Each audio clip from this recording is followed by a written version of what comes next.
Chapter 282. Mission. Because the flowers has reduced the number of trips to the sea, there is not enough wood for the construction of Black Horse Island. Marcus decided to cut the sporadic trees on the island, but encountered a deadly bee attack. Please clear the beehive to prevent more people from being stung by the bees. Reward, a sprite worm. The smoke serpentines flowed gently in front of his eyes, and the content was reflected in List's mind. Very good, finally there is a sprite worm reward. Since obtaining the corn grass sprite worm, he has not harvested any sprite worms for 2 whole months. Of course, this has something to do with the arrival of winter and most of the plants stop growing, but List is very regretful. Sprite worms are the inseparable productivity of the Lord. Now, finally, there is a new mission, and the reward is a sprite worm. I don't know what kind of sprite worm it is, but there are not many clues. Anyway, let's get rid of the beehive first. List was full of fighting spirit. It is not difficult to get rid of the beehive. One must know that the knight has a full body armor. During the time when Flower Town made a lot of money selling seafood, List saved up a full 20 sets of knight equipment. Among them, there is a fine steel armor that wraps people from head to toe. After wearing it, no matter if it is a poisonous bee, a mad bee, or a killer bee, they will all be killed. I just hope not too many serfs die. Marcus, who was far away on Black Horse Island, thought the same as List. After the flowers returned from Black Horse Island, he immediately reported to the Lord, "Sir, unfortunately, there is a killer bee hive on Black Horse Island. A total of 16 serfs died under the stings of the bees. I came back this time with a few sets of full-body armor and completely obliterate the bees." He brought back the corpses of several poisonous bees. Each poisonous bee is the size of a thumb, and there is a larger queen bee guard. Even as an elite Earth Knight, Marcus did not dare to approach the hive easily. He could only retreat and seek the protection of the knight's full-body armor. "I will go with you to Black Horse Island and see what a killer bee looks like," List said in a deep voice. He not only wanted to find the sprite worm, but also wanted to see if the killer bees had honey. If there was honey in the beehive, it would definitely be top-grade honey. Honey was a top ingredient in the aristocratic diet, but no one could raise bees, so they could only send serfs to collect honey in the wild. Every year, a large number of serfs who collected honey were stung to death by various bees. There were few beehives in the Flower Town. Even if there were, he would not send serfs to collect them. Exchanging the lives of serfs for food, he was not that cruel. List decided to tag along. Marcus had no objections. However, he had other things to report. Although the problem with the felling of the trees this time was due to the surprise attack of the poisonous bees, it was also because the management was too loose. The serfs were lazy and went to a faraway place to defecate, which led to their deaths by the poisonous bees. "Sir, Port Town needs more management personnel." "I understand. I will arrange it as soon as possible." As a lord of action, since there was a problem, he immediately took action to solve it. After pondering for a while, he called for Griffin Haystack and Russell Steele. Griffin was an orphan and a friend of List at Knight College. Russell was a civilian and his family had moved to Flower Town. Looking at the 2 Earth Knights, List asked seriously, "Russell, Griffin, can I trust you?" Griffin replied without hesitation, "Lord Baron, I came to Flower Town to seek refuge with you, and I am ready to follow you at any time." "I am also ready to follow you at any time." Russell was unwilling to fall behind. "So, I am going to send you to a place to do something, and you may not return to Flower Town for a long time. Russell, you have to take your family with you. About 2 or 3 years, you will not be able to return to Flower Town. Will you still be willing?" "Lord Baron, what official business do you want us to perform?" "Griffin and I are enough." "Why do you want to bring my family?" "It is indeed official business, but there is no danger, just a little hard work, and it needs to be kept secret. As for what official business it is, I can't tell you." List looked at the 2 of them, but I can assure you that there will be a reward for your efforts, a generous reward." When Griffin heard this, he said directly, "Lord Baron, I am willing." Russell hesitated a little and nodded. "Since Russell has decided to follow Lord Baron, I will naturally listen to Lord Baron's arrangements." List nodded. "Then, from today on, you will officially be incorporated into my night squad." This was the meaning of accepting the follower. Griffin and Russell instantly woke up, knelt on one knee, and solemnly performed the knight etiquette of following and pledging allegiance. "I am willing to serve my lord. Get up, pack your luggage, fully communicate with your family, and gather at Flower Port tomorrow morning." "Yes, Lord." The next day, the Flowers braved the wind and waves and arrived at Black Horse Island in the afternoon. Russell and Griffin learned that they had been sent to work on a deserted island, and this Black Horse Island would become the Lord's fief in the future. "In the future, my night squad's training will be arranged on Black Horse Island. Russell, Griffin, and Teacher Marcus will serve as the captains of the night squad and be responsible for the daily training of the night squad. The construction of the port town will also be led by him. Construction needs to be diligent, and training needs to be adhered to." List said. "Yes, Lord." Knight was an existence that could fight on horseback and be an official when dismounted. Without staying too long, List took the 3 Earth Knights to the location of the poisonous bees. All 4 of them were wearing steel knight armor, riding on their mounts, and even their eyes were covered with barbed wire mesh masks. With such airtight equipment, it would be easy to kill the poisonous bees. Leaving Dosen and the horses in the distance, List and others walked to the poisonous bee's nest. "My lord, it's just ahead." Marcus pointed not far ahead. "Can you see the big tree? The honeycomb is on the branches of the big tree. It's huge and can be seen very clearly." "I see it. Let's go and try to kill all the poisonous bees before dark." The Earth Knight's pace was very fast, and after a while, he had arrived under the tree. He didn't know why the serfs who came to defecate had to run so far. In order to be lazy, they even put their lives on the line. It was really speechless. Buzz buzz. The poisonous bees had discovered List's group of 4. Without hesitation, they summoned their companions and began to take the initiative to attack. A poisonous bee the size of a thumb flew with great momentum, but they could not break the defense of steel. The 4 Earth Knights ran their chi, waved their swords, and killed these big poisonous bees one by one. Especially List, he was the strongest elite Earth Knight, and his chi was of the fire attribute, with explosive characteristics. Every time he used his skills, the flames in the sky could burn a large number of poisonous bees. The honeycomb was very large, at least 1.5 people tall. Tens of thousands of poisonous bees flew out and fearlessly rushed to the 4 people, but the result was in vain. They could only turn into corpses under the swords and fell to the ground. "My lord, I'll go up the tree and cut down the honeycomb." Griffin's do chi was of the thunder attribute.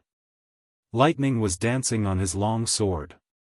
Although he was just an ordinary Earth Knight, his combat power was quite fierce. Using both hands and feet, he easily climbed up the branches. The poisonous bees surrounded him from the inside and outside, unable to stop his movements. He pulled out his sword and aimed at the root of the branch, chopped the whole branch, and fell to the ground together with the honeycomb. The 4 Earth Knights. They surrounded the fallen honeycomb and madly killed the poisonous bees. Chapter 283. The species of the poisonous bee was unknown, and no one cared what kind of poisonous bee it was. Chi gushed out, and the limbs flew around. When the sun was about to set, the poisonous bees were almost dead. Even the honeycomb was split open, and the queen hidden inside was found and directly strangled. Only a small number of poisonous bees flew away. According to the habits of bees, they would linger here for a few days until they were sure that the hive no longer existed, and then they would completely fly away. Teacher Marcus, remember to warn all serfs that this area is not allowed to come over. Understood, sir. At this time, Russell suddenly shouted, "Sir, it's honey, there is honey in this hive." "Is there really honey?" List lifted his mask and looked along the section of the hive that Russell had opened. Sure enough, he saw the golden honey, exuding a faint tempting sweetness. He opened it deeper with his hand and found that there were white larvae in many hives. This was a pupa. It was about the thickness of an index finger and the length of a thumb, and it was plump. Seeing these white pupae, List almost drooled. He had eaten fried pupae, which tasted delicious and crispy. Moreover, pupae contains high protein, low fat, a variety of vitamins and trace elements, and is a very nutritious ingredient. Now this poisonous hive, which is half the height of a person, can take out at least 10 kilograms of pupae. There's something to eat. Russell, Griffin, you lift the pupae and carry it back. The honey and pupae inside are good things, I want them. Yes, sir. As the two spoke, they were about to carry the hive, but they could not lift the hive at all, and their faces turned red. Didn't you eat? Marcus asked speechlessly. According to the strength of the Earth Knight, although it could not be said to be infinite, it was at least several times that of an ordinary adult. It should not take so much effort to carry a poisonous hive of less than 500 kilograms. When Russell heard this, his face turned even redder. He used all his strength and madly circulated his chi, which shook the poisonous hive. Griffin, who was carrying with him, suddenly found a problem. Captain Marcus, the hive and the trunk here seem to be stuck together by something. No wonder we can't move it. Stuck together? List also walked over and checked the part where the poisonous hive was connected to the tree trunk. He found that, as Griffin had said, there was some white substance that stuck the two tightly together. He couldn't pull it apart. It should be the sap secreted by the tree. Why is it so sticky? Looking up the white substance, it happened to be the broken branch that had been cut by Russell before, leaving a lot of juice, which flowed all the way here, and then dried and solidified. Seems to be stickier than 502 glue. Glue, solidification. List felt that this kind of thing was very unusual. If he used it, it should have a very wide range of uses. At this time, Marcus had already pulled out his steel sword, aimed at the part that was stuck, and swung it. Dang! Dang! Dang! After 3 consecutive strikes, the white substance only had a small crack. There were no signs of it splitting apart. Let's cut a few more times, Teacher Marcus. Use your chi. List signaled to Marcus not to stop and to continue cutting to test the strength of the juices. Marcus did as he was told. With his chi, a cyan light was attached to the long sword. He aimed at the white substance and slashed. Gotcha! This sword finally split the white substance, and the poisonous hive and the trunk were completely separated. What is so hard? I used all my strength to cut it off. The sap flowing down from the big tree. Teacher Marcus, Russell, Griffin, we may have found something better. List pointed to the big tree in front of him with a smile on his face. The big tree was a very common miscellaneous tree. List had studied this tree as early as the second time he landed on Black Horse Island to look for the keel. The trunk was very straight, the branches were high, not lush, there were no flowers or fruits, and it did not grow tall. When the new year came, the leaves were slightly yellow. Now the leaves were completely yellow. The initial conclusion was that this was a deciduous tree. It was ordinary and could probably be used as wood. He also planned to cut down all the miscellaneous trees near the pasture when there was enough manpower to expand the pasture farming area. Now it seemed that it was fortunate that it was not cut down. The tree that could produce such a strong glue was clearly a treasure given by nature. The sun was setting. List was not in a hurry to go back. Anyway, there was no World of Warcraft on the island, so there was no danger. Griffin, you aim at the tree trunk and cut it with your sword. Yes, sir. A sword went down, and the bark cracked. About a minute later, white sap began to ooze from the cracked part. List picked up a little of the sap with a wooden stick and then stuck it to the trunk, shaking it from time to judge the speed of the sap's adhesion. After about 5 minutes of exposure to the air, the sap began to solidify. After solidification, it was almost unbreakable. The effect is very strong. Do you see its role? He asked proudly, with the intention of showing off. The sap of this tree was undoubtedly a natural adhesive, and from the degree of hardness after solidification, it was definitely comparable to the existence of rubber, equivalent to the product of the mixture of rubber and 502 glue. The importance of rubber was beyond doubt, and the usefulness of 502 glue was also very great. The advantages of both were undoubtedly a more valuable natural glue. However, Marcus and the other two did not realize this quickly, so they seemed a little confused. Griffin even replied in a serious manner, "Maybe two things can be glued together? It looks a bit troublesome, sir. When serfs cut down trees, they may also glue their axes to the tree trunk." "Cut down trees? Sir, aren't you planning to cut down all the trees on the island to expand the range of the grassland?" "That was the previous plan, but now it has been changed. The grassland is needed, and this tree is even more needed." List said unquestionably, "You may not understand what I just said, but the sap of this tree is a good thing, a very good thing. In my opinion, it is more valuable than gold." "More valuable than gold?" "The sap can be used directly as glue to bind objects. For example, a cooper's bucket, with glue. As long as two wooden boards are gently glued together, it will be a perfect bond, neither loosening nor leaking. It is wasteful to use it for a bucket, but it may be suitable for binding weapons." List calmed his excitement and continued, "Of course, first of all, it is necessary to determine its nature, durability, fire or water resistance, how to collect and store it, and so on." Having said that, he suddenly remembered that the smoke mission had been completed, and his sprite worm should have arrived.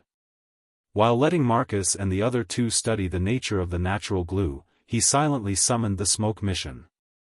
However, he found that the mission content had not changed, and the mission to eliminate the poison beehive had not yet been completed.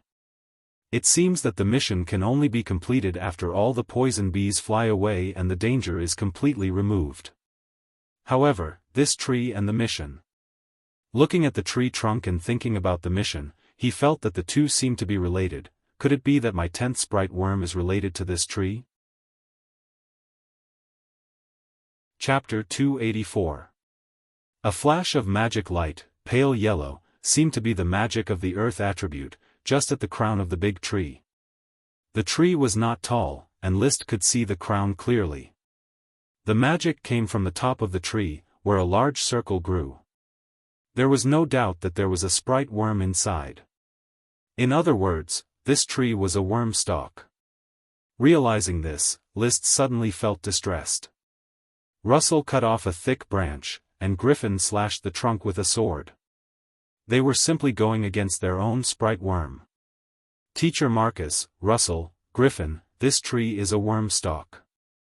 He touched the rough bark, my sprite worm is being bred, and I feel its existence. You must protect it, and when it is born, I will come to contract again." "Is there really a sprite worm?" Russell clicked his tongue. Marcus was not surprised.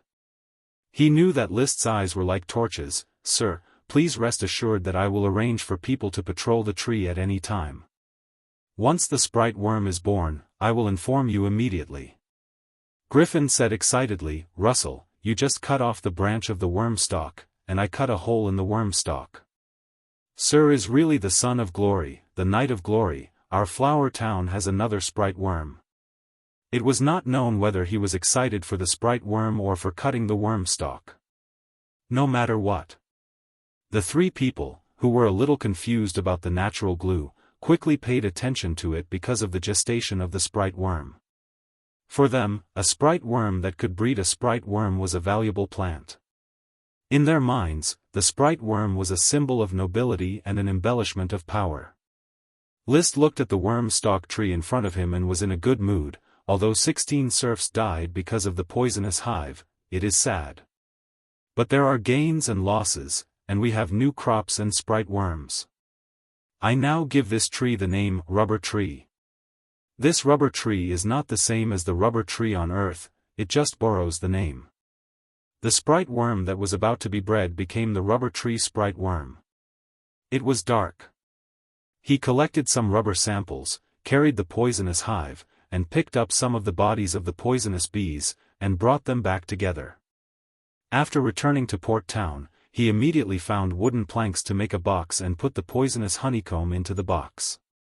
Teacher Marcus, the venom sacs of the wasps can be collected and refined. Perhaps we can obtain a good poison. Speaking of poisons, the flower town's fast-growing poisonous thorns were truly poisonous. The thorns on the thorns could pierce the skin, forming ulcers and leaving scars, but they couldn't kill. However, after refining and tempering the poison into a weapon, ordinary wild beasts would at most twitch a few times, even if they didn't die upon contact.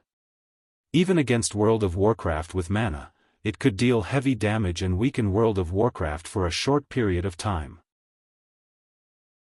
Moreover, World of Warcraft's regeneration would decrease for a long period of time. It had the same effect on the knight. Using poison was not an honorable act. It went against the noble qualities of a knight who charged head-on. However, it was only a poison that had a weakening effect, so it was fine to use it. In a war, one had to rely on one's own means, and one couldn't rely on hot-bloodedness. The loser was the bandit, the victor was the king. Only the victor was qualified to show his noble character. The loser would either die, go bankrupt, or become a serf. In any case, there was nothing noble about it. Marcus understood this truth and immediately nodded, saying, "I will take people to pick up the corpses of all the wasps and dig out their venom sacs to refine the poison." Very well. Early the next morning, List returned to the flower town by ship, leaving Marcus and the others to continue presiding over the port town's construction. The first thing he did after returning to the castle was to order the servants to clean up the poisonous honeycomb. Mrs. Abby, take people to pick out all the pupae from the poisonous honeycomb, and then scrape out the honey. First, find small animals to test if there is any poison. If there is none, then add it to my recipe. Oh heavens, what a big hornet's nest. My lord, just wait to enjoy the delicious pupae. When I was a child, I often dug out hornets' nests to find those cute and delicious pupae to cook. And this honey, look, it's golden and tempting. Mrs. Abby looked left and right around the huge poisonous honeycomb, feeling very excited. Since coming to the flower town's castle, under List's intentional or unintentional pointers, she had become a well-known top chef.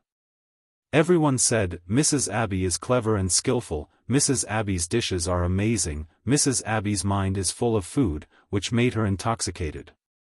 She had fallen into the business of constantly developing new dishes, and it was getting out of hand. For this reason, the castle not only recruited a new serf chef as her assistant, but also recruited 2 new kitchen maids. One was the chef Yulia, a serf bought from the Eagle Kingdom and had no surnames. The other 2 kitchen maids, Ollie and Kelsey, were also serfs bought from the Eagle Kingdom and had no surnames. Unlike the Grand Duchy of Sapphire, many serfs in the Eagle Kingdom did not have surnames. They had farmed for generations and had little mobility, so they basically did not need surnames. For example, the sisters Paris and Maggie had no surnames. Berdang and Huntera, who assisted Frank distillers in brewing, also had no surnames. In the history of the founding of the Grand Duchy of Sapphire, a large number of serfs were purchased. In order to facilitate the census and strict control of serfs, all serfs were forced to add surnames. Noble words were not allowed to be used, which directly resulted in the surnames of civilians being a mess of lowly words. Before becoming an aristocrat, the surname of List's ancestors was the lowly word tile. After the rise of the tulip sprite, the surname was changed to the noble word tulip. While Mrs. Abby was busy stirring up the poisonous honeycomb, List began to train the 8 little blizzard beasts. According to his instructions, a new nameplate had been hung around the neck of each blizzard beast. Storm, flame, come. Woof. Woof. The temptation of jerky is the fastest way to enhance feelings. The fat blizzard beasts had no resistance to jerky and quickly rushed to List, licking his hands and the jerky. The storm had a green nameplate around its neck, and the flame had a red nameplate around its neck. According to the method summarized by Dosen, the 2 little blizzard beasts were trained. He continued to go to the other 3 kennels. The one with a yellow nameplate is a rock, the one with a dark blue nameplate is a wave, the one with a purple nameplate is a thunder, the one with a white nameplate is a light, the one with a light blue nameplate is an ice and snow, and the one with a black nameplate is a shadow. The names of the 8 blizzard beasts correspond to the 8 magic attributes of wind, fire, earth, water, thunder, ice, and darkness. There is not much meaning and it does not match their physical characteristics, it is just to distinguish them. After a lap of training, an hour and a half had passed. List took the milk tea handed by the housekeeper and drank it. The workload is too much, and the work of training dogs is a waste of energy and time. He has a hunch that during the growth of the blizzard beasts, he may not have the leisure time to write Dragon Wars in the Wild. It seems that it is really going to become a series of history books in my lifetime. Although there are no more updates, Old Bai is still as explosive as ever. I hope that everyone will have a good time and vote for Old Bai. Chapter 285. After training the dog. It was completely dark, and the castle was already preparing dinner dishes. List went upstairs to talk to the siren He, which has become his regular habit. Chatting with the innocent He is a kind of relaxation for the soul. List, look, I copied Frito's fireball, and I can also rub water arrows with the back of my hand. The siren He said happily. A water arrow condensed on the back of her hand, and with a gentle push, the water arrow flew out of the window like a sharp arrow. Learning magic was like getting a new toy for her, and she had a lot of fun playing with it. Look, not only can I rub water arrows with the back of my right hand, but I can also rub water arrows with the back of my left hand. My next step is to rub water arrows with my knees. What do you think of this idea? Apart from being surprised, List didn't know how to express it. Magicians can rub fireballs with all parts of their body, which is not difficult. The magic apprentice Fredo Truth rubs fireballs with the back of his hand, which is technically difficult. After all, magic apprentices can't be compared with magicians, and they are too weak in terms of mental control. The siren He can rub water arrows with the back of her hands in a few days. This control is amazing. Achi, how did you think of rubbing water arrows with your knees? The predecessors who wrote the magic books said that the most important thing for a magician is imagination and creativity. Achi found that no one casts spells with their knees. If Achi succeeds, she can also write a book. Well, it will be called Achi Royd's Truth's Water Arrow, Yes, Achi is already qualified to publish a book. It seems that you have a thorough understanding of water arrows. I have to find more books on water magic for you as soon as possible. The inheritance of a magician is relatively hidden. In addition to simple basic magic, there will be special magic books to discuss new ways of casting spells with each other. There is no book inheritance of advanced magic at all. Just like a Knight's Do-Chi's secret skill and a Sky Knight's Cultivation secret book, both were hard to find even with money. The Tulip family has been working hard for many years, but they don't even have a Chi skill book. If it weren't for the guidance of the Smoke Mission, List wouldn't have gotten the magic eye at all. Looks like I have to have a good chat with Elk Sun. In List's view, Elk Sun is a magician who attaches great importance to enjoyment, and the possibility of getting a magic inheritance from him is relatively high, as long as he is willing to spend money. For the sake of Achi's path as a water magic shooter, List gritted his teeth and was willing to bear the costs. After all, Achi's formidable strength meant that the safety of the voyage would be greater. Thinking about it, with a water mage accompanying them, they wouldn't have to be afraid of encountering any sea monsters. Even if Qi didn't have the talent to become a magic shooter, she would still be a powerful great mage. Hearing List's words, Qi nodded happily. Thank you, List. Qi, why don't you call me Big Brother? Within 3 seconds, List decided to tie up the future water magic shooter with kinship. Qi tilted her head and looked like she was thinking seriously. But Qi is already 41 years old. List, you're only 17. You're a siren and I'm a human. Age can't be calculated like that. I'm already an adult, and you're still an underage siren. Of course, you have to call me Big Brother. Oh, okay, Big Brother. Qi is very good. Come, Big Brother will give you a black pearl. You can use it to study the magic runes and magic arrays recorded in the magic books. List took out a fist-sized black pearl and handed it to the siren Qi. From the giant clam shell, a total of 16 black pearls were harvested. A black pearl the size of a wash basin was still lying quietly in the gem space, waiting for the right time to be made into a calm pearl. 2 basketball-sized black pearls, one had been made into a calm pearl, and the other was about to be made into a calm pearl. 3 bowl-sized black pearls were not used. 10 fist-sized black pearls, 2 were sold to Levis, 1 was given to Marquis Merlin, 1 was paid to Glanny Truth, and 1 was given to Qi. There were 5 left. Holding the black pearls, Qi smiled brightly. Wow, what a beautiful black pearl. I can feel a lot of water attribute magic elements. Holding hands like a gentle baby, it's like a natural magic array. Thank you, Big Brother. I will study the black pearls and learn magic runes and magic arrays. Study hard. I still have a few black pearls. When the time comes, you can help me make magic equipment. Well, Qi will work hard. The siren clenched her small fists and pretended to be excited. Compared with the cautious she was when they first met, she was now lively and lovely. He couldn't help but reach out and rub her beautiful blue hair. He really hoped that Qi could learn as soon as possible and then ask Qi to help him make the calm pearl. After all, he asked Glanny Truth to make the calm pearl, and the cost of all kinds of materials was sky-high. The last sea-calming divine pearl had cost him a fist-sized black pearl. He poked Ella, who was still in the shell. List left the room.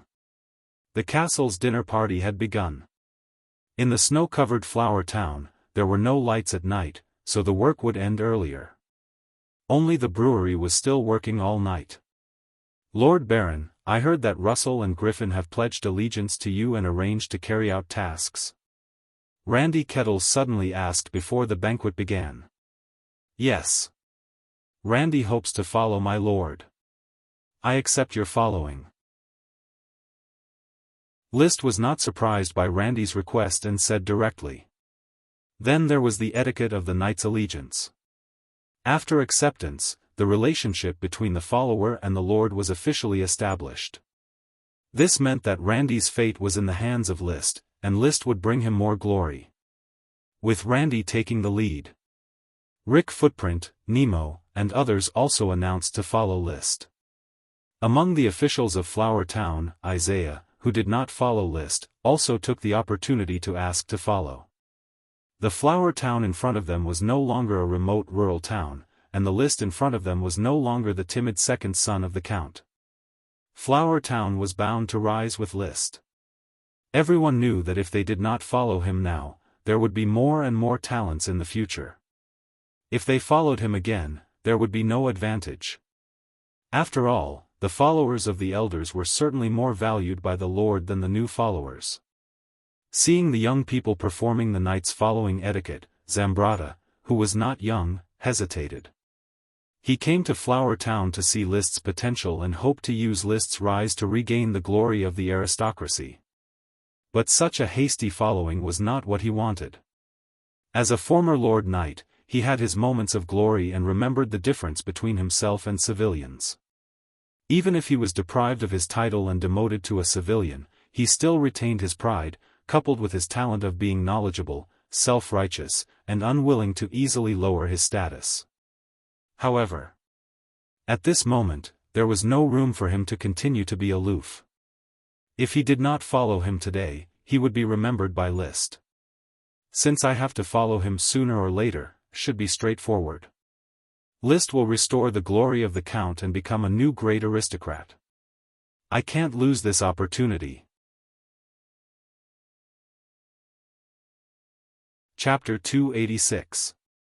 This chapter is The Legend of the Wasteland Ranger Apocalypse. All the town officials are loyal, and there are no outsiders in Flower Town.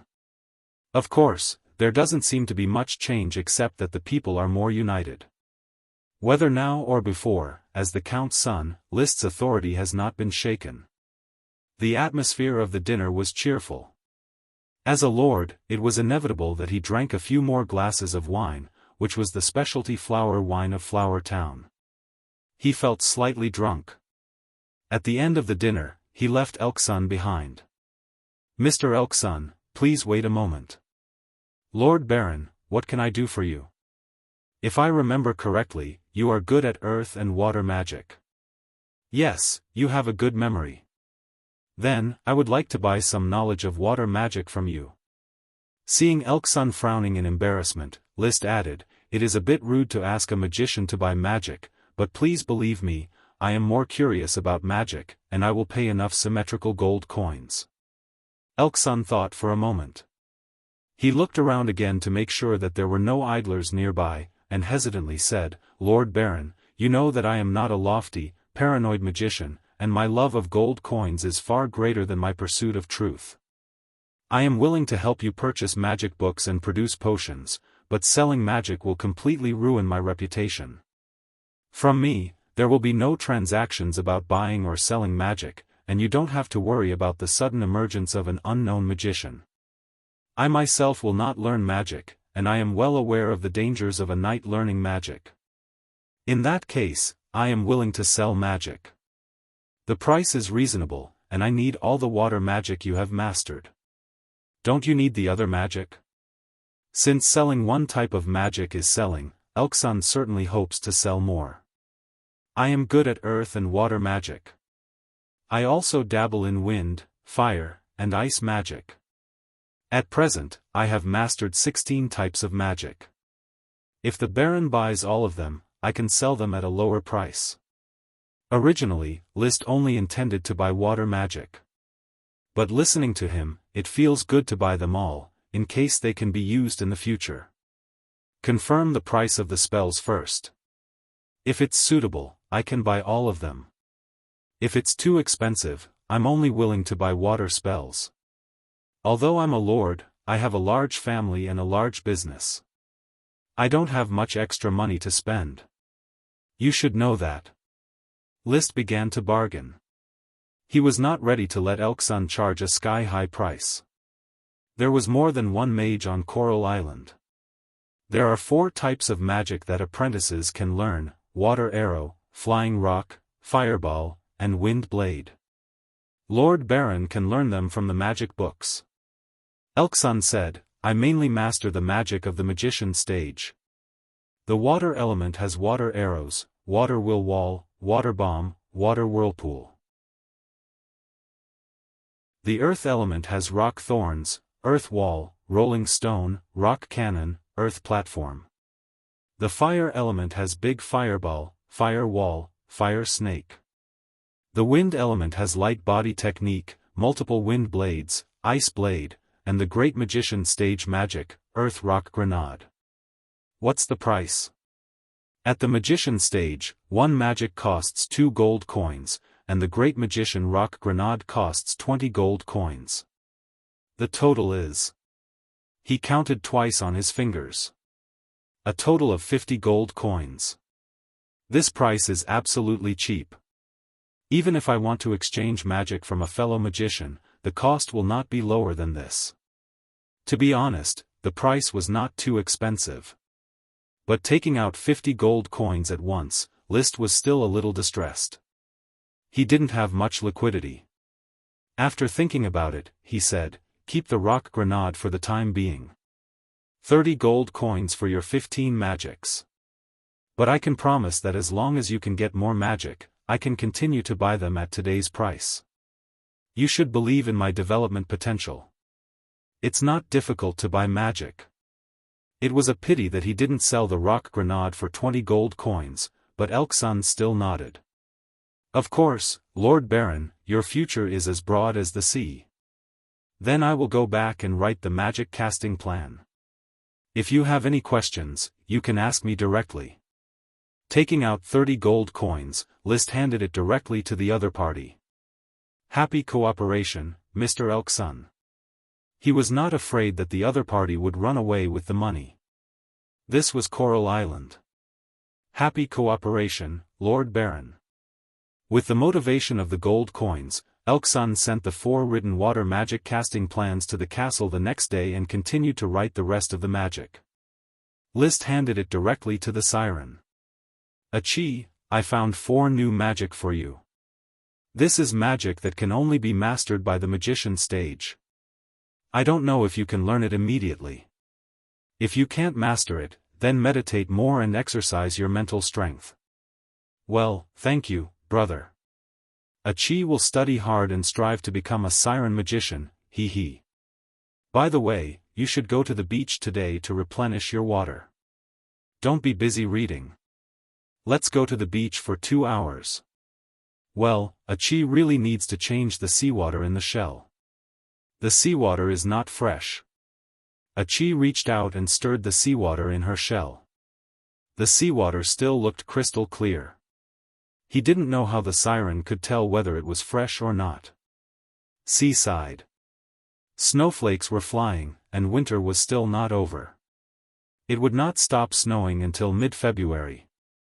This strange world has a very different climate and hydrology from the Earth.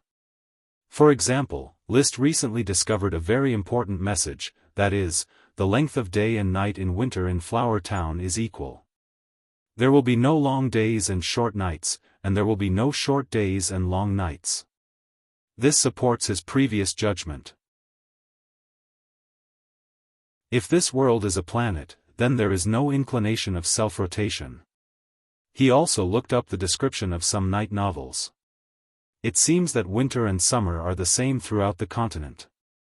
As for the temperature difference, the countries in the south of the continent often do not have snowy weather in night novels. There is even a night novel that describes the southernmost part of the continent. There is a country there, known as the Country of Fire, where the weather is hot all year round.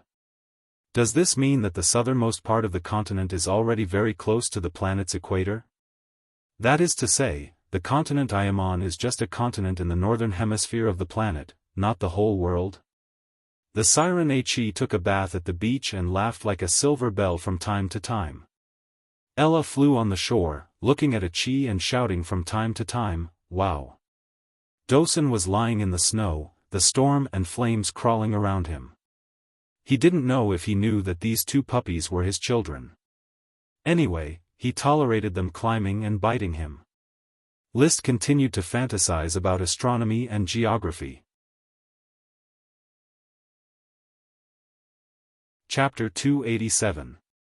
The units of measurement in this world were not the same as those on Earth.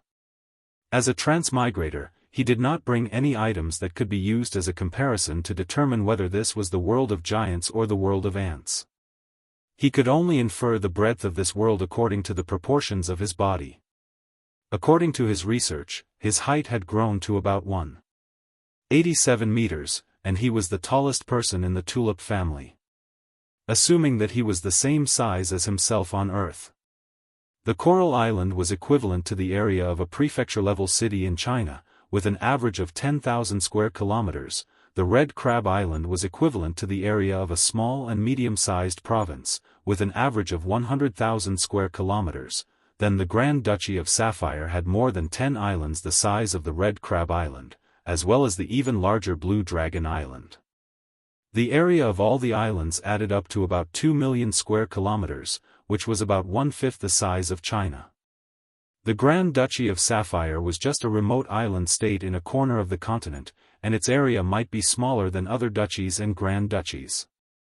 Its suzerain, the Steel Ridge Kingdom, had 7 vassal states, which added up to more than China, and the area of the Steel Ridge Kingdom itself was twice the size of all the vassal states added up. In other words, the area of the Steel Ridge Kingdom and its vassal states added up was equivalent to the size of the Asian continent, 45 million square kilometers. The Eagle Kingdom, the enemy of the Steel Ridge Kingdom, had a slightly smaller area and one less vassal state, with a total area of about 30 million square kilometers. The Blast Furnace Kingdom, the neighbor of the Steel Ridge Kingdom, had a larger area and more vassal states, with a total area of about 60 million square kilometers. The total area of these 3 kingdoms added up, plus some offshore deserted islands, could exceed the total land area of the Earth, 149 million square kilometers. But these 3 kingdoms were only located in the northeast corner of the continent. The area of the entire continent was probably 20 times the size of the 3 kingdoms. After all, the area of any one of the empires on the continent was larger than several kingdoms added up. On this continent, Liszt clearly knew that there were 3 empires: the Unsetting Radiance Empire, the Blue Dragon Empire, and the Noble Frost Empire. The surface area of the Earth seemed to be 500 million square kilometers, and the area of this continent could reach 3 billion square kilometers, which was equivalent to the surface area of 6 Earths added up. It sounded inconceivable. But the fact was that the continent was so large that if the Sapphire Duchy, located in the northeast corner of the continent, wanted to know the news of the countries on the other side of the continent, they would not rely on rumors, but on legends. Legends said that the emperor of the Unsetting Radiance Empire had been on the throne for 200 years, and legends said that the Unsetting Radiance Empire had a howling valley where storms blew all year. A continent of 3 billion square kilometers. Liszt took a long time to accept this fact. However, according to the data he had collected recently, such as the change of seasons and the temperature of the continent, there were even more unbelievable facts waiting to be verified. If I haven't forgotten all the geography I learned in my first year of high school, the information I have now shows that this continent is just a small piece of land in the northern hemisphere. It doesn't even cross the equator or approach the North Pole. After crossing the equator, the temperature of the continent would gradually decrease, but the southernmost part of the continent was the hottest country, which meant that it had not crossed the equator. When they were close to the North Pole, the sun should be hovering around the horizon. However, the sun was slightly slanted above their heads, indicating that they were still far away from the North Pole. Even the position of the continent is probably only between the tropical and temperate zones. It hasn't even entered the cold zone. After all, the sun is always above our heads, and it's not very inclined. He felt. According to the geographical location of Earth, it was roughly equivalent to Southeast Asia. So, if I live on a ball, how big is the ball? With his poor imagination, he couldn't solve the difficult equation of knowing the surface area of the ball and finding its volume, so he couldn't compare it with Earth. Are there other continents besides this continent? According to the legend of the Grand Duchy of Sapphire, beyond the Aquamarine Sea was the Devil's Sea, where devils walked. Even the Dragon Knight couldn't cross the Devil's Sea. It seemed that apart from the continent, the rest of the world was an endless sea. No one knew what was on the other side of the sea, and no one was curious. The vast and boundless continent was enough to attract the attention of all the nobles. Liszt still remembered that when he was sighing about the endless wealth of the sea, Marcus didn't think much of it and only wanted to go to the continent to build a career. Now it seemed that the development of the sea was extremely difficult. Not to mention crossing the Devil's Sea, even sailing inside the Aquamarine Sea was dangerous at all times. Ghost ship, Tula Mitta, he suddenly remembered, right, I almost forgot the book, Philip Sun's Descendant's Diary. The descendant of the Sun's child, who had the same bloodline as the old leathersmith, should have come from another continent and was exiled here. So there must be a new continent with a new, human civilization. The drifting bottle that stored 36D ghosts and was only used for communication had a high level of craftsmanship and magical use, showing that it was a highly developed magic society. Thinking. He took out the drifting bottle from the gem space. It had a special metal texture and exquisite engraved patterns. He had admired it countless times. There were also countless speculations, but in the end, nothing was found. Maybe one day, the Smoke Mission will issue another mission related to the Sun's Child. At that time, I can make use of this drifting bottle. By the way, I have collected many bottles of the old leathersmith's blood in the past 6 months, enough to open the drifting bottle hundreds of times. When he had free time, he would ask the old leathersmith for some blood. Then he would ask Jesse to give the old leathersmith a lot of tonics, fearing that the old leathersmith would die from excessive blood loss. Perhaps it was the health benefits of regular bloodletting, or perhaps it was the effect of the tonics, but the old leathersmith lived younger and younger. List even heard the butler Carter say that the old leathersmith had discussed with Jesse whether he should find a wife or not. Perhaps he could have a son if he worked hard. In this regard, List did not interfere. He hoped that the old leathersmith could find a wife, preferably with offspring, so that he could collect more blood of the son's descendants. He repeatedly opened the drifting bottle. After playing with it for a moment, he put it back into the drifting bottle. List took out a piece of rubber and studied it. The rubber of the rubber tree, he was ready to carefully explore and figure out all its characteristics. First was its hardness. The hardness of the solidified rubber was equivalent to the marble used to build a castle. Second was its fire resistance. Flames had no effect on it, and it was completely fire-resistant like stone.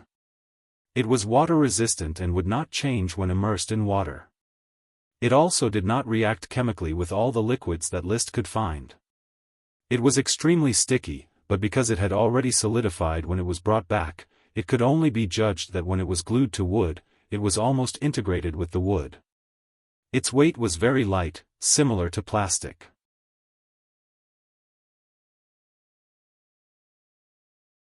Chapter 288.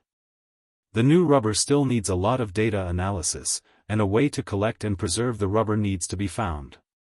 Although he is a man of action, he is not impatient. On the contrary, he pays great attention to personal enjoyment. After satisfying his personal enjoyment, he will consider working hard.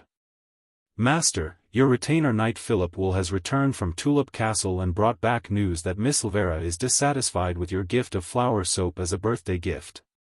Butler Carter reported solemnly. Flower soap as a gift has become List standard. He smiled slightly. I am reminding her that personal hygiene is important. Flower soap is not cheap. She can wash it and throw it away. The soap workshop in Flower Town has gradually expanded. After completely defeating Baron Henderson's soap business, it has successfully forced the other party to change to soap powder supply. In other words, flower soap has unified the Coral Island market. Under the leadership of the two businessmen, Sherlock and Harpagon, they have cooperated with Tulip Castle and Beer Castle to sell to the outer islands. Every day, the market is expanding. The exquisite flower soap can easily beat the old-fashioned soap, so the revenue is increasing. Even in winter, when baths are not frequent, it can still make a net profit of 5 gold coins a day. At a time when the seafood business is completely depressed and the flower wine has not been on the market, the castle depends entirely on the revenue from the flower soap. As for the peanut processing workshop, there is little revenue from the town's tax revenue. To List's considerable surprise, in this cold winter, the 2 public bathrooms can bring in dozens of silver coins every day. The foreign businessmen, as well as the nobles of North Valley City, would rather take a carriage and come to Flower Town to take a hot bath. Some people will rest in Flower Town. Because there are too many people resting, the commercial district is deliberately divided into 2 two-story wooden houses in the name of the castle industry. One is a hotel, the other is a restaurant, and there are plans to open a pub. The town is becoming more and more popular, and the civilian business is booming. Raynal of the bakery can sell all kinds of bread every day. The old leathersmith of the leathersmith shop has recruited 4 apprentices to help and pass on his craft. The grocery store is even busier, and Harriet's family, including Maggie, have to be busy selling. There were also those commoners who sold eggs, vegetables, and wild fruits. They could always sell out their baskets. There were more and more caravans coming to Flower Town to do business. The more than 2,000 serfs in the territory had bulged their pockets and their desire to consume was growing. Even the North Valley City's burlesque troupe often came to the Flower Town to perform and received a lot of tips. At least, when Liszt came to watch, he would throw a few silver coins at them every time.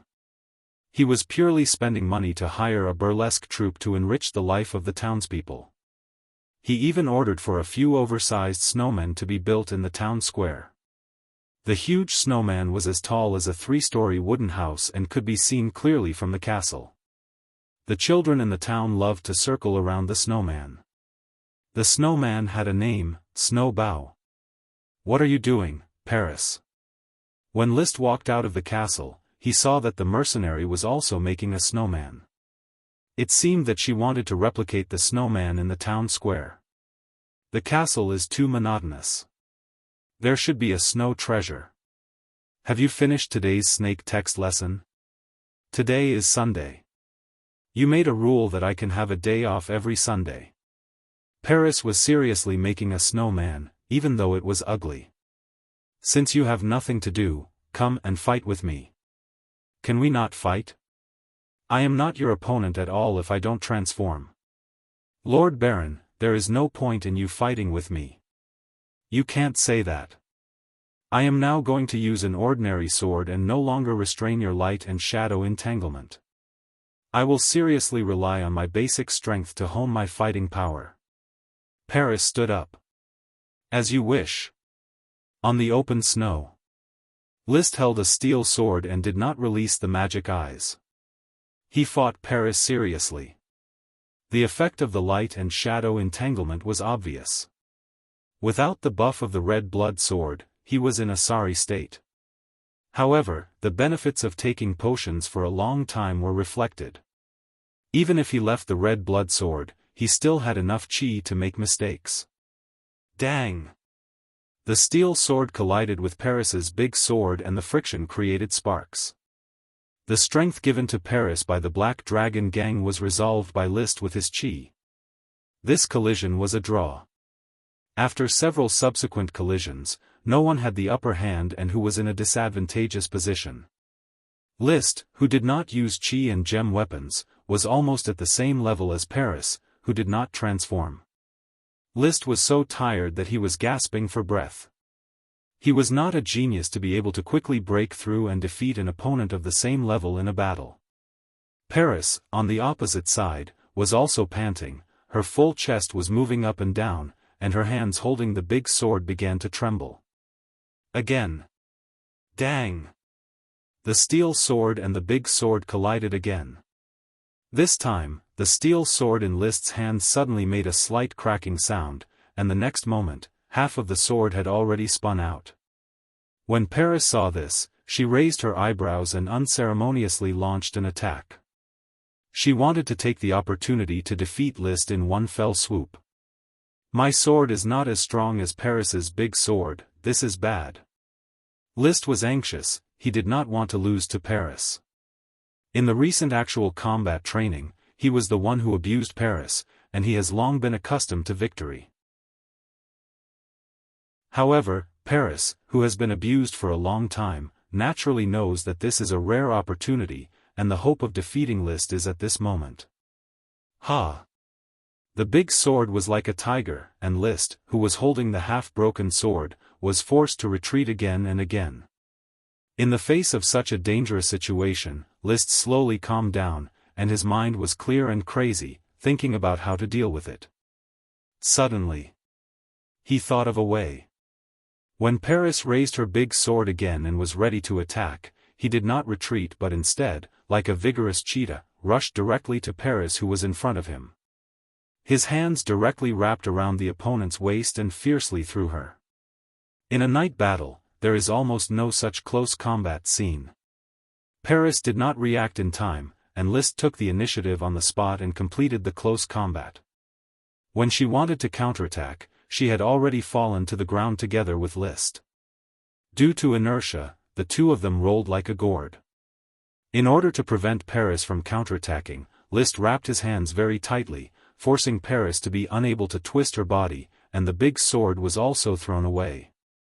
After 5 or 6 rounds, it stopped rolling. The battle immediately came to a stalemate. List wrapped his hands around Paris, unable to attack again, Paris also unable to counterattack. No one can do anything to the other. However, when List felt his hands suddenly become soft, he suddenly found that he was pressed down by Paris.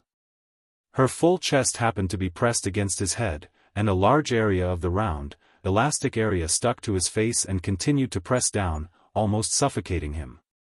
"You can let go of me." Paris's voice was strangely soft. But List did not feel embarrassed at all, still maintaining his original position. "How about a draw?"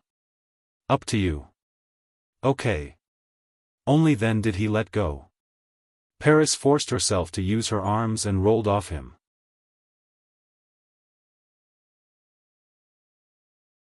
Chapter 289.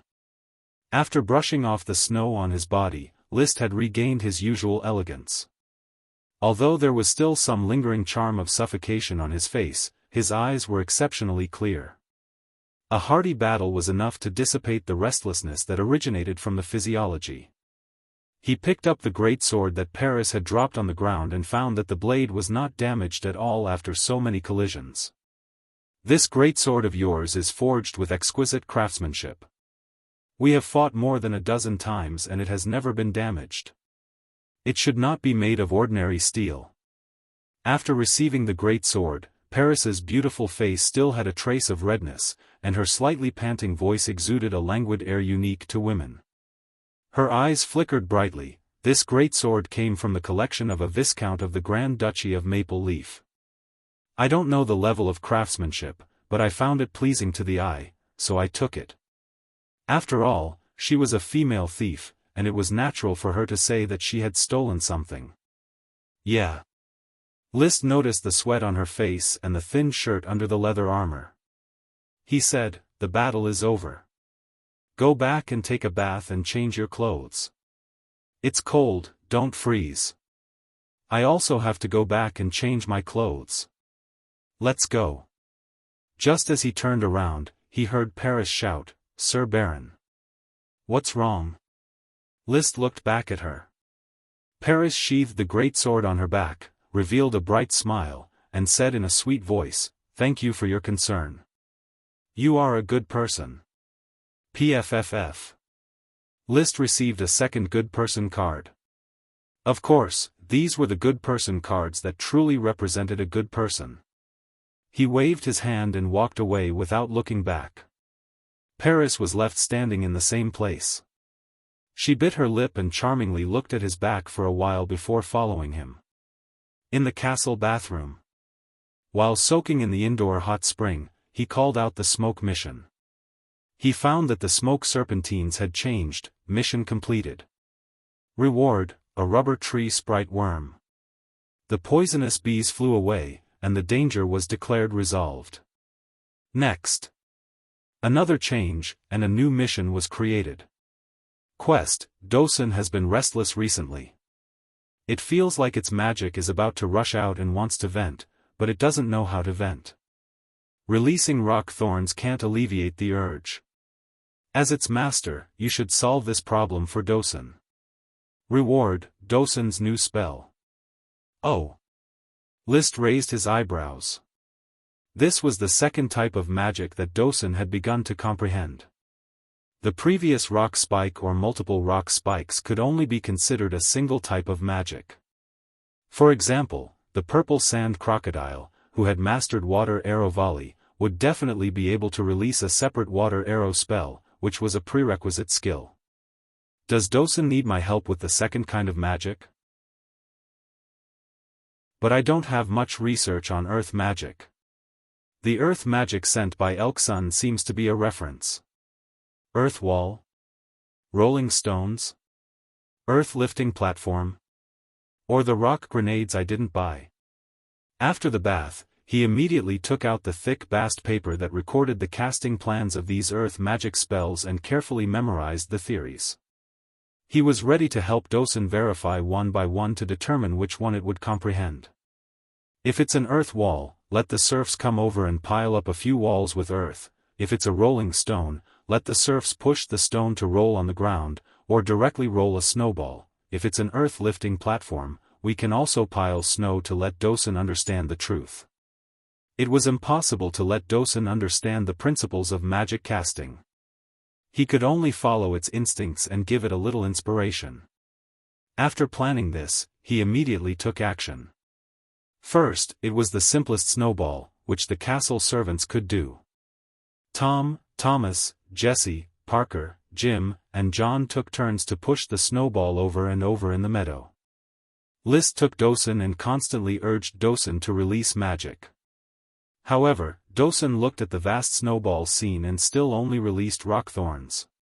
After tossing back and forth for half an hour, he didn't comprehend anything, and there were no signs of new magic. The plan failed. Replace the earth-lifting platform. List immediately ordered the servants to start piling up the snow together to build a platform. The magic of earth-lifting platform was to use earth magic to complete the lifting of the ground. He didn't know if the imitation was not good enough, or if this was not the magic Dosun wanted to comprehend, but the servants were tired and sweating, and Dosun still only released rock thorns. The plan failed again. Replace the earth wall. The earth wall and the earth-lifting platform were similar in nature. It was a half-rock and half-earth wall formed by lifting and lowering the ground, which could block some attacks. Casting magic consumed a lot of magic, and it was much more difficult than magic like rock thorns. The serfs desperately dug several walls, but still failed to trigger Dosun. A day passed, but Dosun didn't comprehend anything. The next day, List repeated the action again, but Dosun still didn't comprehend anything. Sometimes it could be clearly felt that Dosun seemed to want to release a new magic, but after a long time, it was still rock thorns. Without inspiration, there is always a foot in the door. Just as he was thinking about how to help Dosun comprehend new magic, Ella didn't know how she came out. Instead of continuing to take a bath in a cheese shell, she screamed, picked up the snow on the ground, rolled it into a small snowball, and threw it at Trembling Woods. It felt that List was too close to Dosun these 2 days, which made it very dissatisfied. So the snowball served. Dosun was hit by the small snowball and didn't respond at all.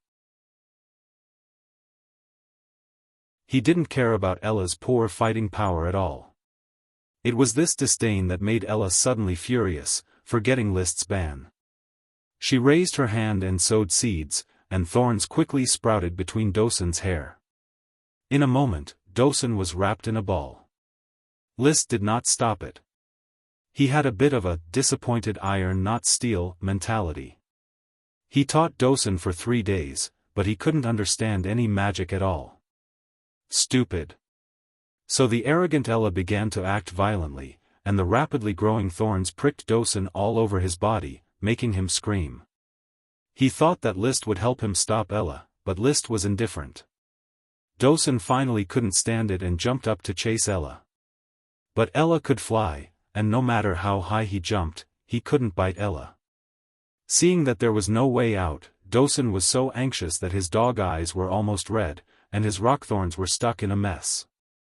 List looked at the situation and felt that the lesson was enough. He was about to stop Ella from continuing.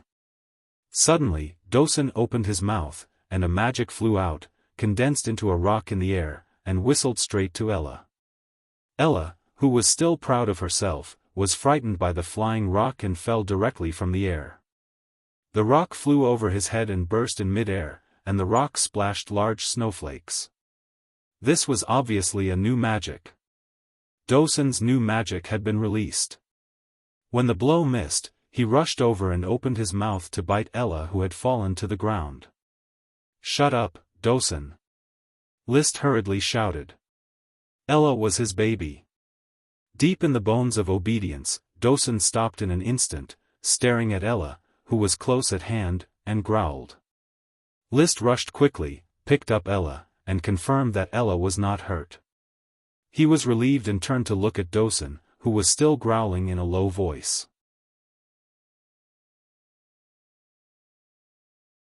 Chapter 290.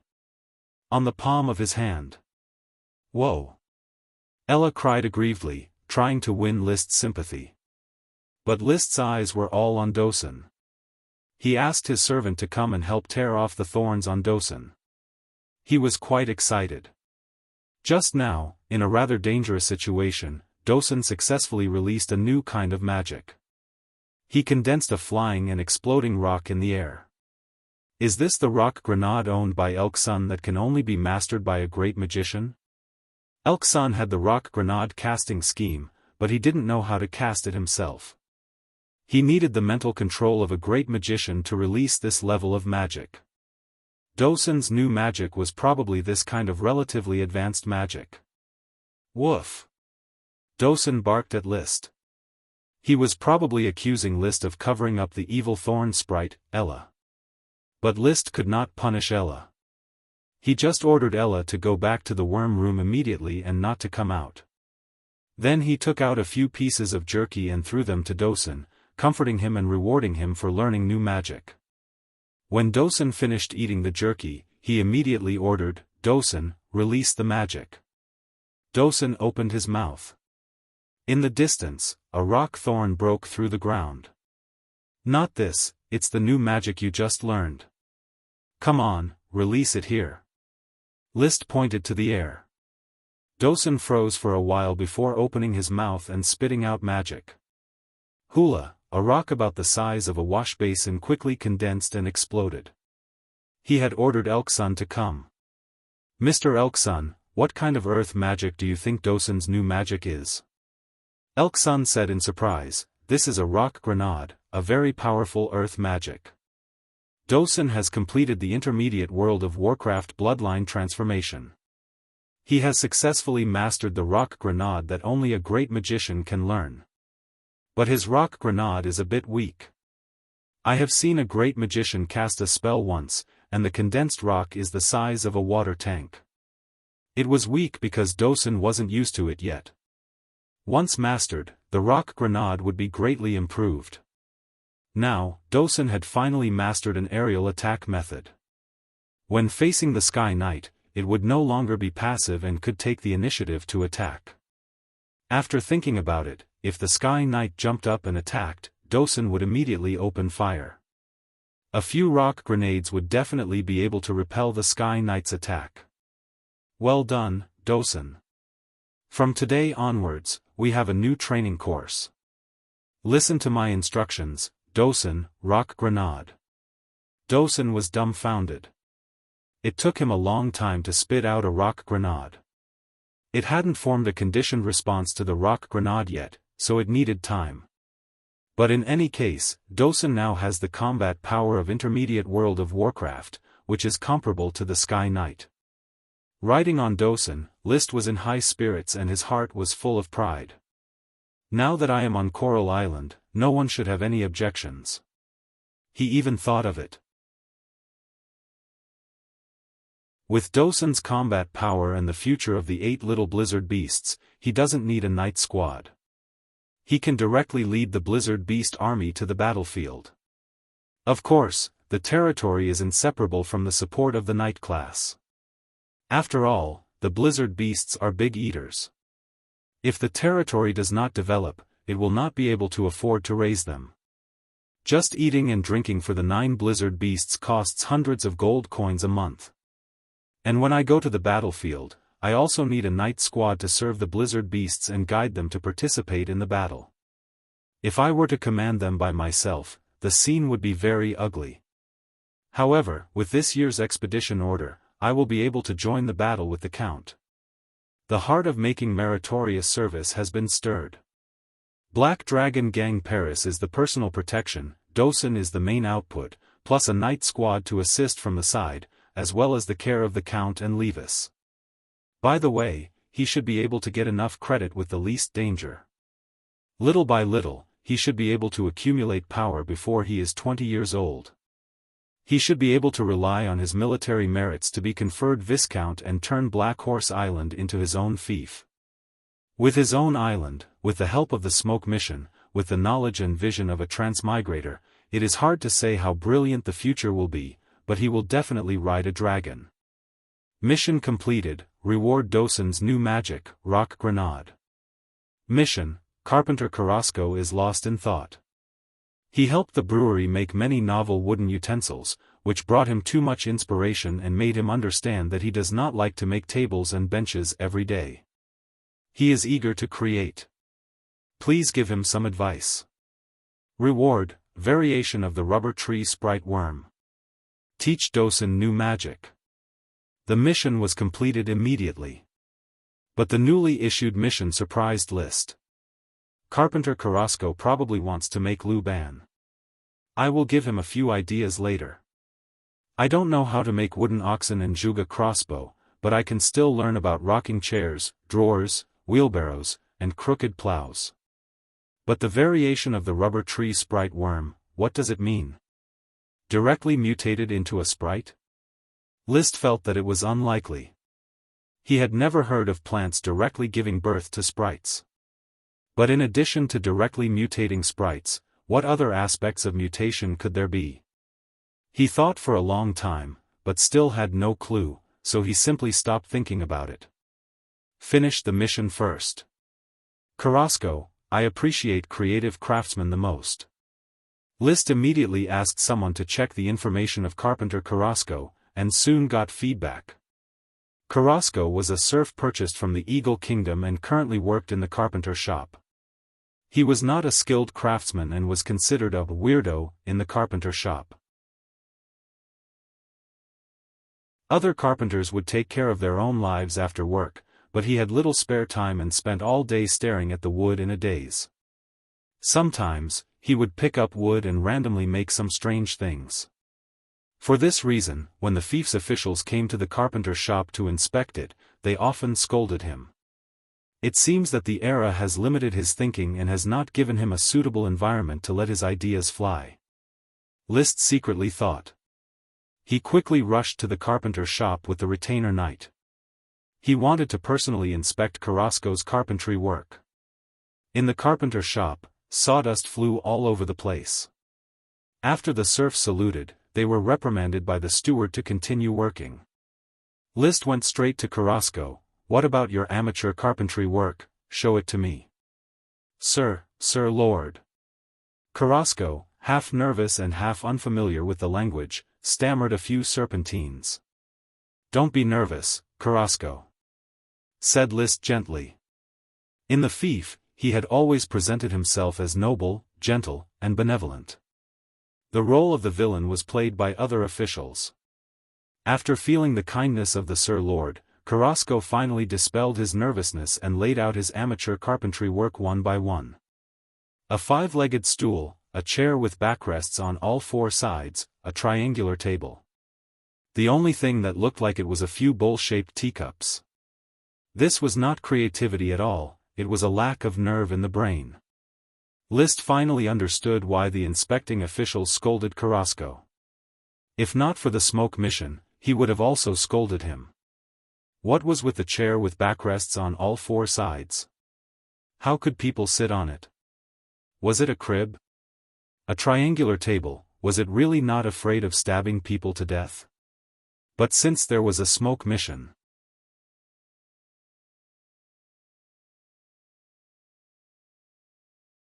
Chapter 291. Carrasco's serpentine was terrible, but even with a translator, there was still no way to communicate smoothly. Because his speech was always stuttering, he could not fully express what he wanted to express. People who had immersed themselves in work all their lives and had never received any education should not be expected to be able to express themselves proficiently.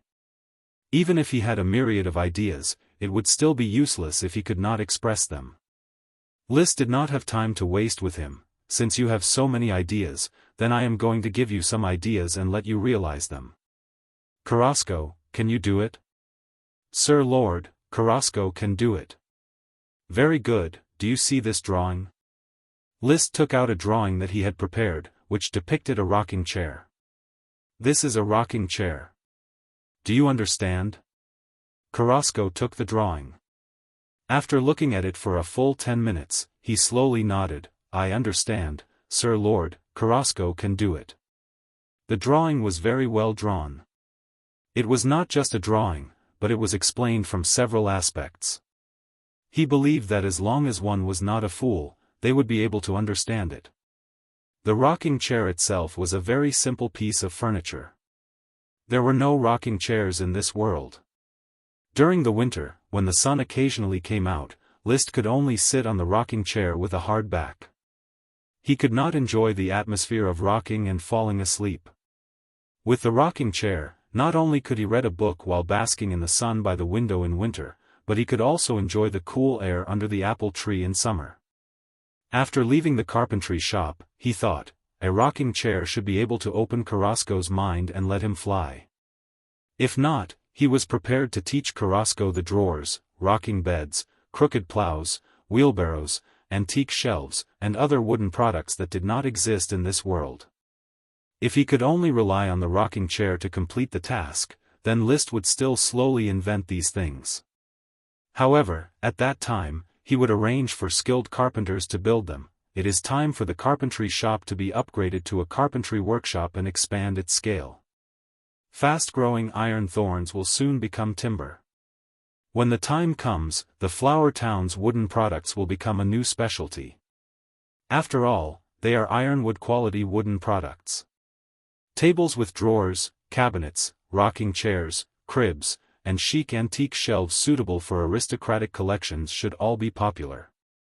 As for the crooked plow and wheelbarrow, Liszt had not decided whether he should develop them or not. These tools could already be defined as strategic items. Once invented, they would greatly promote the development of productivity. However, the technical content of these tools was relatively low, and it was very easy to plagiarize. At that time, it might not only boost the productivity of Flower Town, but also the Grand Duchy of Sapphire. He never denied his selfishness. As a noble, he had to keep the good things for himself. I should wait until I have grown stronger before I develop these strategic items one by one. At that time, I can rely on my first-mover advantage to rapidly expand my strength and achieve leaps and bounds in development.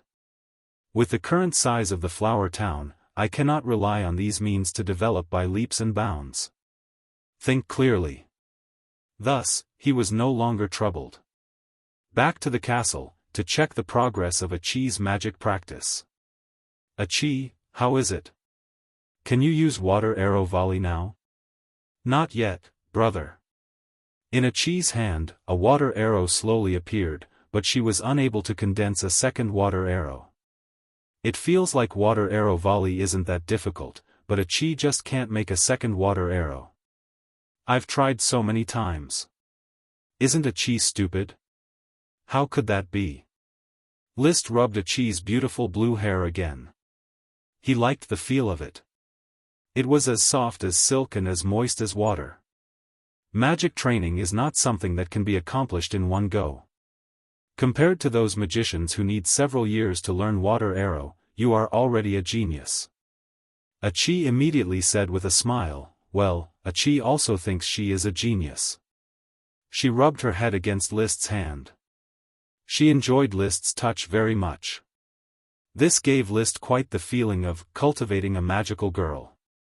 It was a great sense of accomplishment to slowly cultivate an underage fairy-like creature that belonged to him into a powerful magic platform. Occasionally, he would warn himself, at least 3 years, the maximum penalty is the death penalty. His eyes swept over Achi's perky chest, and he said with a smile, do you feel bored staying here every day? No, Achi likes her current life. She can read books and learn magic quietly, and she no longer has to worry about being chased by Murumita. I thought you would like the sea very much. Well, Achi likes the sea very much, but compared to magic, I have lived in the sea for 41 years. When I learn a lot of magic and can beat Murumita, I can go out to sea with my brother and play around.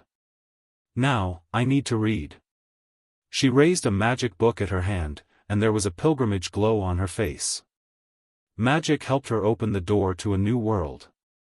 A Qi will become an outstanding water magic shooter, I firmly believe in this. List got up and left. You read and learn magic quietly.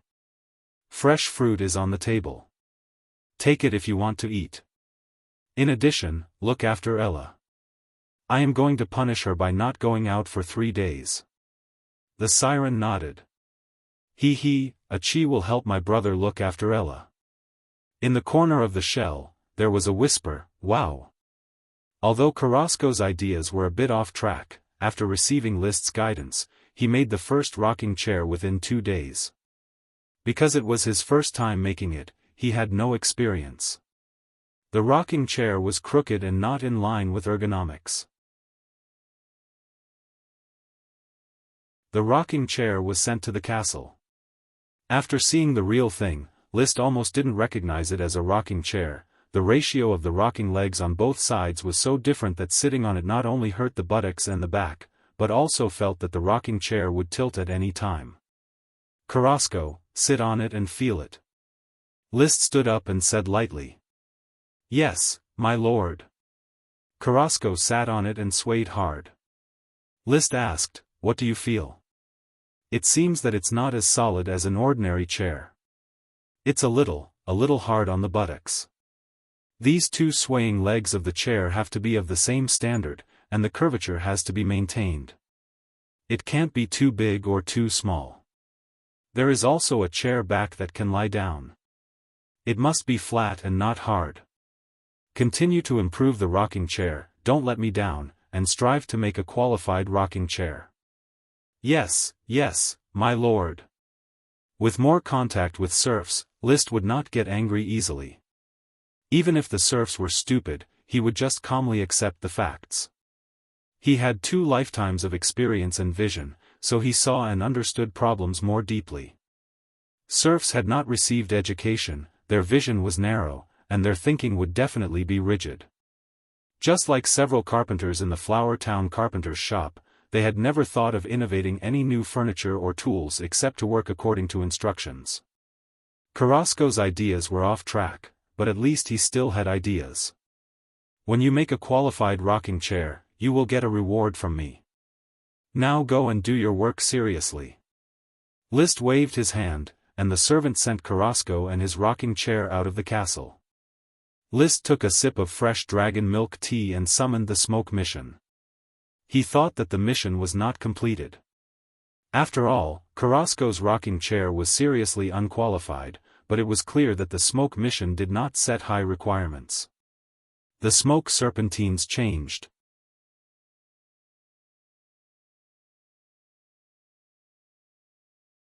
Chapter 292. Dang dang dang dang dang. Her slender and powerful fingers plucked on the piano keys. The beautiful melody of "To Alice" slowly rose and the notes danced at her fingertips. Under the illumination of the stove, her voluptuous body wrapped in tulle seemed to be plated with a layer of golden brilliance. Dang dang dang. The last few notes fell. Dunico Hyacinth let go of her hands and let out an imperceptible sigh. Behind her, a maid holding an evening dress asked in a low voice, "Miss, don't you want to attend the banquet tonight? Sir Richard is waiting for you to dance the first dance." "I'm only 18 years old, Lua, do you understand? I'm only 18 years old, and I don't want to get married so early. Why is this Richard like an old man who has been thirsty for 50 years, pestering me, pestering the Hyacinth family? Can't he wait 2 more years? Pestering me before the New Year's Day, and again after the New Year's Day. Miss, Sir Richard is deeply in love with you." "Oh, what a joke. This is just a marriage between families, there is no emotional foundation." Hyacinth tore off the tulle covering her body, completely exposing her beautiful body, allowing the maid Lua to change her clothes. "Moreover, he doesn't meet my aesthetic standards." The maid Lua inquired, "What kind of aristocrat do you like, miss?" "Elegant, indifferent, handsome, able to play beautiful piano melodies." Music can express the heart, and only those who are not so utilitarian can play a refreshing tune. Are you talking about Baron Liszt? Miss, you now play, to Alice, once a day. But Master doesn't seem happy. He is very angry about what happened in Tulip Castle. You should not make Master angry. He is trying to curry favor with the Pineapple family. Everyone thinks that the Taro family will fall into decline, so he can't wait to look for a new backer.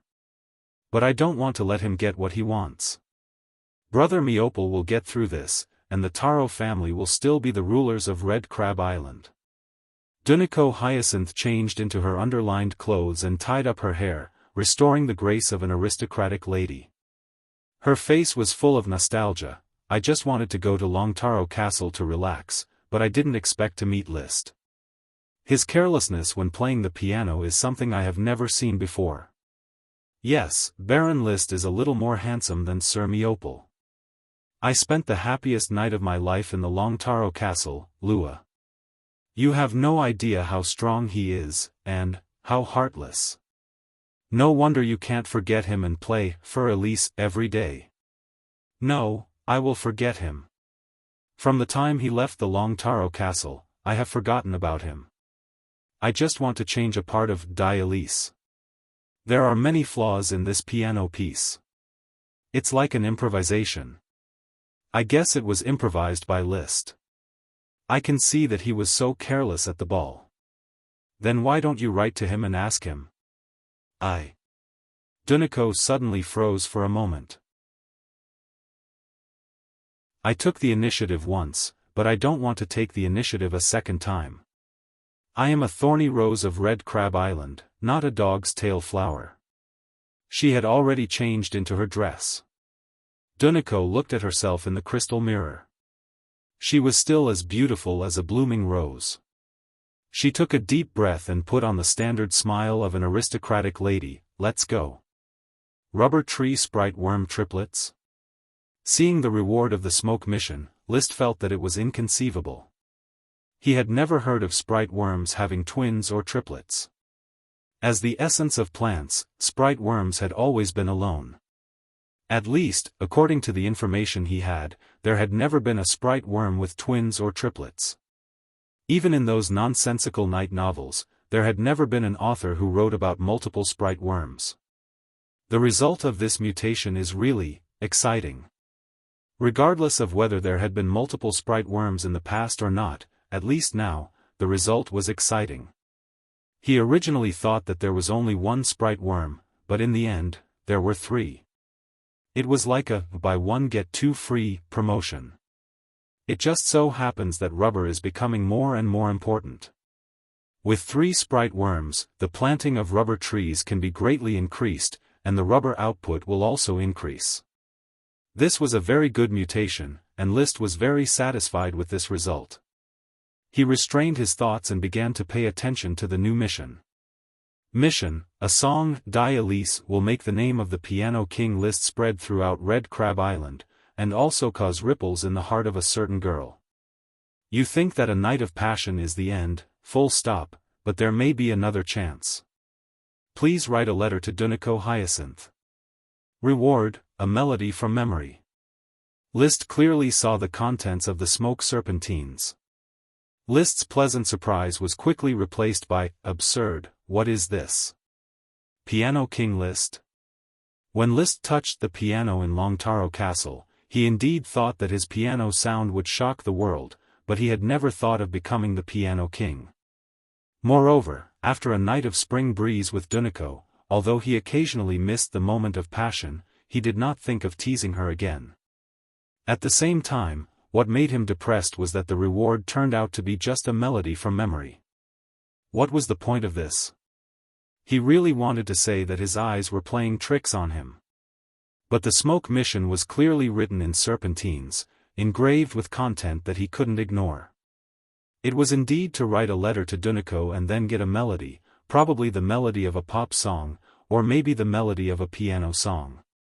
In his previous life, as an IT worker, he had a period of time when he typed code and liked to listen to the 70 world-famous piano songs, always playing this song list on loop. After a while, his mood relaxed. He accepted the content of the smoke mission's reward. If it was useless, then it was useless. He would think about it in the next mission. He also accepted the mission's content. If he could do it again with Duniko, why not? He just pondered. Why did the smoke mission issue such a strange content and boring reward? The smoke mission originated from the smoke dragon. It is the power of fate that drives all this. What does fate represent? The birth of the elves in the territory, the distress of the sirens, the invasion of the invisible dragon, and Paris's infiltration, these are all things that may or may not happen. But in the end, they happened and were grasped by List in the form of missions. There were also some missions that affected the fate of the residents of the territory. For example, Costo wanted to sail, Rainier wanted to make bread, Carrasco wanted to be Luban, and even Dosen wanted to release magic. Then, there were the ultra-small saltpeter mines, Fire Dragon Bone Fragments, Thorns Ridge's World of Warcraft, and so on. Therefore, there are 3 ways to trigger the smoke mission, or rather, the trigger of fate. The first is what I already have around me, and fate guides me to get it. The second is something that may or may not happen, and fate guides me to get it or prompt it to happen. And the third is that people's thoughts and wishes can also affect fate. Thinking of this.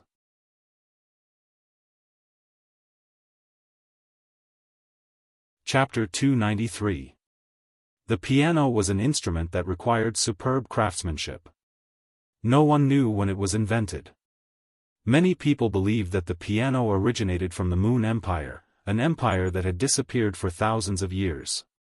The historical truth had long since changed beyond recognition, so much so that no matter what happened, the Moon Empire could be blamed on it. The aristocrats who boasted of their nobility could not do without music. Among the music that the aristocrats attached the most importance to was the piano. Many aristocrats would learn to play the piano from a young age. For example, the predecessor List often played the piano. His sister Elvira played the piano quite well, and his cousin Miopol was a piano enthusiast. Even some minor aristocrats would scrimp and save money to buy a piano as a pastime. Many aristocratic second sons, who had no hope of inheriting the title and did not dare to go to the battlefield, would turn to the piano, painstakingly practice their piano-playing skills, and become a pianist. After becoming a pianist, they could continue to go to the upper class. Many pianists relied on their charm to attract the favor of aristocratic young ladies, which was nothing new. Famous pianists, even in the palace, would be valued. And those pianists who could compose piano music, without exception, were called masters. Wherever they went, aristocrats would rush to receive them, and young ladies would secretly throw flirtatious glances at them.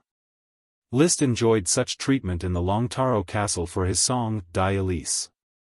The madness of the aristocrats towards the piano directly gave birth to a group of Iron Knight who specialized in making pianos. An Iron Knight was a chi cultivator who forged magic weapons, gemstone weapons, and other equipment. They did not go to the battlefield, did not practice fighting skills, and did not charge. Instead, they concentrated on forging weapons, belonging to senior blacksmiths.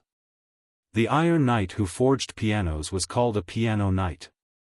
Only a family that had reached the rank of a marquis could have the financial resources to train a piano knight who could make a qualified piano. Each piano was equivalent to a magic weapon. The cheapest piano would cost at least 10 gold coins. Therefore, many pianists started with second-hand old pianos. There were several pianos in Tulip Castle, but unfortunately, the Count did not give any of them to Liszt. As a result, Liszt did not discover the Piano King Liszt in his heart. It's probably because the piano piece I played at will in the Longtaro Castle has released the Piano King in my heart, so it triggered such a smoke mission? He had already adjusted his emotions. Since he was already here, he would take things as they came. He did not rejoice or grieve because of external factors. The most important thing was to find a way to complete the mission. How am I supposed to write to Duniko? As a friend, or as a lover? Or should I just blindly write something to deal with the smoke mission? He pondered for a moment. He returned to the study, unfolded a thick piece of bast paper, picked up a quill and dipped it in ink. Dear Duniko, I wonder if you've been practicing Release lately? When I returned by ship, I sorted out the score amidst the waves of the sea. The bumpy cabin and the noise of the waves always destroyed my grasp of the melody. Perhaps there was also the factor of being restless after parting. Back in Flower Town, far away from the hustle and bustle, I breathed the cold air amidst the snow. My brain finally calmed down. Although the score has already been sent to Longtaro Castle along with Steward Rainieri and then handed over to you, I still try to play the melody again. Writing until here, he could not help but pull out a thick piece of bast paper covered with musical notes from the desk. He recomposed it when he returned to Tulip Castle. After playing it many times, he finally dug out the details of the release from the depths of his memory. The score he promised to send to Miopal and Duniko was written in a hurry while he was being tossed about at sea. It was not perfect. When he left Tulip Castle, he did not choose to send the more perfect release. He probably felt that it was unnecessary. After all, he did not need to rely on his identity as a pianist to add to his aristocratic temperament. As a result, the score was placed on the desk and covered in dust. Looking at the strong and powerful characters on it, he seemed to recall the wild night of that wild and hardy night. Compared with the beauty of the siren He, Duniko is much inferior, but her charm is something that the innocent and pure He does not have. One makes you feel that blasphemy is a crime, the other makes you just want to commit a crime. Dang dang dang. There was a knock on the door. It was the butler Carter. Master, is it convenient for you? Withdrawing his thoughts, Liszt responded, please come in. Carter came in with a cup of milk tea. This is the milk tea that Mrs. Morrison has just brewed, with a little bit of the best honey. If you like it, I will tell Mrs. Morrison to continue brewing it like this. Let me taste it first. Liszt picked up the cup and tasted it. Compared with the previous fresh milk, the milk tea with honey was undoubtedly better. The best honey was scraped from the poisonous beehive destroyed on Black Horse Island. It was 20 kilograms, non-toxic, and very mellow and sweet. It was filled with several large cups and labeled, Masters Only. There were also the pupae.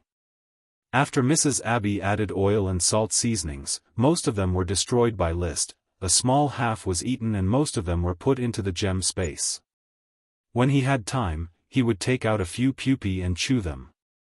At this moment, the milk tea entered his stomach. The delicious stimulated his taste buds, and Liszt could not help but drink the rest in one breath. It's delicious, and the sweetness is just right. Mr. Carter, help me tell Mrs. Morrison to use the same amount as today's cup. Yes, master. Carter left with the cup. Liszt continued to bury his head at his desk, writing letters, his quill pen never stopping. Now that I have completed the details of To Alice, I think it should appear on the piano stand of Miss Duniko, who knows the most about music, accompanied by your slender fingers turning into beautiful notes. I think I have heard your moving piano sound, lingering in my ears, as white as the moonlight. Greetings. Yours, sincerely, Liszt. Putting down the quill pen, he picked up the thick bast paper and shook it, so that the ink on it solidified faster. He then checked it twice and felt that the wording was okay. There was neither deliberate unfamiliarity nor cheeky enthusiasm. He just explained the reason for writing, but did not say goodbye. Men can do anything when they are impulsive. But when reason existed, he knew how to make a choice. He couldn't abandon Flower Town's matters and run all the way to Red Crab Island just to find Duniko and fire a shot at her. If it weren't for the absurd content of the smoke mission, he might never contact Duniko again. Passion is not love. As a noble, you have to be able to let go. I don't know what Duniko will think when she receives the letter. Liszt folded the thick bast paper in half, took out an envelope and stuffed it in. On the envelope, he wrote, "To Duniko Hyacinth," and "Sender, List Tulip." Then he lit the candle with a match, took out a round spoon from the square box on the table, scooped a few small cloves of rosin, and baked them on the candle flame. When the rosin softened into a liquid, he poured it on the envelope seal and smeared it evenly. Just as it was about to solidify, he took out his personal seal, a long square seal engraved with the name Lise in half serpentines. He pressed hard on the rosin, leaving an exclusive mark. After doing all this, he called for the retainer knight Philip, "Send it to Tulip Castle tomorrow morning and give it to Sir Levis. Have him mail it for me."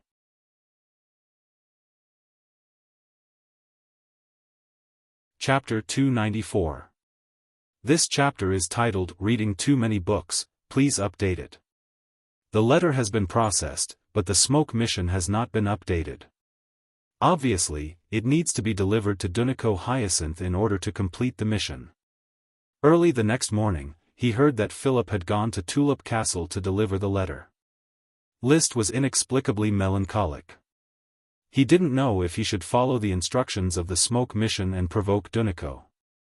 However, Duniko was quite suitable to be a lover. She was passionate when she entered and straightforward when she parted. The melancholy was only for a moment. Soon he returned to his peaceful state of mind and let nature take its course. With his aristocratic identity, handsome appearance, and outstanding inner qualities, he was destined to be pursued by countless women in this life. Instead of blinding yourself with all the choices, why not leave everything to fate? Sitting in front of the flowers when sober, sleeping under the flowers when drunk. Raising his hand to cover his eyebrows, he looked at the rising sun in the east. He seemed to see his past simple self, like the snow on the castle lawn, gradually melting. Converging into a stream, rushing to the river of the town, and then to the sea, never to return. It was as if he saw his tender self waiting downstairs under the hot afternoon sun with the ice cream he made himself, but the ice cream had melted and fallen on the concrete floor. In the end, no one came downstairs. These writing lives, read as Luther experiences, probably represent growth. Today the sun was shining. Winter had not yet passed, but spring was already restless. First, List trained Trembling Woods for a while, letting it continuously release rock grenades to the point where it could hit wherever it was pointed. Then he went to train the 8 little ones. Storm, flame, rock, waves, thunder, light, ice, shadow, the 8 little blizzard beasts with majestic names did not receive his warm treatment because of their cute appearance. If they did well, they would be rewarded with jerky and milk. If they did poorly, they would be punished. Just like how he trained Dosen in the beginning, carrot and stick were the right way. After training the blizzard beasts, List began his own chi practice today. Fire Surge and Fire Dragon Drill have been practiced by him to perfection. He was considering whether or not he should cultivate another chi secret manual. In the end, he decided not to cultivate any new chi secret manuals. Biting off more than he could chew, not to mention he still had multiple arrows to cultivate. The bowstring was pulled into a full moon. With his do chi attached to the arrows, he released his grip and the 3 arrows flew out in a triangular formation. In the blink of an eye, they hit the bullseye of the target that was 200 meters away. According to Marcus's teachings, as long as the Earth Knight grasped the basics of dual arrow shooting and dual arrow crossing, he would be able to become a godly archer and display great strength on the battlefield. However, List was not satisfied. He had successfully trained 3 simultaneous arrows to a basic skill. He casually shot 3 arrows, and none of them missed their target within 200 meters. Next, he planned to cultivate the 3 spiraling arrows into a basic skill. The spiraling arrows would be even more difficult to control, and the lethality would be even greater.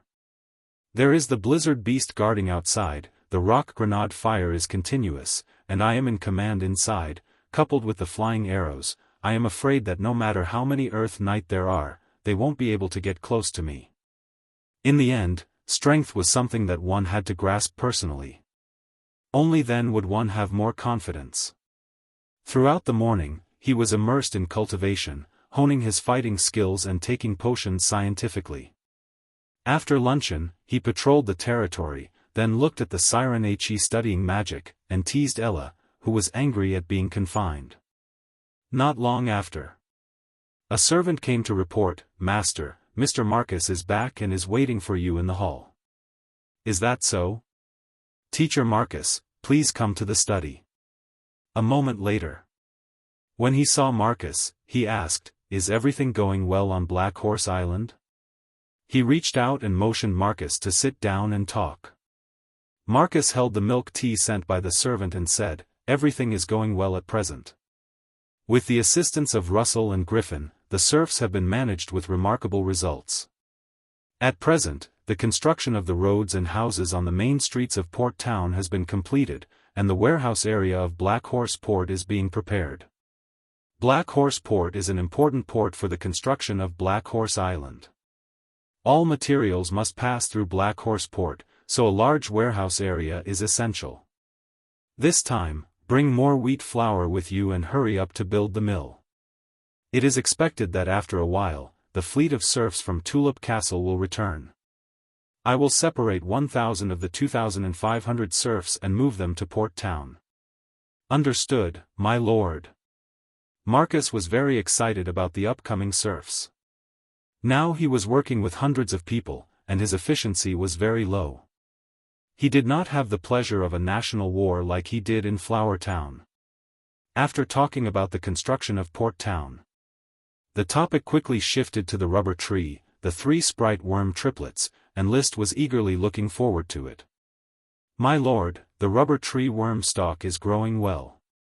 According to your instructions, I have sent people to water a lot of compost next to the roots. The broken branches have begun to heal, the cracked bark has healed, and there is no wilting of branches and leaves."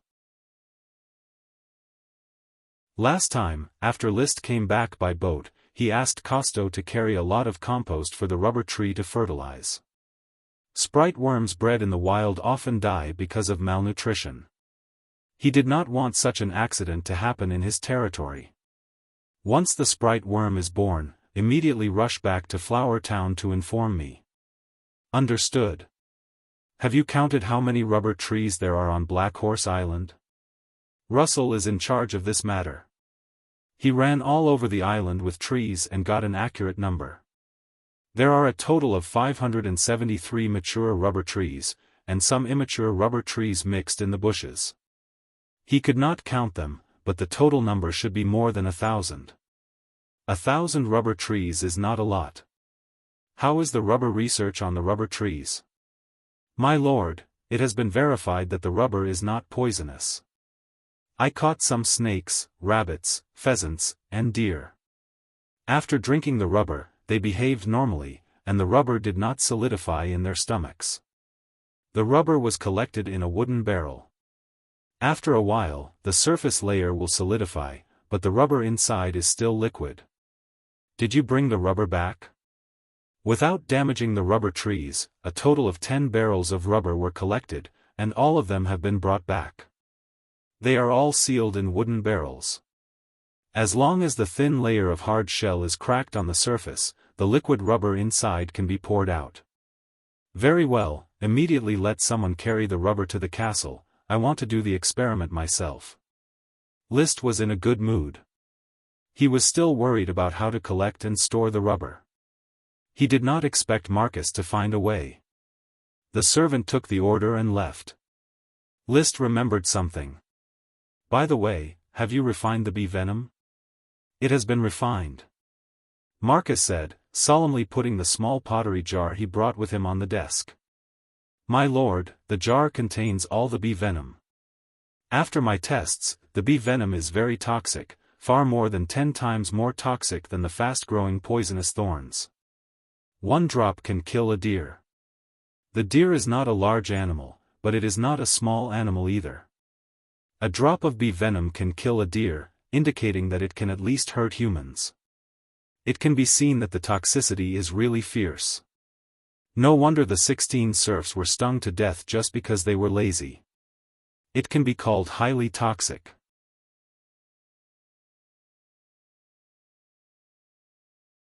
Chapter 295.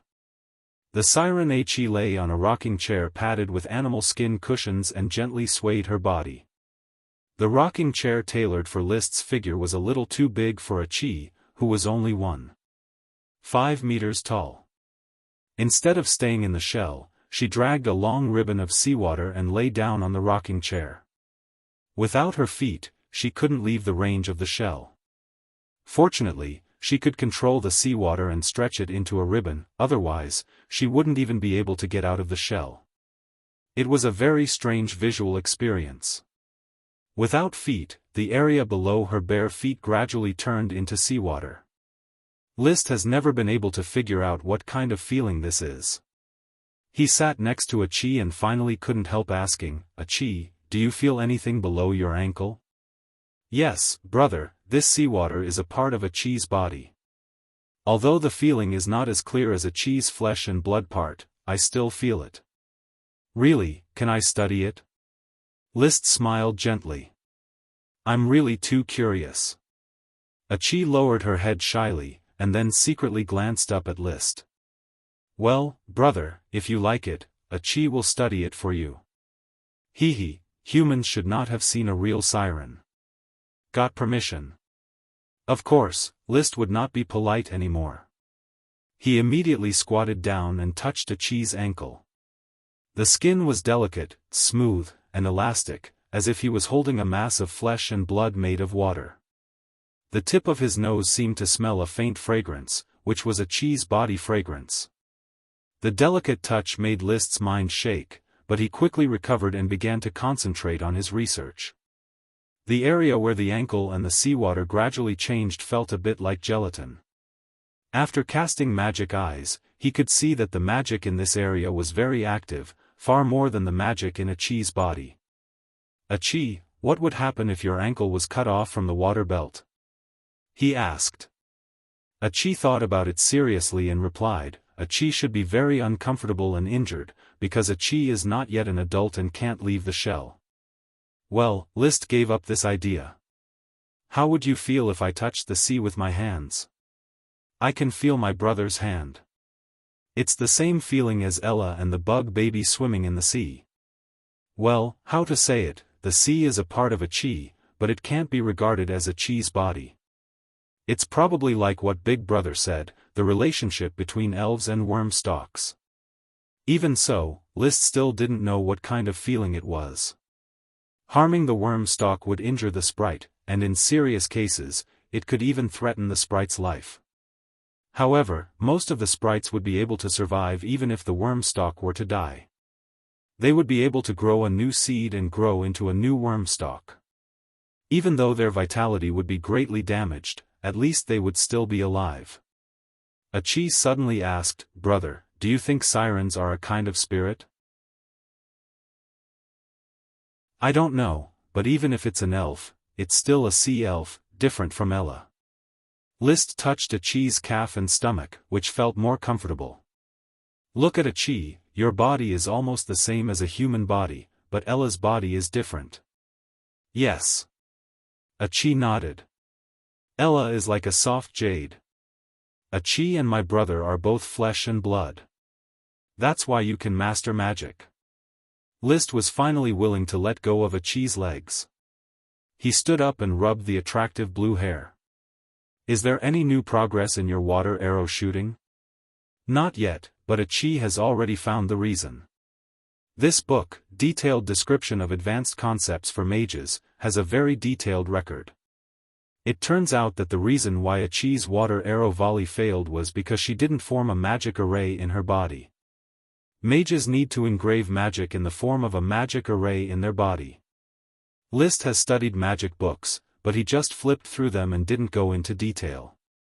Are there any magic circles in this pile of magic books? There are a lot of them. Magicians like to write research notes on magic runes and magic circles. He smiled very brightly. Brother, it won't be long before He becomes a real magician. I'm looking forward to it. Under the apple tree. There was also a rocking chair. List sat on it, lazily enjoying the sun. It was already past February 15th, sure enough, as the serfs of Flower Town said, winter would be dispelled in mid-February every year. Several days of sunny days have melted most of the snow in Flower Town. The weather was still below zero, but it was worth going out to bask in the sun. It was rare for him to release the 8 little ones and Dosen. Perhaps it was the natural relationship between father and son. The 8 little ones were very entangled with Dosen, chasing Dosen around the castle. The castle servants have become accustomed to the dangerous and terrifying intermediate world of Warcraft. Sometimes they even forget that the Blizzard Beast is an intermediate world of Warcraft and just treat them as a litter of dogs. Lord Baron, you are so relaxed. Elk Sun, wearing a magic cloak, came over. Please sit down, Mr. Elk Sun. I have completed the potion configuration of the snow flame mushroom. It is surprising that this kind of flame mushroom, which likes the cold, has fire magic that ordinary flame mushrooms can't compare to. Please test this potion first, he said, handing over a crystal tube. The golden red liquid swayed in the crystal tube. This is the 4th potion of Flower Town after Black Tulip, Ordinary Flame Mushroom, and Fast-Growing Magic Thorns. The Snow Flame Mushroom is a magic potion. The technology of planting the Snow Flame Mushroom in the greenhouses has been developed by the serfs who were stimulated by gold coins. After launching a major battle, 50 acres of mixed greenhouses were opened in a short period of time to plant snow flame mushrooms. List hopes to harvest a batch of snow flame mushrooms before the weather warms up. This potion likes cold weather and cannot be planted in hot weather. It is a seasonal potion. There are only 3 months of winter each year, and it can be planted about 2 or 3 times. However, its strong fire magic and its habit of growing in winter can make up for the production of potions in winter. After all, the growth of all kinds of potions will be delayed or even stagnant in winter. Drinking the potion in the crystal tube, List suddenly felt the flames rising in his stomach, several times stronger than the ordinary flame mushroom magic potion, and he almost cried out. The fire magic rolled in his body, crazily stimulating his cells to expand and absorb the violent magic. If there was a thermometer, List felt that his current body temperature was at least 60 degrees. This burst of magic power disappeared as quickly as it came. 2 minutes later, everything returned to normal. Calming himself down, he felt that the combat energy in his body had increased by a large margin. The effect was really violent. It's great, Elk Sun. How many potions can you make? Unfortunately, the production of snow flame mushrooms is too small. Now it seems that I can make 3 more ice flame potions. Ice flame potion is the abbreviation of snow flame mushroom magic potion. Hearing Elkson's words, List was a little disappointed. It was a good thing, but there was too little of it. He felt that he should store the ice flame potion. When the effects of the flame and thorns potions weaken, he can use the ice flame potion to stimulate it.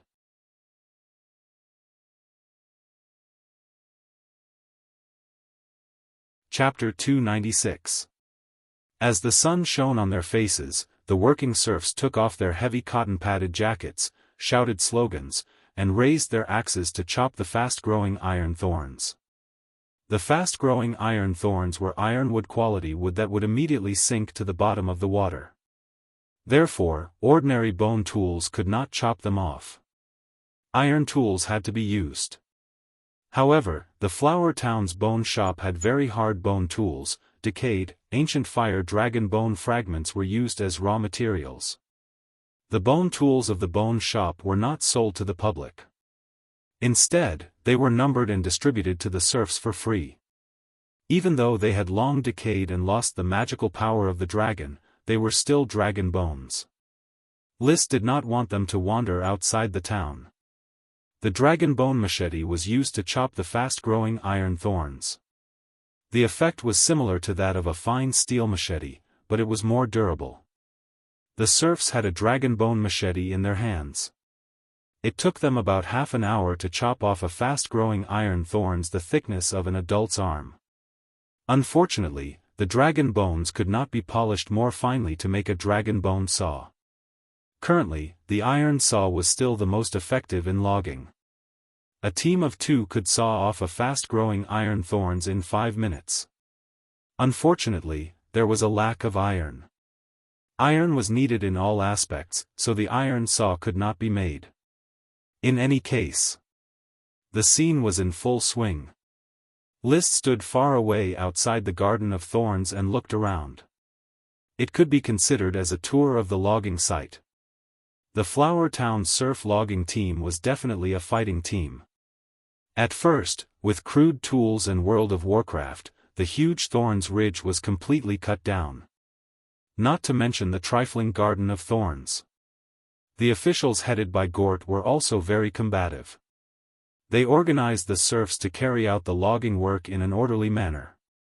Cutting trees, cutting branches, transporting wood, gathering branches and leaves, replenishing and replacing damaged tools, providing hot water, and bandaging wounds.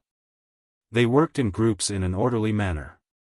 Fast-growing iron thorns are high-quality ironwood thorns under the influence of Ella.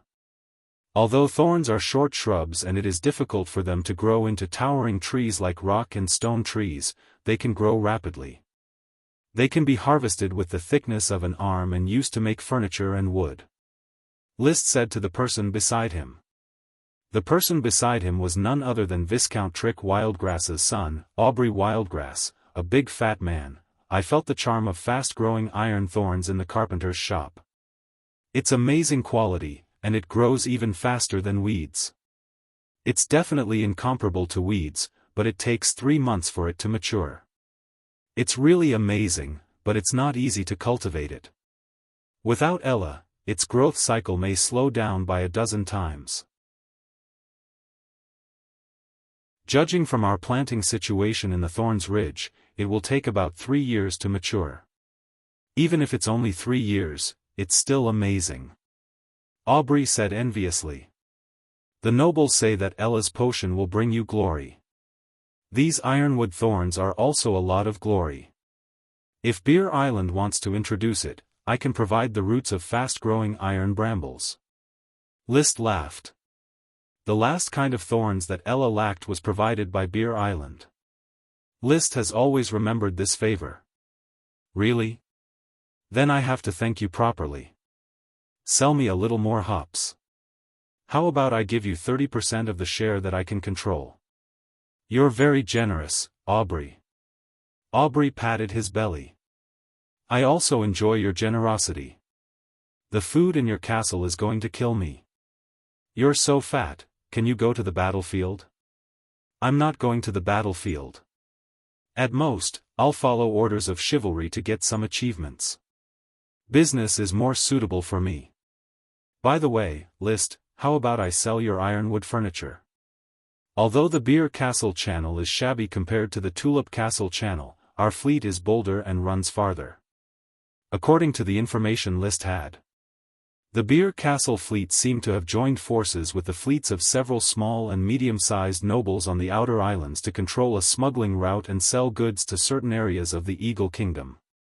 Of course, as long as it was not smuggling weapons, the Count would turn a blind eye to it. After thinking about it, List responded, as long as the profit is right, why not give it to the Beer Castle to sell? Today, Aubrey came to Flower Town as a guest to talk about business. First, he wanted to order more flower soap, and second, he wanted to get a share of the flower wine. Just in time for Flower Town to start cutting down fast-growing iron thorns, they talked about the sales cooperation of ironwood furniture. Aubrey wanted to cooperate. List didn't want to always use the Tulip Castle channel, and the two hit it off.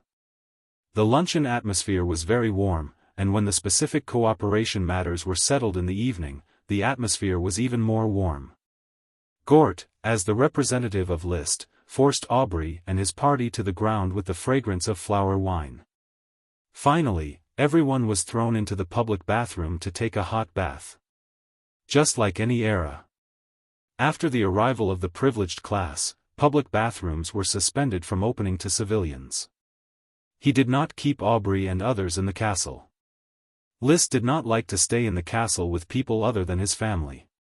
Moreover, there was the siren He on the second floor. Aubrey and his party were a lot and the castle could not accommodate them.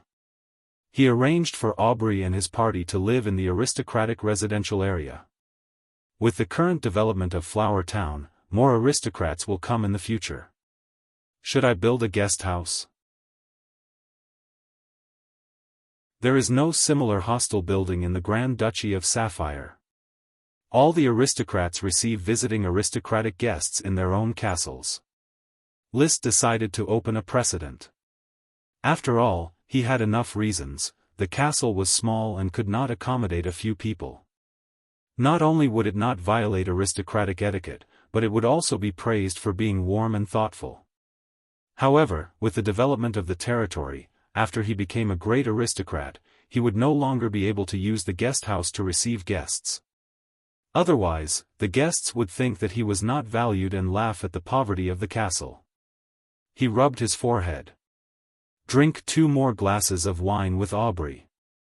List was a little tipsy, he was not very sleepy, and he was not in the mood to write history.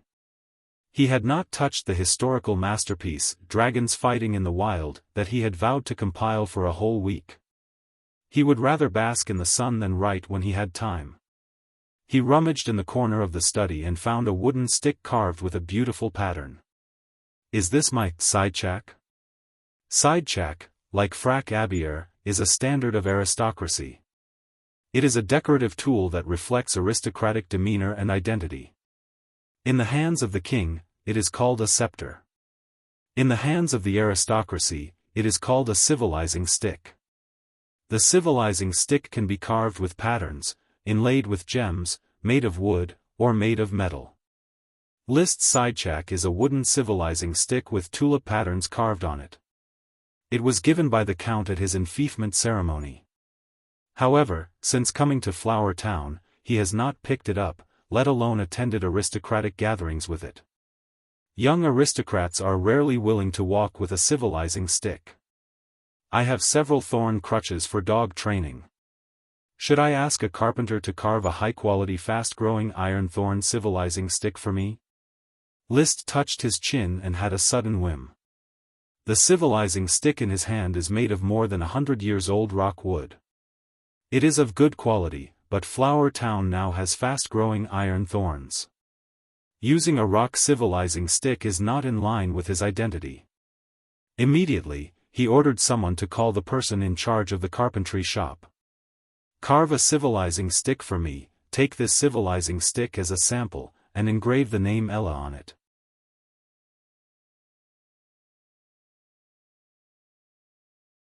Chapter 297. After Aubrey and his party left, the town regained its tranquility. Flower soap, flower wine, gourmet food, and ironwood, there are more and more specialties in Flower Town. List sat in his study, looking through the government records sent by Gort and silently drinking milk tea. The net profit of flower soap is 5 gold coins a day. As long as the technology is not stolen or counterfeited, it can continue to monopolize the market and gradually expand its scale by relying on the channels of Tulip Castle and Beer Castle. No one should know the technical formula of flower soap in a short time. The soap maker, Bernal Bastard, is constantly improving the formula of flower soap. Compared with the original flower soap, the current flower soap, although the main ingredients are soap powder, pancreas, and plant ash, but a variety of auxiliary materials have been added. This makes the variety of flower soap more abundant and the cleaning effect better. Even if there is a clumsy counterfeit soap on the market, it will not have much impact on the flower soap. List picked up a quill and dipped it in ink and wrote the number 10 on a blank piece of thick bast paper. He hoped that the flower soap could achieve a net profit of 10 gold coins a day. If it was done, there would be no need to worry about the food of the castle and the blizzard beast. So, I was worried that the blizzard beast would eat me poor, but it was just a worry. As a transmigrator, I still have some stock in my stomach, and a casual sale can bring me a lot of profit. He thought with some pride. Flower soap is now the pillar industry of Flower Town. Food is also a pillar. Although it doesn't make much money, it has greatly improved the reputation of Flower Town. Now everyone on Coral Island knows that Flower Town has the most delicious food. However, reputation is not very important to the aristocracy. At most, people will pay attention to Flower Town and List. List himself doesn't pay attention to it. He developed these delicacies for his own stomach. What really makes him pay attention to is the upcoming liquor business. Next, eat meat or drink porridge, it depends on the power of the fresh flower brew. At present, the expansion of the brewing workshop has not been completed. The brewer sent by his brother Levis is already in place. He is learning brewing techniques from Frank distillers and others. His family has also settled down in Flower Town. 13,000 gene of iron has been shipped in 2 batches. Corn and other brewing materials have also been shipped in batches. The wooden, ceramic, and jade vases were currently being carved. Levis's tutor, Frank, also known as Frank, often runs back and forth with the convoy to supervise the progress of the brewery. Obviously, Levis is more anxious than List. Levis has taken some of the fresh flower brew to all the aristocrats in the 6 cities of Coral Island and invited them to taste the new wine. His desk was already full of orders. In another week, the first batch of flower wine will probably be brewed and then packaged for the market. The quill stopped for a moment. List wrote the number 50 on the thick bast paper. He hoped that he could make a net profit of 50 gold coins from the flower brew business every day. However, he raised his eyebrows slightly. He then crossed out the number 50 and wrote 100. Here, white wine could be treated as a luxury item. Moreover, it was a daily luxury item that the nobles flocked to. As long as he could capture Coral Island and Red Crab Island, he should be able to earn 100 gold coins a day. If he could capture Golden Island and New Land Island, he would earn even more. At that time, Black Horse Island can be fully developed, instead of secretly sending hundreds of serfs, working day and night, to barely build a few streets and a few rows of houses. When the rubber tree sprite worm is in place, List intends to immediately expand the rubber tree planting area. After the beginning of spring, the Black Blood Horse pasture will also be expanded. This requires a lot of manpower and money. Thinking of this, he couldn't help but feel lucky. Fortunately, I have the smoke task, which has rewarded me with 4 kinds of potions. The revenue from the Black Tulip is used to pay for the current construction of Flower Town and Black Horse Island, barely enough. Flame Mushroom, Snow Flame Mushroom, and fast-growing magic thorns are left for me to take. The Black Tulip can bring about 400 or 500 gold coins a month. Basically, as soon as it enters the account, it will be invested in the construction of the town. Now it is the early expansion and money-burning stage. Just buying food alone costs hundreds of gold coins every month. The price of food is astonishingly high, especially in winter, when the aristocratic lords on Coral Island barely eat themselves and are reluctant to sell food. This winter, a lot of farmland will be reclaimed. I hope that Flower Town can be self-sufficient in food. No, I will be satisfied if it can meet 3/4 of the rations.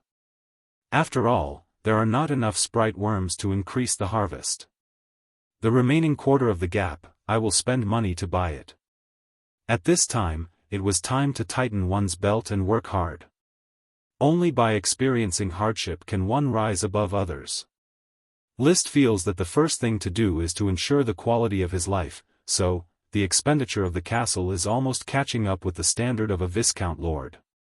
It is also because of his extravagant eating and drinking that he was able to advance to an elite Earth Knight in a short period of time and rapidly increase the total amount of chi.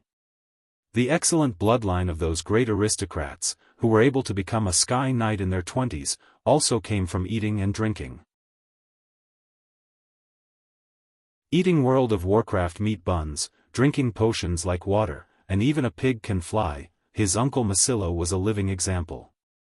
He had a waste aptitude, yet he was still trained by Marquis Merlin to become a Sky Knight. He yawned. List is impatient to look at these administrative records again. He threw the quill into the ink box. Why do I need to know how much I spend and how much I earn every day? I only need to care about whether I have enough money to spend, whether it can meet my needs for life and practice, and then continue to grow stronger. He got up and left the study. He asked someone to call Paris. He was ready for a real battle and to sweat a little. After a hearty battle, he felt comfortable all over. He had a good appetite at noon, ate a plate of tomato scrambled eggs, and took a comfortable nap. Just after waking up, List received good news. Marcus has returned to Flower Town on the Flower. He hurried to the castle. Sir, rubber tree sprite worms have been born. Incredible, it's 3 sprite worms, unheard of. Russell, Griffin, and I checked every 2 hours. In the early morning, it was my turn to check, and I personally saw 3 sprite worms crawl out one after another. When he said this, for fear that List would not believe it, he deliberately emphasized that he would personally check the tree. List was already aware of it, therefore, he did not show any surprise. He just nodded calmly. I understand, Teacher Marcus. These are sprite worm triplets. They are admittedly mystical, but they are not impossible. When the flower is unloaded and loaded, we will set off immediately. He was surprised by the Lord's reaction. Marcus also suppressed his excitement and regained his composure. Yes, sir. Originally, the flower could not sail at night, and sailing at night was very dangerous. However, because of the sprite worm's impatience, List urged Costo to set off in the afternoon when the flower was full of cargo. Breaking through the sea, the waves splashed. Facing the sunset, they sailed at full speed.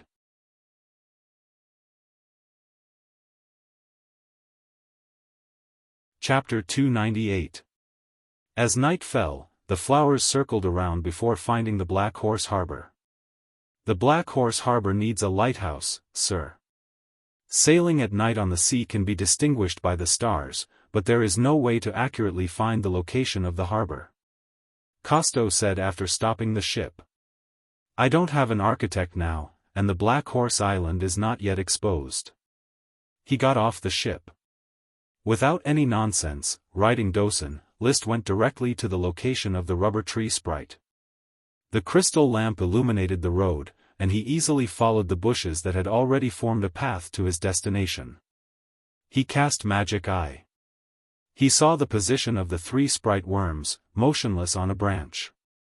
Without any nonsense, he began to climb the tree directly. For the elite Earth Knight, climbing the tree was a piece of cake, and he easily arrived at the branch where the sprite worms were resting. Under the light, 3 fat, milky white rubber tree sprite worms were lined up, not knowing if they were sleeping or not.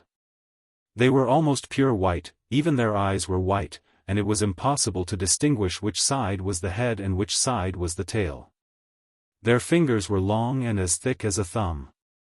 They looked like silkworms, but more beautiful and exquisite, as if they were living creatures carved out of jade. Even if List could see the sprite worms in the castle every day, he would still be amazed at their beauty and wonder. Little guys, don't sleep.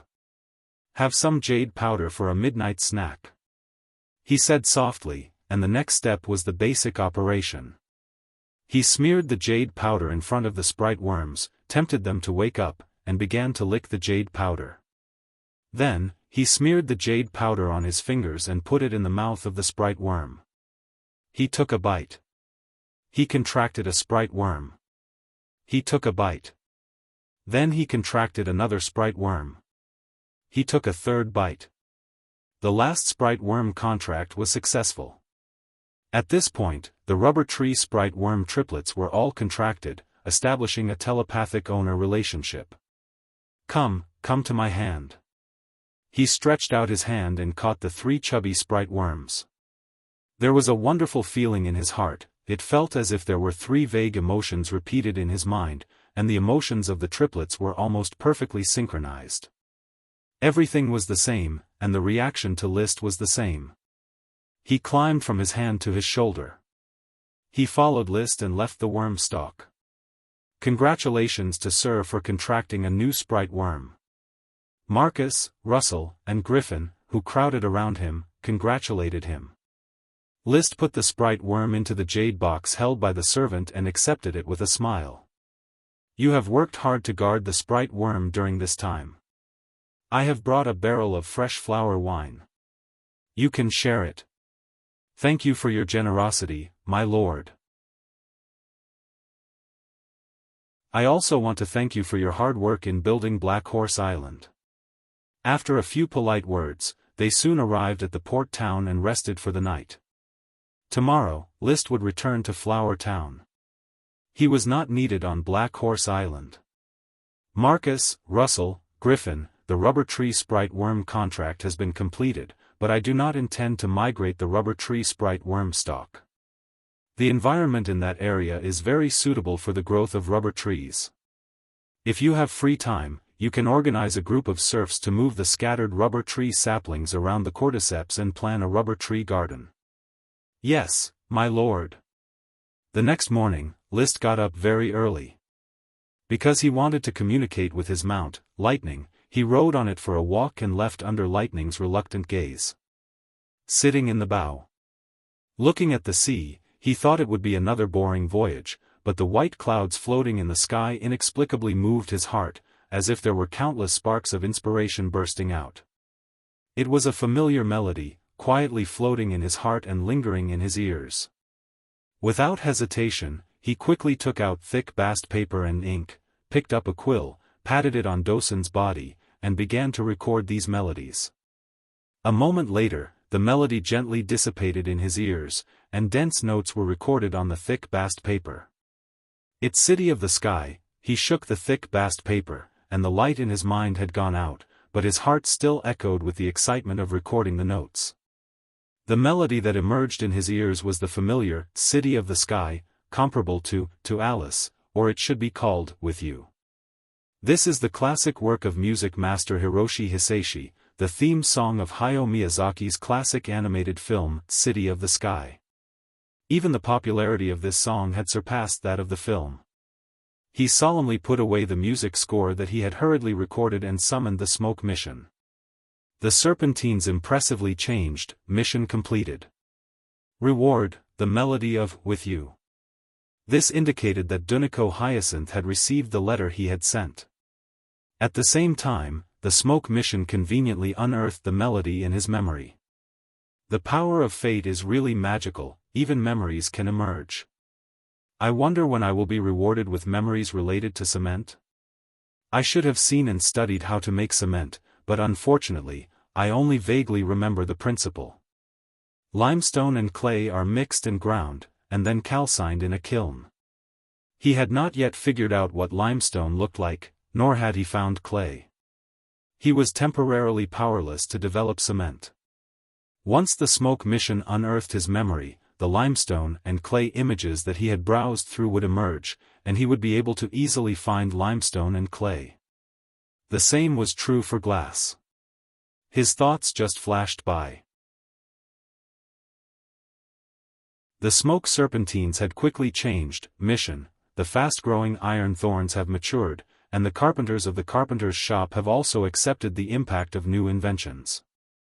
It is time to promote the arrival of the ironwood era in Flower Town. Please build a carpentry workshop and produce new furniture. Reward, 3 wild tea trees. Huh. He saw the reward. It turned out to be a wild tea tree. There was tea in this world, but it was coffee and milk tea. There was no such thing as tea. He had never drunk China tea, even in the Knight's novel, he did not find any information about tea. He once thought that there was no such plant as tea tree here. He did not expect that he would be rewarded with a wild tea tree. It must be in a corner of Black Horse Island. Tea is a good thing. Drinking tea can be used for health care, especially to relieve greasy oil, digestion, and diuresis. If I remember correctly, in ancient China, tea was a strategic material like salt and iron, especially when trading with nomadic people in the north. Nomadic people mainly ate meat. Greasy food was not easy to digest and needed tea to digest. That's why there was the tea-horse exchange, where strategic materials and horses were exchanged for tea. Even the independence of the United States could be said to have been caused by tea. The Boston tea pouring incident in opposition to the tea tax law was the direct trigger of the War of Independence. The importance of tea was evident. List's situation was similar. He ate too much meat, especially World of Warcraft meat, which was more greasy and difficult to digest than ordinary meat. With the help of tea, he could better absorb the nutrients of World of Warcraft meat. This applied to most nobles. It is conceivable that tea will become another of my specialties.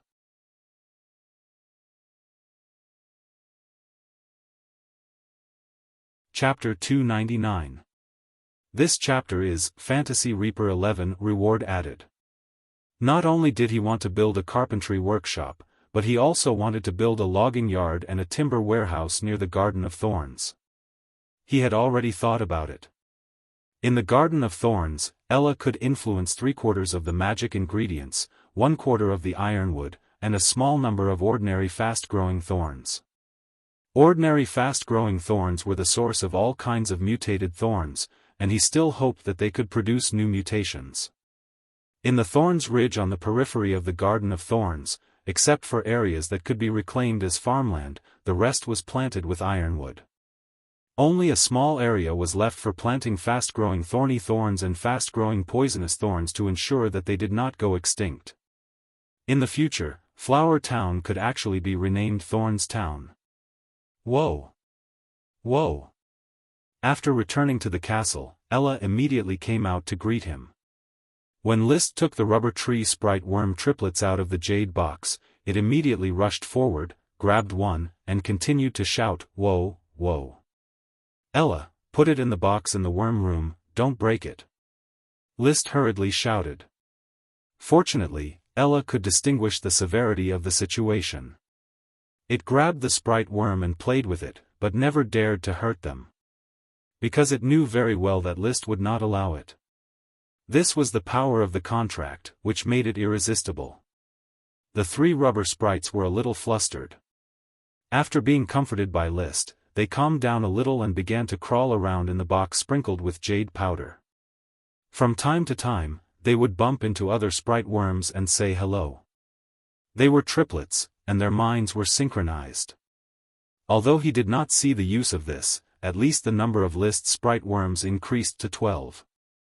The initial excitement had calmed down, and he began to think, there are rubber sprite worm triplets, but there are no 3 rubber tree worm stalks. So, did I make a profit or a loss? Overall, it was a loss. After all, it took 3 portions of jade powder to raise them, but the range of influence of the rubber tree worm stalks was no different from that of a single sprite worm. No. Suddenly, he froze. It is not that there is no difference.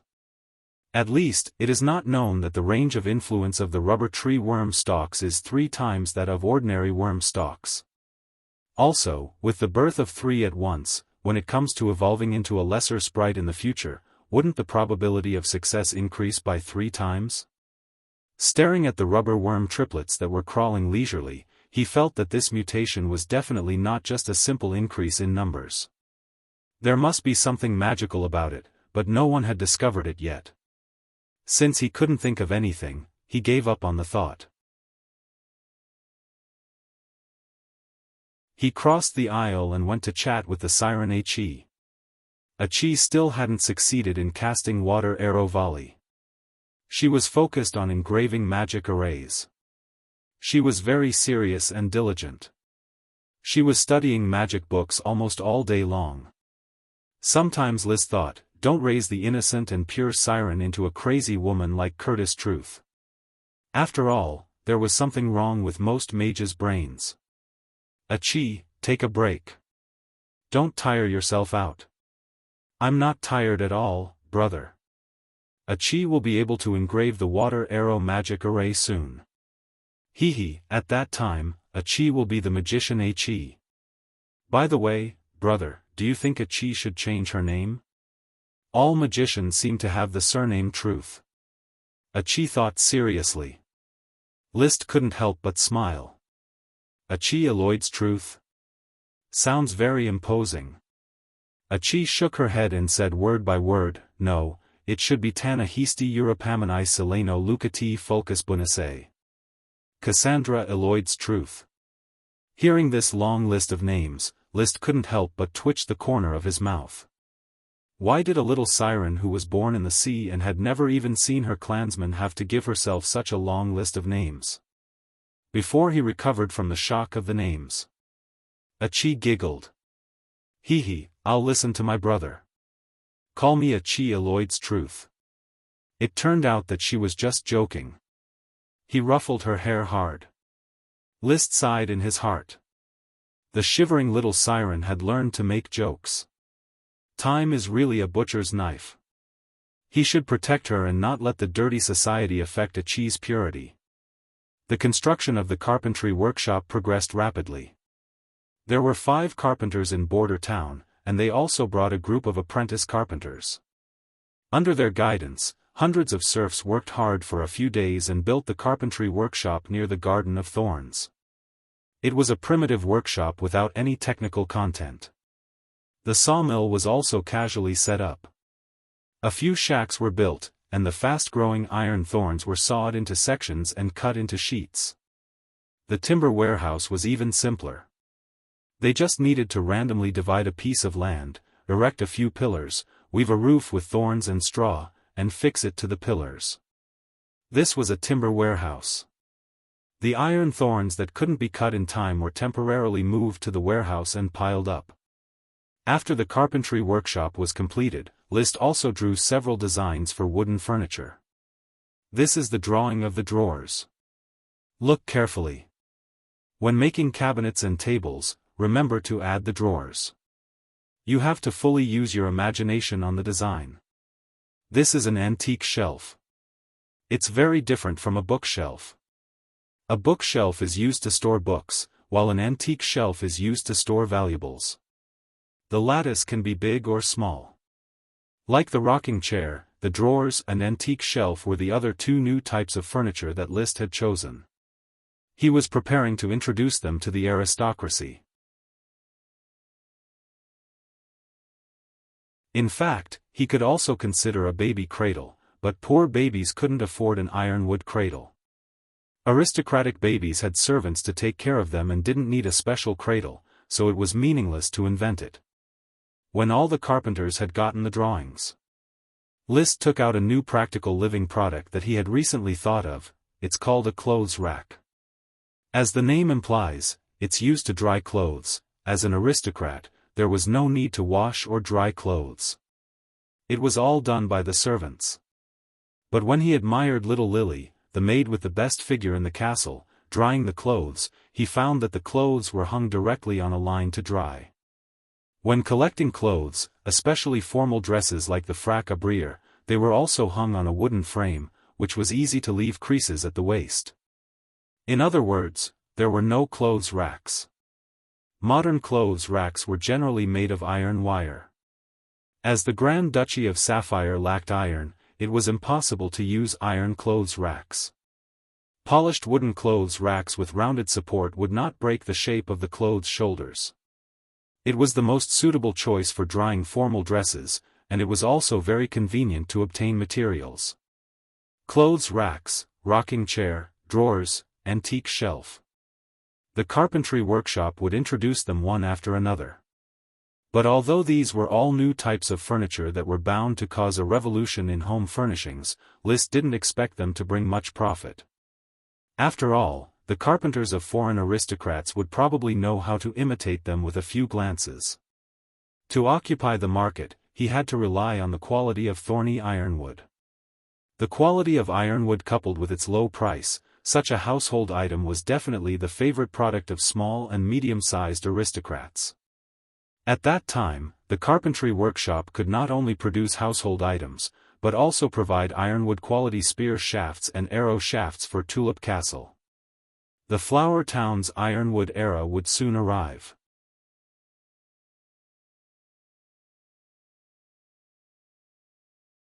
Chapter 300. It will take a few days for the carpentry workshop to go into operation. Liszt is now concerned about the flower wine that is about to go on the market. He went to Tulip Castle and brought a barrel of raw pulp to the Count. "Is this the flower wine?" The Count took a sip and nodded. "You make me look at you, Liszt. The liquor business is easier to make money than the potion business. This is a profiteering industry. The flower wine business also needs the protection of my father. Of course, I am your father. The flower wine has shown me many possibilities. Maybe it will become the biggest help for the Tulip family to climb the power ladder." The Count obviously saw the hidden profits behind the liquor. Levis, Ulvera, you, and Lytton are the blood of the family. He felt that the Count's next words meant to divide the profits of the liquor equally. Liszt interrupted directly, "Father, I thought my brother had already reported to you about the flower wine cooperation." As he spoke, he glanced at Levis standing next to him. "Of course I have reported it. Without my father's approval, how could the flower wine be successfully launched on Coral Island?" Levis hurriedly said, "The result of my discussion with my father is that I will take out 20% of the profits and give it to the Tulip family for the use of the channel. The rest is divided between us two brothers. Liszt wants 40% of the profits and the remaining 60% is Levis's." Now it seems that Levis only took 40% and handed over 20% to Tulip Castle. From Levis's attitude, Liszt has generally understood and said, "I also think such a distribution of benefits is very reasonable. Although my brother, as the heir to Tulip Castle, can use the channel at will, after all, he is not separated from Lytton. He should take care of his brother and leave 20% for Tulip Castle. As you said, Liszt, Lytton is also my younger brother. How could I not take care of him? Father, you can nurture Lytton with 20% of the profits. I won't have any complaints." The two brothers, one by one, they directly determined the distribution of profits, blocking any room for the Count to interrupt. Perhaps as a father, he feels that the value of flower brew is too great and he should take out more profits to redistribute, but for Levis and Liszt, this is absolutely impossible. Even Ulvera and the others weren't willing to take them along, let alone Lytton, his half-brother. On this point, the two brothers were firm. The Count sat behind his desk and looked at Levis and Liszt. Both of them looked calm as if nothing had happened. He couldn't help but look gloomy. He drank the fresh flower wine in the cup in one gulp. He then put down his cup heavily. "Should I feel proud of your shrewdness? It's only been 20 years since you've become a major noble. Have you really inherited the initiative that I'm looking forward to? Why has Tulip Castle begun to emit the stench of decay like all the other nobles? Father, I practice diligently all the time, looking forward to making meritorious contributions on the battlefield like you." Levis put his left hand on his chest and said solemnly. Liszt didn't want to explain. He didn't need to explain anything. The development of Flower Town was the most powerful proof. He even had the mood to make a joke. Just like wine, the older it gets, maybe decay is an outstanding manifestation of aristocratic temperament. Liszt, I'm not joking with you. The Count looked at his second son, who was getting more and more blurry in front of him, and suddenly felt that his authority as a father was crumbling. You didn't joke before. I'm pleased that you've grown up, but I don't want you to lose some family love. When he was a child, Liszt was very afraid of his father. But now Liszt puts the Count in an equal position, between father and son, it's no big deal to quarrel again. There's nothing to be afraid of. The Count can't break his son's leg. So, he directly expressed his point of view. Father, maybe you think that sharing between brothers and sisters is family, but I feel that I hold an invincible sword in my hand and can protect my brothers and sisters. It is also a kind of family. I think what Liszt said makes sense. Levis agreed. The Count was silent for a moment. He poured another glass of flower wine for himself and one for each of Levis and List. He raised his glass and gestured slightly. I hope you can all remember what you said today. Besides, decay is not the temperament that aristocrats should have. The atmosphere eased. List picked up his glass. He pretended to drink it in one gulp. He really didn't like to drink white wine. After drinking the wine, Levis suddenly said, "Father, what about the top flower wine for the Grand Duke? I need to go to the palace in a few days to participate in a spring court meeting. I will bring with me the century-old tulip." At this point, the brief confrontation in the study ended with the two brothers protecting their own interests. In the corridor, Levis breathed a long sigh of relief. You don't live in Tulip Castle, so you may not know. After the flower wine came out, Madame Marie went crazy and has performed several crying scenes in front of my father. I almost couldn't hold on. Fortunately, your words today convinced my father. The owner of Tulip Castle is Lee William Tulip. Levis is just the heir.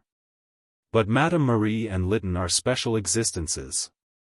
They are doomed to not be the owners of the castle, so they can only find a way to get more benefits before Levis inherits the castle. Everyone is destroyed if they don't look for themselves. Of course, you can't think of others too badly, but you can't think of others as good people. List didn't know how Madame Marie's pillow talk was blown in secret.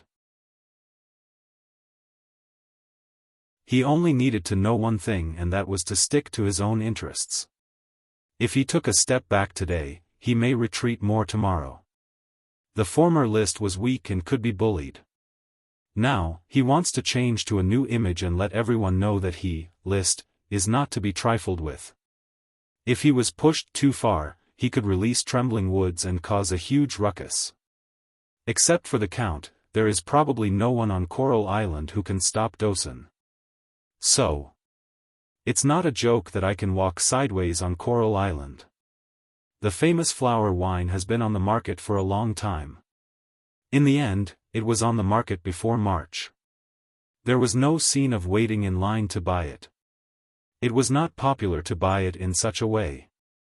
The scheduled order has long been placed on Levis's desk. List only needs to pull the flower wine over, then classify the cans and give them to Levis. He doesn't even need to know who the flower wine is sold to. As long as he counts the bottles, his share of the profits will not run away. Of course, he calculates the shipping price. The cost of shipping to different areas is different, and the price will change accordingly, but List has nothing to do with it. He just gave it to Levis at the price of 5 silver coins for the wooden bottle, 50 silver coins for the pottery bottle, and 10 gold coins for the jade bottle. Just this wave. A total of 210 wooden bottles, 26 pottery bottles, and 8 jade bottles were sold. Gravel Castle and Beer Castle each bought 4 jade bottles of flower wine. The total value is more than 103 gold coins, which is about enough for the nobles on the island to drink for a week. It's a pity that before the Count left for Blue Dragon Island, he forced the flower wine to be sold to Tulip Castle at cost price. Otherwise, with Tulip Castle's consumption of drinks, I'm afraid it would be comparable to the sales of all the small nobles combined. List got 40 gold coins and thought about it. This is just the sales of Coral Island.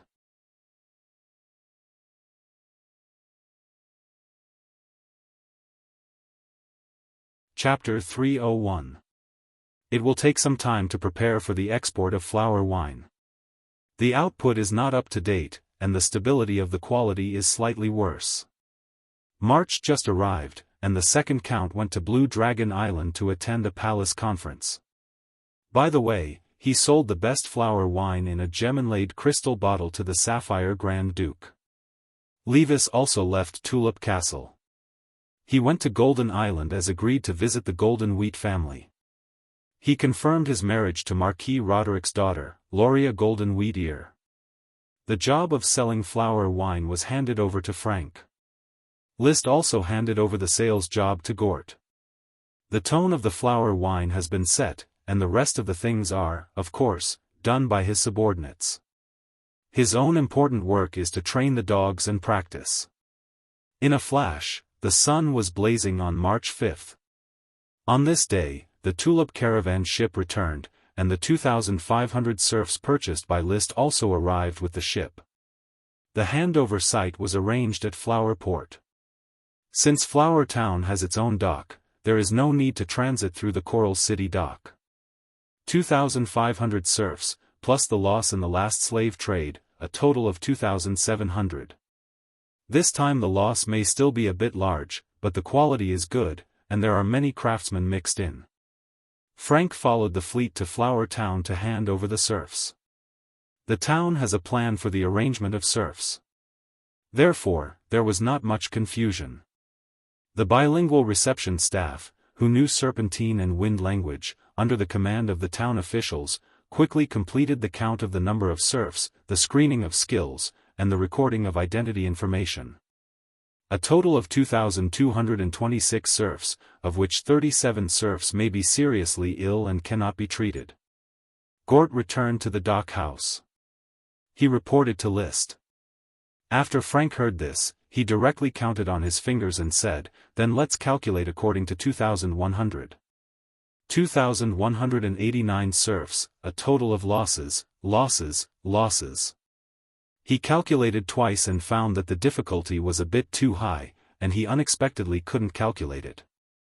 List, who is proficient in the addition, subtraction, multiplication, and division arithmetic, has already calculated, 511 serfs were lost. Oh, right. We lost 511 serfs. Frank spread out his hands, not feeling embarrassed because of his poor arithmetic. People here are generally not very good at arithmetic. He did not have any negative emotions because of the death of too many people. He smiled and said, "If you continue to sell serfs, you can make up for the losses in the next transaction." Well, you can make up for 300 serfs. In addition, more than 200 serfs can be counted as normal losses. Sure. List nodded. More than 500 people had died because of the slave trade. For him, he had begun to become numb, but his heart was still somewhat stifled. If there was no trade, there would be no harm. However, if he didn't buy serfs, how could he realize the development of his territory and achieve his goal of riding a dragon? He could only apologize to the souls of the dead. Being born in this dog-eat-dog world was a tragedy in itself. A moment later, he put away his cat crying over a mouse, fake compassion, or rather, his true feelings. Walking out of the house, he looked at the busy square of the pier. The serfs were being sorted. Karl Hammerstein of the patrol team was selecting strong men to form a new patrol team. The same was true for Rome Winesong. He selected the remaining strong men selected by Karl, arranged them into his worm protection team, and then assigned them to farm and guard the worm stalks one by one. Earth Knight Russell Londo and Rick Footprint were responsible for selecting strong teenagers and dividing all the children into groups. In the future, these children will begin to cultivate chi. On the way to Flower Town, they experience torture, but once they set foot on this land, they will start a new life. Butler Carter and Mrs. Morrison also took the castle's servants to choose from the serfs. They mainly chose the right servants and the right children. List's castle would eventually expand and become a castle with a name. At that time, a lot of servants would be needed. Mrs. Morrison, you can also choose a group of about 10 women under the age of 20 who look smart and have delicate features. The castle needs a group of maids who can take on heavy work. You can't take care of a lot of work by yourself. Carter explained. Mrs. Morrison nodded. I understand, I will select qualified maids. The clerks were busy directing the serfs, sending food and water, and arranging for the remaining serfs to be assigned to the various settlements to farm. At present, only the serfs were assigned to farm, and the craftsmen and workers were also assigned to farm. When there is a suitable job for them, they can be freed from farm work, resume their old jobs, and play the skills they have mastered. List walked to a rock and looked at the scene of the port. No one followed him, only Dosen. Suddenly, Dosen's nose twitched and he barked at the air beside him. "It's me, Dosen." Someone made a noise. Trembling Woods was still growling restlessly until List touched its neck. Only then did it calm down. He asked without looking back, "Why are you invisible?" "Nothing, I just don't want to appear. My sister was sold to Flower Town in the same way. It was Paris, the Black Dragon. Maggie was lucky. She was the first batch of serfs purchased by Flower Town. It was not the best season for slave trading. Every serf was wealth, so she was well taken care of on the ship. These serfs were very unfortunate. Many of them were crowded together, and when they got sick, they could only be thrown into the sea." Paris was still invisible, and her tone was low. "Sir Baron, why do you think there is such a conscienceless thing like slave trading?" "Because they have not met a lord who treats his people well. At least in Flower Town, they will never be hurt again." List was just talking nonsense. He was a member of the evil, so there was nothing to say. All the responsibility was shifted to others. While at the same time, he beautified himself. Other lords were evil, and he was the embodiment of justice, the lord who brought hope to the serfs. Perhaps his IQ was not high enough. Although List could not see it, Paris nodded in agreement. For them, it is really lucky to be able to come to Flower Town. There is no need to worry about food and clothing, nor do they have to worry about mercenary looting.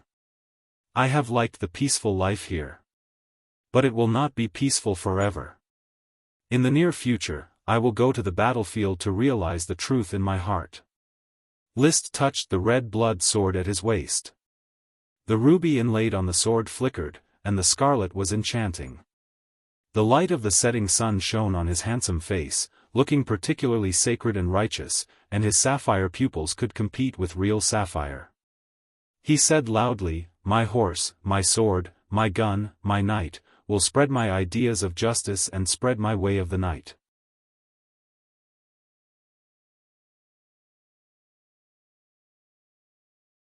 Chapter 302.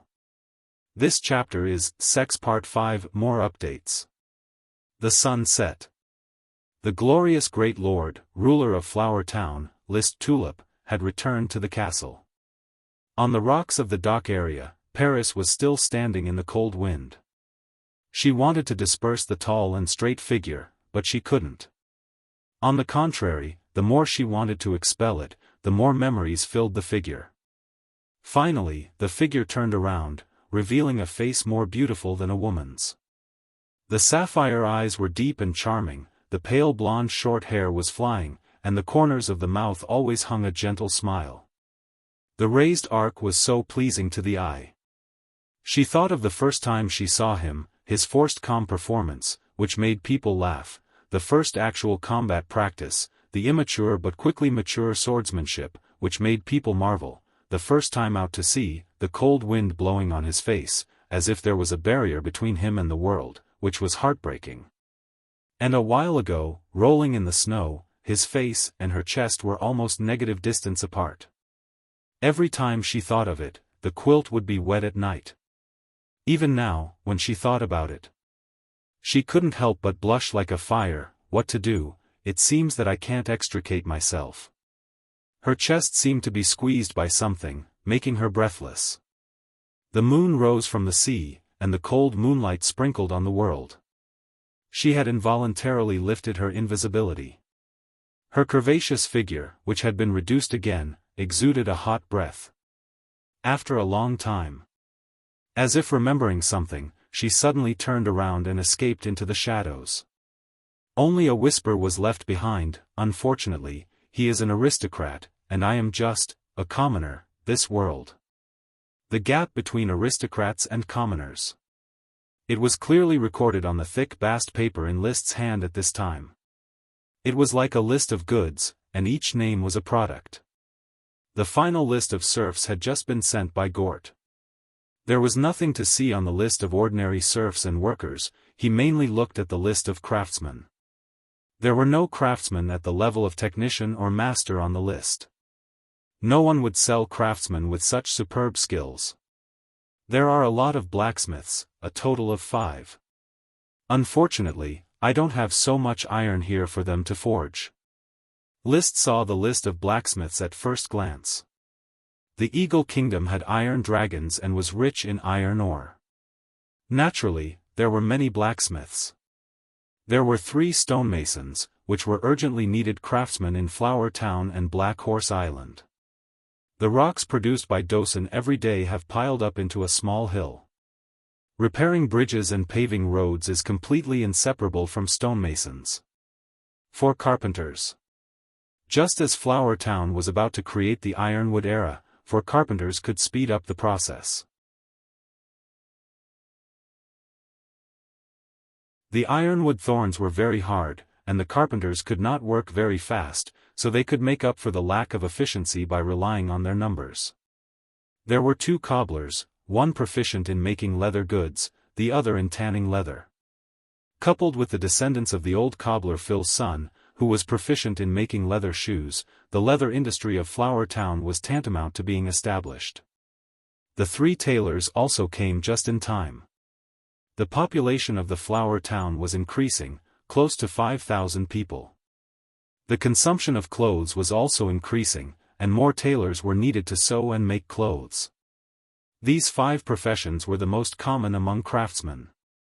Therefore, there were more people here.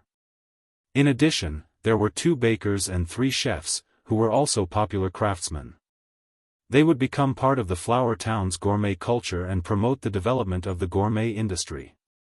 There were no duplicates of craftsmen in the remaining list. A bonesmith could be sent to the bonesmith shop to speed up the speed of Blake Bonehead's family in polishing the fire dragon's bone fragments. A locksmith might be able to change the locks of all the serfs' houses. A cupbearer, whose water buckets were being consumed day by day, came just in time. A brewer could brew beer and rice wine, which could supplement the brewery. A barber could ease the busy work of the town's barber. Finally, there was a spice master and a sugar refiner left. Spice master? Flower Town does not produce spices, and I have never heard of anyone growing spices on the Coral Island.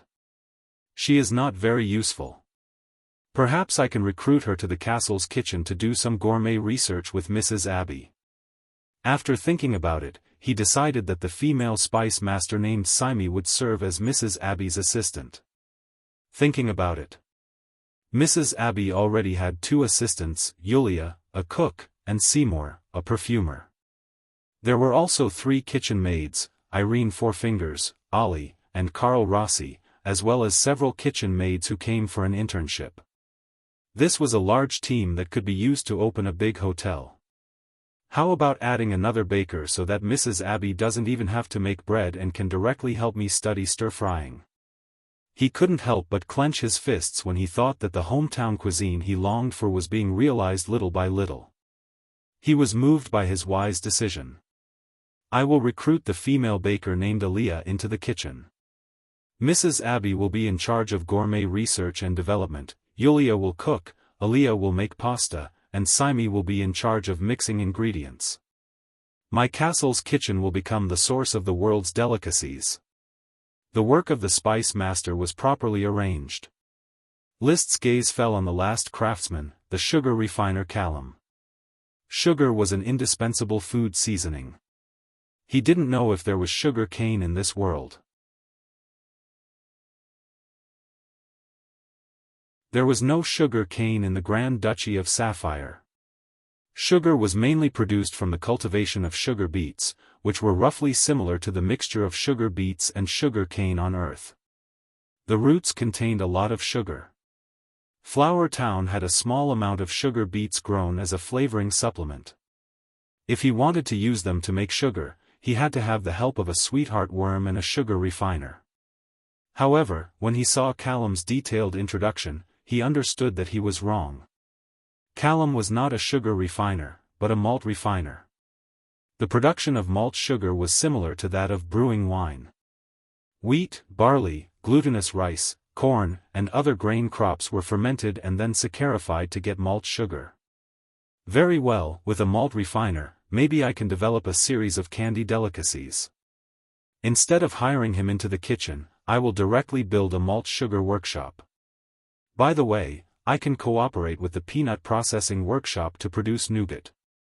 I remember very clearly that nougat is made of peanuts and malt sugar. Delicious nougat had a fragrant milk flavor, rich kernels, and malt sugar that became more fragrant the more you chewed it. He believed that once nougat was produced, it would open up a large sales market. Even if it was copied and imitated, it could still establish Flower Town's status as a delicacy.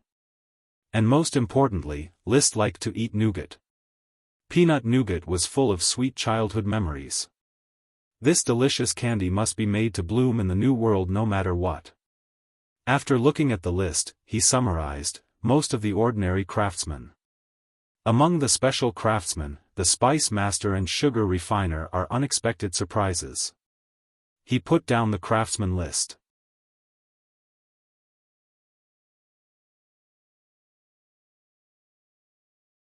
Chapter 303.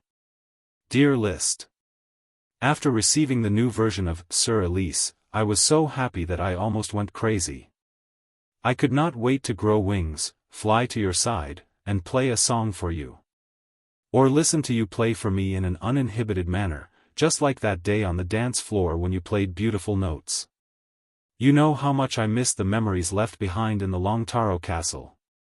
I have packed my luggage and was ready to go to the Coral Island and the Flower Town to look for you. My maid Lua can testify that she is in charge of the luggage. But my father stopped me because I was about to marry the son of a marquis without any emotional foundation. This is my destiny, and I cannot escape it. From the moment I was born a woman of the Hyacinth family, I knew that such a day would eventually come. I would accept the support of the family and become a tool for marriage. But I hope to see you again before I get married, to enjoy a moment of passion, and to dance to the sound of Sir Elise. Dear, you will come, right? You know that I am waiting for you here. Eagerly looking forward to it. Yours, Duniko. The knight who rushed to the castle brought List such a letter. The letter was sent from the Red Crab Island, and the sender was Duniko Hyacinth. After reading the contents of the letter, he could not help but fall into silence. Duniko obviously still had feelings for him. Coupled with the complete version of Sir Elise that he had sent, he took the initiative to tease her, igniting her passion. She even wanted to come to the Flower Town to play the piano and dance. Thinking of the exciting scene of that night, his heart was suddenly filled with fire and respect. He could not wait to immediately take a ship to the Red Crab Island and continue his relationship with Duniko. However, he did not do so. Just keep it as a memory. The passion without emotion is over. This is not the life I want. If he wanted passion, then it was not that there was no passion in the Flower Town. Paris and Little Lily were both good-looking women with good figures. As long as he wanted to, he could definitely indulge himself. There was no need to look for Duniko. Therefore, after putting down the letter, he did not reply, nor did he plan to go to the Red Crab Island. He just put the letter in a night novel that he would not read again. It's my fault for teasing you. I'm sorry, Duniko. The passion had faded, and the smoke mission could not be kept. Moreover, he did not have time to go. It would be March 9th in 4 days, which meant that he would turn 17. On the 9th of March last year, he was enfeoffed as Baron. The next day, he ate the poisonous fruit of the Thorn's Ridge and became a completely different person from the inside out. Master, this is Mrs. Abby's luncheon menu. Please take a look. Butler Carter had already begun preparing for the birthday party. To him, every banquet was a tough battle comparable to the charge of a knight. He needed to be fully prepared. List took the menu, glanced at it, and handed it back. Let's follow this menu. It's only my 17th birthday this year. It's not an important birthday, and there's no need to invite anyone. It's just a party for my followers. Mr. Carter, please be at ease. Butler Carter smiled. Master, your birthday is the most important day for us. With a smile, List did not say anything. This was both flattery and the truth. In the castle, he was the most important person, and all the servants lived around him. Brother, is your birthday coming? Yes. In the Shellwood building, the Siren He asked curiously, will there be a lot of people gathering at the birthday party? It must be very interesting. Does Achi remember her birthday? Achi tilted her head. I don't know. Achi only remembers that when she woke up, she was in a shell. Then she was very hungry, so Achi went to find something to eat. Living like this in the sea, when she has time, she will listen to the sailors on passing ships. Then, let's take the day we met as Achi's birthday, how about it? Okay, it's January 11th, no, it's January 12th. It was already past midnight that day. Achi remembered it very clearly, so her birthday was set as January 12th. Achi has begun to look forward to next year's birthday. Will you celebrate Achi's birthday? List said, it must be celebrated. At that time, Achi should have become Achi Lloyd's truth. In fact, Achi can now be called the Truth Magician. Achi suddenly smiled slyly, stretched out her hand, and 2 water arrows suddenly appeared. She aimed them out of the window and gently pushed. The 2 water arrows instantly turned into a dozen water arrows, flying into the sky and disappearing. She has learned the water arrow volley that only magicians can master, and it is particularly easy to cast, without the need for a process of gathering power. List has seen Glanny and Elksun cast magic. Although skilled magic is also very fast, there will still be a more obvious accumulation of power. For unskilled magic, it takes a long time for a magician to cast it. This is also one of the reasons why the magician can't beat the knight, and the knight rules the world. Before the magic can be released, the knight has already charged at close range. But for Achi, the water arrow volley is basically instant. This made him curious. Achi, don't you need to gather power when you release magic? No, Achi has engraved the magic array into her body, and she can release water arrows through the magic array at any time. It's very easy and simple. This is the so-called genius magician. List could only understand it this way. If other magicians knew about this, they would probably commit suicide out of shame. The so-called magic that took them several years to master was only a few days for Achi. Instantaneous casting was a matter of course, and she could summon countless water arrows with a wave of her hand. The only pity was that Achi could only be compatible with water magic and could not learn other types of magic. This made her combat ability seem more monotonous. However, considering that she was a sea creature, the sea was her broad stage, and specializing in water magic was an advantage. Study hard, Achi Lloyd's truth. The magician is only the beginning of exploring the truth, and the future is still broad. When you become a great magician, you will be able to appreciate the true wonders of magic. At that time, maybe you don't need my help, and you will be able to kill Gyurumita yourself. Well, Achi will definitely become a powerful great magician and defeat Gyurumita. Having said that, Gyurumita has never appeared between Flower Town and Black Horse Island. I'm afraid that the siren has already left the sea and returned to the sea where it lived.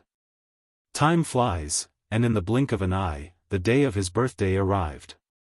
His sister Elvira sent a knight to deliver a batch of vegetable seeds. The climate of Falcon Town was pleasant and the soil was relatively fertile, very suitable for growing vegetables. This gift was very shabby, probably because she was still upset about List's birthday gift of flower soap. His grandmother, Madame Penelope, sent a potted plant.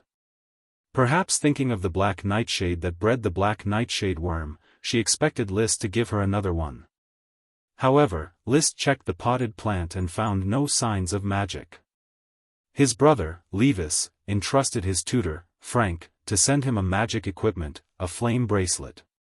The bracelet was carved and connected with red crystals. Red crystals with fire attribute magic could increase fire attribute chi. It was a very expensive birthday gift, and it should have been prepared before he went to Golden Island. However, what surprised Liszt the most was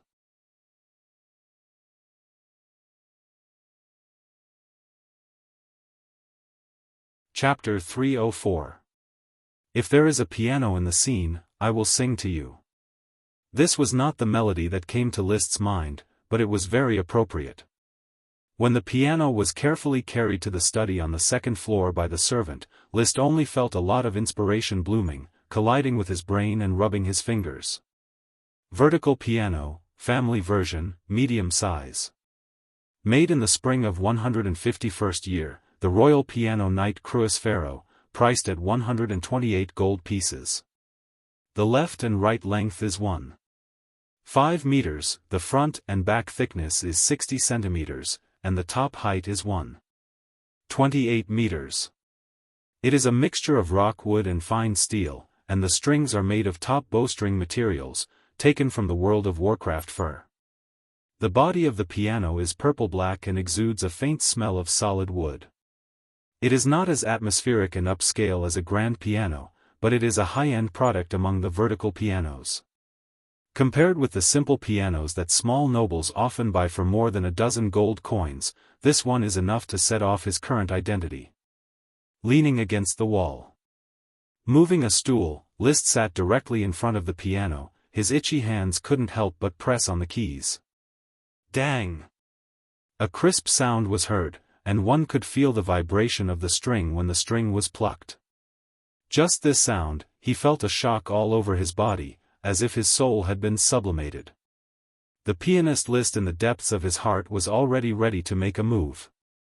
To Alice, to accompany you, and many other famous piano pieces that he had heard before, were ringing around his ears at the same time. His fingers wished they could turn into dancing elves and dance on the keys. However, he didn't. There was too much inspiration, it seemed a little blocked, and he couldn't think of any rhythm, so he touched it, got up and left the study. Today was his birthday, and even Marcus, Russell, and Griffin returned from Black Horse Island. As early as in the morning, Flower Town was immersed in a festive atmosphere, and officials were busy sending warmth to all the people in the territory in the name of the Lord, 2 copper coins per person. In the past, even if there was warmth on festivals, it was at most 1 copper coin. Now that the flower wine is on the market, the Lord is rich again, and with a wave of his hand, he doubled it. May the Lord stay young forever. Lord, ride the dragon as soon as possible. The great Lord will always be blessed by the glory of the night. Praise the Lord. Happy birthday, Lord. Even the serfs who had just arrived at the flower town and had not yet adapted to their new life shouted, praise. Sir Lord. When the clerks and patrols went door to distribute money, they also announced to everyone, in order to celebrate Sir Lord's birthday, the entire town's poultry and livestock will be given more fodder today. The chickens of every household, the wolf dogs of the kennel, the fruit-stealing monkeys of the fruit-stealing monkey training ground, the cows of the dairy farms, the horses of the castle pasture, the fat pigs of the pig farms, and the scattered dogs and sheep raised by the serfs could all feel the festive atmosphere of today and integrate into the birthday celebration. Mrs. Morrison walked into the sprite worm house and sprinkled a thick layer of jade powder on the sprite worm nest. Lovely little fellows, today is the master's birthday, you should also praise him. There were also maids who brought all kinds of fruits and carefully placed them on the table in the Shellwood building. They didn't know why they were doing this and could only guess that master wanted to feed the shell sea monster. Every servant knew that there was a seashell monster in the castle. When cleaning, they were afraid that the shell would suddenly open and eat them, so even if there were strange sounds in the wooden building sometimes, they pretended not to hear them. It was probably the sound of the explosion when the Siren He failed to study magic. Sometimes, new magic is easy to fail. Fortunately, it is water magic, so even if it explodes, there is no danger. At most, it splashed a room full of water. Thomas, Tom, Jesse, don't forget to add World of Craft meat to Dosen, stupid woman, and the 8 little ones. List told the serving men before the luncheon began. His blizzard beast army naturally had to join the celebration and improve their meals.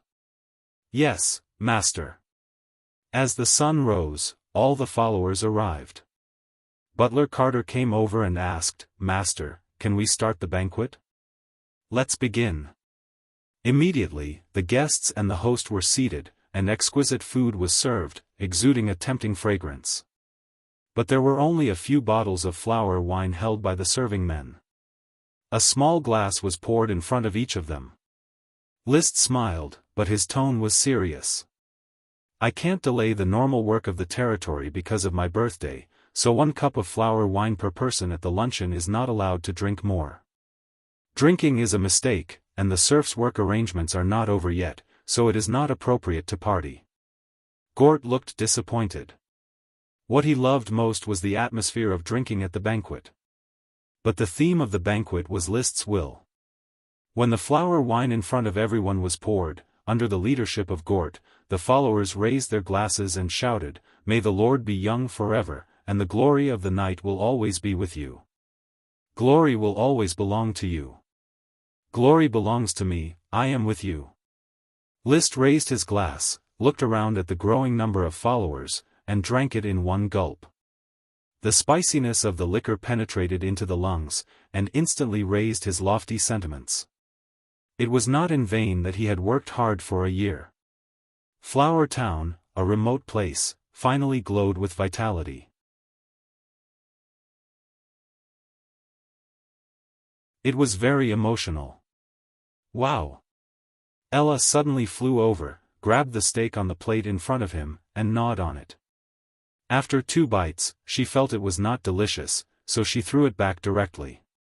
She leaned on the edge of the soup bowl and drank the egg soup. The atmosphere that had just been brewed was completely destroyed by the little fellow. He smiled and did not blame Ella. Today, since he was celebrating with the people and with the creatures, he naturally had to count it in. There was no wine to add to the fun. The banquet was still full of laughter, but it was eaten very quickly. In less than half an hour, all the dishes had been eaten. Wiping his mouth, List did not keep his followers any longer, and directly announced the end of the banquet. Those who should work continue to work. They were not paid every day to be lazy. He left Marcus, Russell, and Griffin, waiting for the butler Carter to bring milk tea, and closed the door of the study. He said, 1,000 serfs have been handed over to Consultant Gort for selection, and now 500 have just been selected. When you go back, transport them to Black Horse Island. Yes, my lord. Recently, it has become more and more difficult to buy food. Maybe the supply of bread will decrease. Remember to look for seafood on the beach on Black Horse Island and spend this time. Please rest assured, my lord, we have found 2 beaches with plenty of seafood. I am very relieved that Teacher Marcus is doing things. List smiled. The flower brew has been on the market. At present, it seems that the sales momentum is good. Flower Town's finances will be very abundant. It is time for Black Horse Island to be built. When this group of serfs is completed, I will send another group of officials to assist you. I hope you will take on the heavy burden.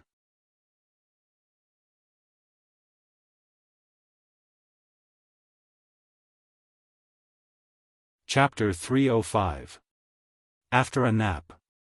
List shook the bell and asked the servant to bring a cup of milk tea. List sat in front of the upright piano. His mood had calmed down, and the explosive inspiration had all dissipated, leaving only peace. The piano score of To Alice was placed on the shelf. He was ready to play a song to feel the sound quality of the new piano, and also to cultivate his personal sentiment for a moment. When his fingers touched the keys, the familiar rhythm was immediately awakened, as if there was a driving force in his body. His hands began to play by themselves, and the notes bloomed. A simple and beautiful melody echoed in the study. The thick walls had a good soundproof effect, so that he could immerse himself in his own world and indulge. At the end of the song, there was still an intoxicated expression on his face. A moment later, waking up from the intoxication, he began to recall the previous feeling. Compared with the grand piano of Longtaro Castle, the sound quality is much worse, and it is also incomparable to the grand piano of Tulip Castle. But the upright piano also has its advantages. While reducing the sound quality, it also covers up many technical defects. The grand piano can hit about 14 times in a second, but the upright piano can only hit 7 times in a second. The feeling is not as smooth as the grand piano, and the sound is not as rich as the grand piano. The performance between extreme strength and extreme weakness is not obvious enough. Of course, if you are not a professional, you probably won't be able to hear the difference between the upright piano and the grand piano. Liszt's predecessor was a semi-professional, and he himself seemed to have the talent of a pianist, so he could keenly feel the gap. It was a pity that the Count did not give him a grand piano. Greedy.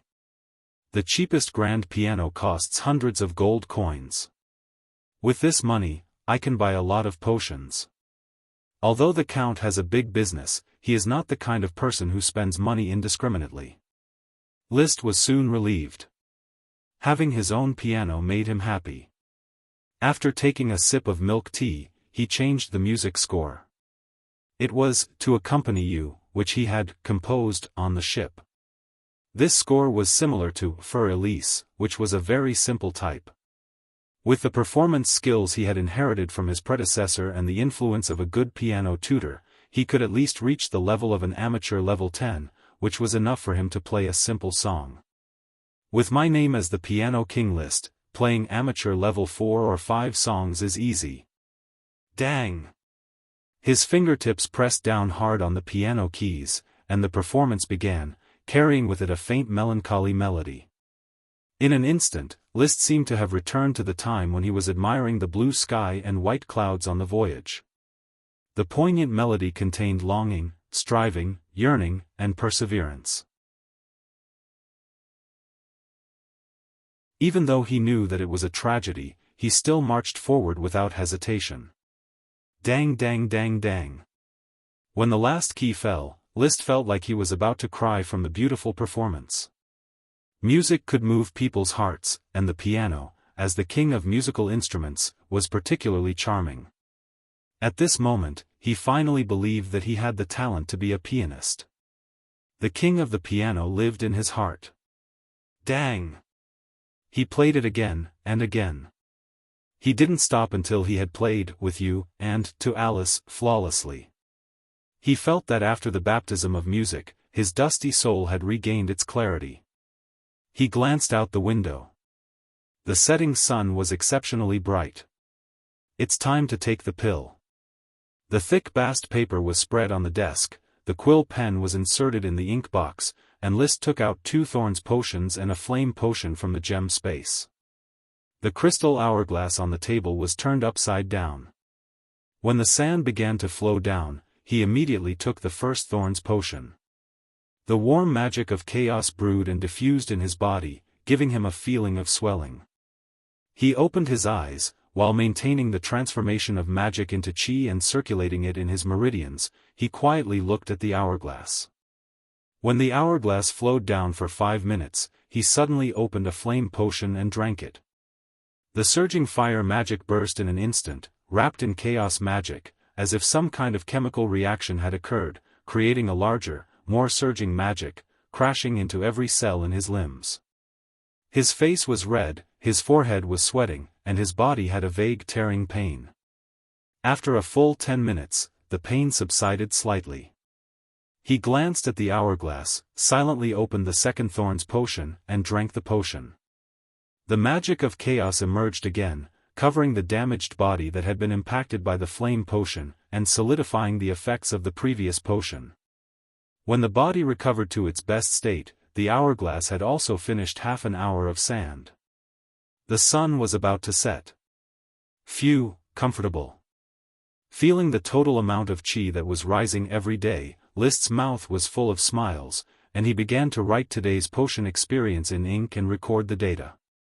The time needs to be fine-tuned, the dosage of the flame potion needs to be redistributed, and the total amount of each potion needs to be reduced, so as to achieve the minimum loss and maximum gain. The recording was completed. He took out another piece of thick bast paper, established a coordinate system with all the data according to the X and Y axes, drew a curve, and accurately calculated the direction of subsequent fine-tuning. It was more brain-intensive. Just the number of coordinate systems drawn for various comparisons had reached 11. However, the final result obtained by referring to these 11 variables had a very high accuracy rate.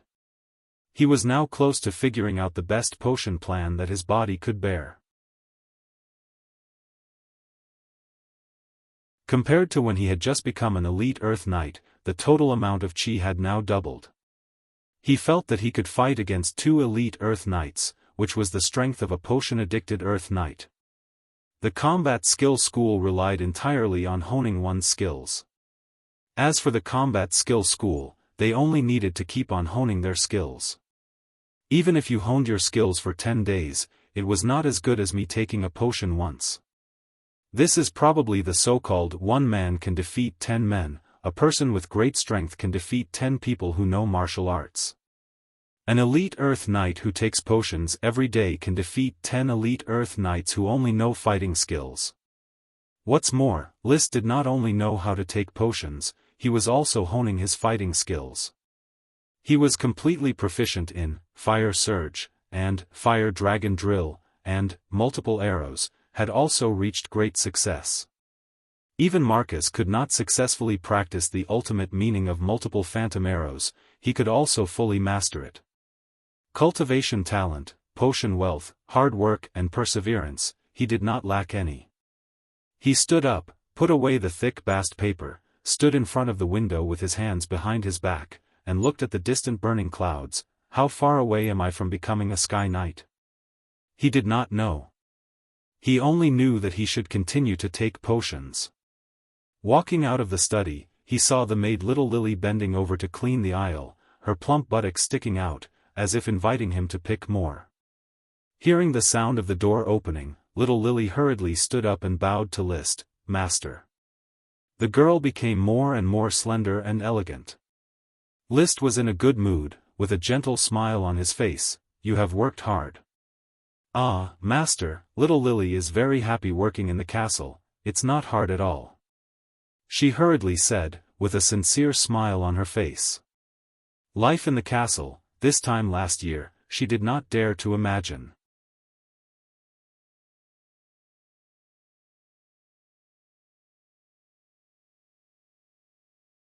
Chapter 306. There were 10 more maids and 10 more menservants in the castle. 8 maids were responsible for cleaning the castle's periphery: Omera, Lucy, Ropa, Rose, Winna, Grammy, Monica, Bellucci, and 2 kitchen maids, Jessica and Anna. It was worth mentioning that Irene Four Fingers had been promoted, although she still worked in the kitchen. She had worked for the castle for a year and should have been promoted to an official maid. But she liked the kitchen and was willing to stay in the kitchen. So she became an official kitchen maid, and her salary rose from 1 copper coin a day to 2 copper coins a day. The same salary as Mrs. Abby's 3 kitchen assistants. Of the 10 menservants, 5 were assistant menservants: Isidore, Morris, Harris, Sam, and Alger. The rough and heavy work of the castle was handed over to them. The remaining 5 were handed over to the groom, One-Eyed Barton, who trained them to raise horses, raise dogs, protect the forest, guard the garden, and protect the worm grass. With a total of 40 servants, the castle could no longer accommodate them. So the new menservants and maids were all arranged to live in a corner of the town's civilian residential area, which was specially divided into the castle servants' residential area and separated by walls. In addition, there were 40 trainee girls and boys in the castle. When they grew up, the castle with List's name would be built, and they would directly become qualified servants. Like the development of the town, the training of servants was also an essential part of the nobility's development. Seeing the satisfied smile on Little Lily's face, List was also satisfied. These people were living around him, and being able to bring stability and happiness to the people around him was naturally a very fulfilling thing. "Little Lily, go inform Butler Carter and have him bring the piano to the worm room." "Yes, master." Little Lily quickly walked downstairs, leaving behind a graceful back, which Liszt watched until she disappeared around the corner of the stairs. He chuckled softly. "I wonder if the beautiful body of youth will choose to stay in the castle like Mrs. Morrison and never marry, or at some point, decide to marry and have children?" Although the menservants and maids were castle servants, they could still get married. It was just that many maids didn't want to choose marriage. Marriage meant having children, and having children meant unemployment. It would be very difficult to return to the castle to work. The male servant didn't mind. His salary was enough to support his wife and child, and with his connections, he could even send his child to work in the castle. Lords usually trust the descendants of the castle elders more. There were also many unmarried male servants. Butler Carter was one of them. Liszt sometimes found it hard to understand what they were thinking when they dedicated their lives to the noble lords. So far, according to the information reported by Butler Carter, there had been no romance between the servants in the castle. After Liszt and Butler Carter had discussed the rules and regulations of the castle, they did not prohibit men and maids from dating. They just did not allow love to affect their work, and even more so, they were not allowed to have sex in the castle. Very soon, Butler Carter led the manservants to move the upright piano into the worm room. In fact, the most suitable room for a piano was the entertainment room, which could be used as a practice room after some modifications. But Liszt didn't want a separate practice room. A practice room without a grand piano would look shabby. He put the piano in the worm room. Playing the piano without an audience was a very lonely thing. There were not only many sprite worms in the worm room, but also the thorny sprite Ella and the siren He, who could really understand music. Sirens were called singing demons by more people because of their moving voices. On lazy afternoons, He had once attached herself to Liszt's ear and softly hummed a Sapphire Grand Duchy ballad. That nightingale's beautiful voice made Liszt enjoy it so much that he forgot to leave. It was as if he had already entered the world described by the song, half asleep and half awake, not knowing where he was. "Brother, is this the piano?" The siren floated in front of the piano. Her ankles were connected to the sea, and it was the sea that held her in midair. A few strands of water obstructed the view of the mysterious area, which made people more imaginative and wanted to explore it. He paused for a moment before turning his eyes to the piano. "This is a vertical piano. If you want to learn, I can teach you how to play the piano." "Well, He wants to learn." She nodded quickly, but suddenly hesitated. "Let's not learn first. He still has to study magic. There are many magic waiting to be studied. I hope He can become a great wizard one day soon." He had her own ideas. Liszt did not intend to force it. He just practiced the piano on the side, playing "To Alice" and "With You" constantly, to recover the playing skills left behind by his predecessor as soon as possible. Perhaps it was because of his outstanding talent, just as his cultivation of qi was very fast, his proficiency in playing the piano was also very fast. The memory of his fingers was called out by the music. At some point, Qi's singing had sounded softly, as if accompanied by the sound of the piano. "Look, how beautiful this ocean is. How exciting it is. Look, how intoxicating this natural scenery is. Look, the orchard beside the hillside is full of lipstick like raspberries, everywhere is fragrant, everywhere is full of warmth. But you said goodbye to me, abandoned your lover forever, left your hometown forever. Do you really have the heart not to come back? Please don't abandon me, don't make me suffer anymore. Return to the river castle, come back." This is a very popular folk song of the Iron and Steel Ridge Kingdom. The story describes a territory called River Castle. The workers in the local raspberry garden hope that their loved ones who are far away from home will return to the river castle. The author is no longer known. Some people say that it was the workers in the raspberry garden whose husbands went to the battlefield and missed them. Some people say that it was a bard who abandoned the heartbroken girl and wrote the poem.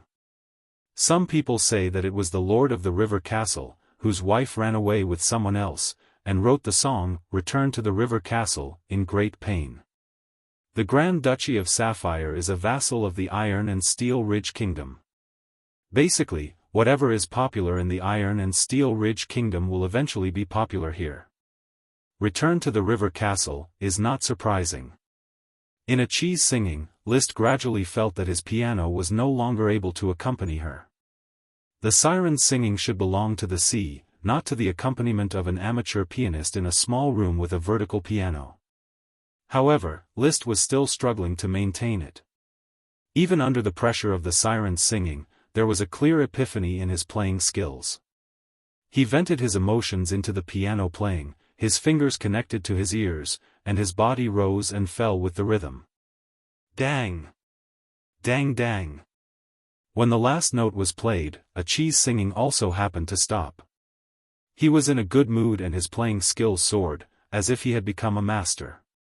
He couldn't help but take A Cheese's slender fingers and kiss the back of her white and tender hand.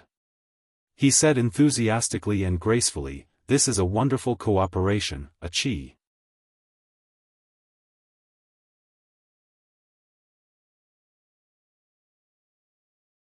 Chapter 307.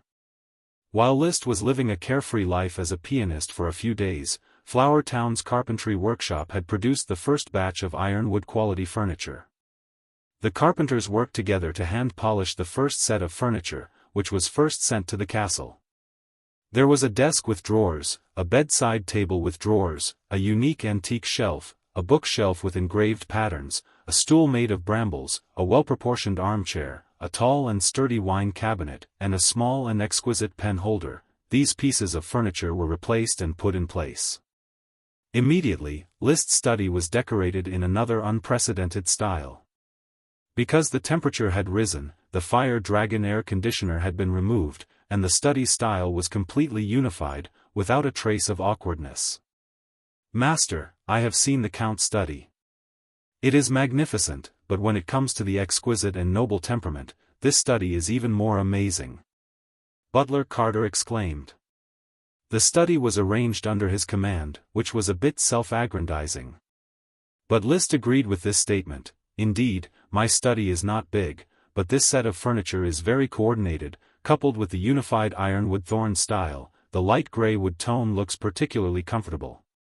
The furniture was very satisfactory. But what satisfied him the most was another ironwood thorn's work, the prosperity of Thorn's staff. On the 1.3-meter-long staff, there was a purple-black tulip pattern. The best blacksmiths were invited to carefully pour molten iron into each pattern to form a silver-white pattern. Then they concocted colored paint used in carpentry, outlined a purple-black outline around the iron bars, and finally applied a layer of resin similar to varnish. Protect the iron bar pattern from oxidation. So when the prosperity of Thorn's staff was sent to Liszt, he immediately liked the low-key but luxurious lines everywhere. Black tulip flowers were connected together, and the roots were like thorns with sharp thorns. It was clearly a mix of tulip and thorns. It had to be said that the craftsman may not have innovative thinking, old-fashioned, and did not know what elegant art was. However, the objects that had been polished by their rough hands had a unique craftsmanship that surpassed the heavens. The simple and unadorned details formed a majestic whole. "I like this toast jacket." Liszt walked slowly in the castle hall, leaning on the prosper of thorns. It was a little uncoordinated for a young man to walk with a cane, but with the frac habillure and his tall and straight posture, he looked like a noble. Butler Carter sincerely praised, "Master, you have the most elegant temperament of a noble. When I stand beside you, I can feel your nobility at every moment. You are like a floating cloud in the sky, unreachable. You have all the excellence of the tulip family and the taro family. I accept your compliment, Mr. Carter."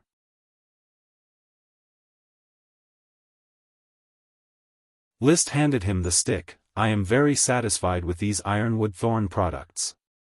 You can replace all the wooden furniture and supplies in the castle with ironwood thorn products at your discretion. Carter bowed slightly. As you wish. He admired the ironwood thorn furniture. List began summoning the smoke quest. The furniture products of the carpentry workshop went offline, and the quest was completed. Quest completed. Reward, 3 wild tea trees. Wild tea trees would probably grow on Black Horse Island. Perhaps Marcus and others had already discovered their existence. Immediately, the new quest caught List's attention. Quest, Ironwood Thorn Furniture is high-end and elegant. The Ironwood era has come to Flower Town. It is the result of the wise leadership of the Lord. Why not continue to work hard and quickly push Flower Town into the brick era? Please build a brick factory and produce qualified bricks. Reward, an architect who made a mistake. After the carpentry workshop, the smoke quest began to guide List to build a brick factory. He understood that these should be his innermost thoughts, refracted in the form of the smoke quest. The power of fate was really amazing. Now that the smoke quest had been urged, List no longer hesitated. He called Gort. I intend to build a brick kiln to burn bricks to speed up the construction of the territory. It will take some time for you to work hard. Sir, what is a brick kiln and what are bricks? Gort was puzzled. There is pottery in this world, but there is no porcelain. Strictly speaking, ordinary bricks did not exist, but bricks did exist. Using the method of firing pottery to produce bricks could be used to build houses. This was an extravagant method that only great nobles dared to use. Although pottery is not as valuable as jade and crystal, it is not as valuable as metal in the Grand Duchy of Sapphire. But it is still a high-end technology firmly grasped by the nobles. Tulip Castle has a pottery workshop. The quality of the fired pottery is average, but it can already be engraved with patterns. The Tulip family specialty, Crescent wine, is packed in pottery cans and sold everywhere. The 50 years of fresh flower wine is also made of pottery. The brick kiln is not like the pottery kiln. It has no technical content and a wide selection of materials. As long as the soil is sticky, it can be used to burn bricks. Of course, to burn high-quality blue bricks, the technical content is no less than that of pottery. Therefore, List is only going to burn red bricks. Perhaps in the future, the craftsmen who burn bricks will continue to explore the process and will be able to develop blue bricks and even porcelain firing methods on their own. A brick kiln is a kiln that specializes in firing bricks. As for bricks, it is to burn soil into hard stone. Gort was surprised. Can soil be burned into stone? How do you think pottery comes from? Pottery was made by firing clay. Some great nobles would use the method of firing pottery to make square-shaped stones, which were called pottery bricks. Pottery bricks require clay to go through multiple processes to be fired. I decided to simply fire ordinary stones, called red bricks. He suddenly remembered that whether it is blue or red bricks, they are all caused by iron, fully oxidized to form red bricks, and not fully oxidized to form blue bricks. The metal in this world comes from dragons. There is obviously no iron in the soil. He doesn't know what color the bricks will be, maybe yellow or black. Anyway, it should not be red. So, sir, how do I burn bricks? I don't know anything about pottery, let alone bricks. I will contact Tulip Castle and let you take a group of serfs to visit the pottery workshop and poach a few pottery apprentices. When you come back, build a brick kiln. Instead of firing pottery, directly firing bricks. List thought for a moment and said, it doesn't matter if I can learn or poach apprentices, let's leave it to fate. With the existence of the magic dragon, he only needed to prepare the clay and let the dragon burn the clay pressed into bricks. After repeated experiments a few times, he should be able to get the right temperature and the right clay raw material. It wasn't like firing pottery or porcelain, so there was no need for him to steal their skills. List believed that he could directly fire bricks by himself. The visit to the pottery workshop was just to let the serfs understand the basic steps of firing bricks. List sent away the still confused Gort. He couldn't help but sigh. It seems that I have to do it myself. I have to experiment with how to fire bricks and not let people idle. By the way, the reward of the smoke mission seems to be an architect who made a mistake. The only architect on Coral Island is Mbappe Gravel, a branch of the Gravel family. Is he going to be punished for his mistakes? Suddenly, some inspiration emerged in his mind.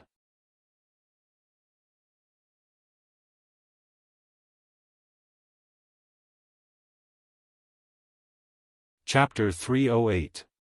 For example, if I wait for Mbappe to make a mistake, then directly bring him to Flower Town?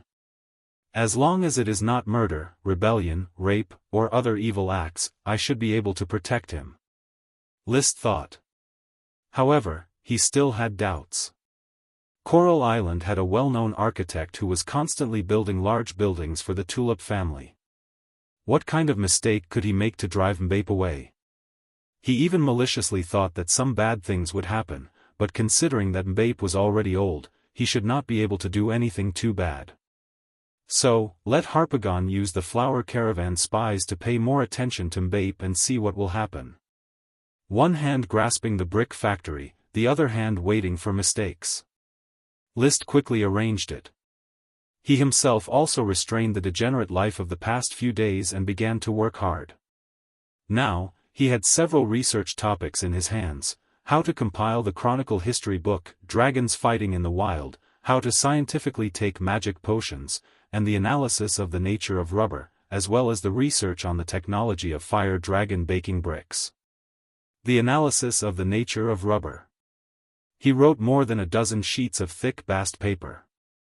Judging from all aspects, the new type of rubber produced by the rubber tree, except for the softness and elasticity of the rubber on Earth, was the perfect adhesive in other aspects: light, strong, quick setting, fire-resistant, cold-resistant, waterproof, insect-resistant, non-toxic, tasteless, not easy to deform, watertight and airtight. The buckets made of rubber were surprisingly effective, and there was no need to worry about leakage due to poor craftsmanship. List also used magic to attack the rubber-bonded items and found a very surprising fact. The rubber did not respond to magic. It only withstood physical attacks from magic and chi attacks.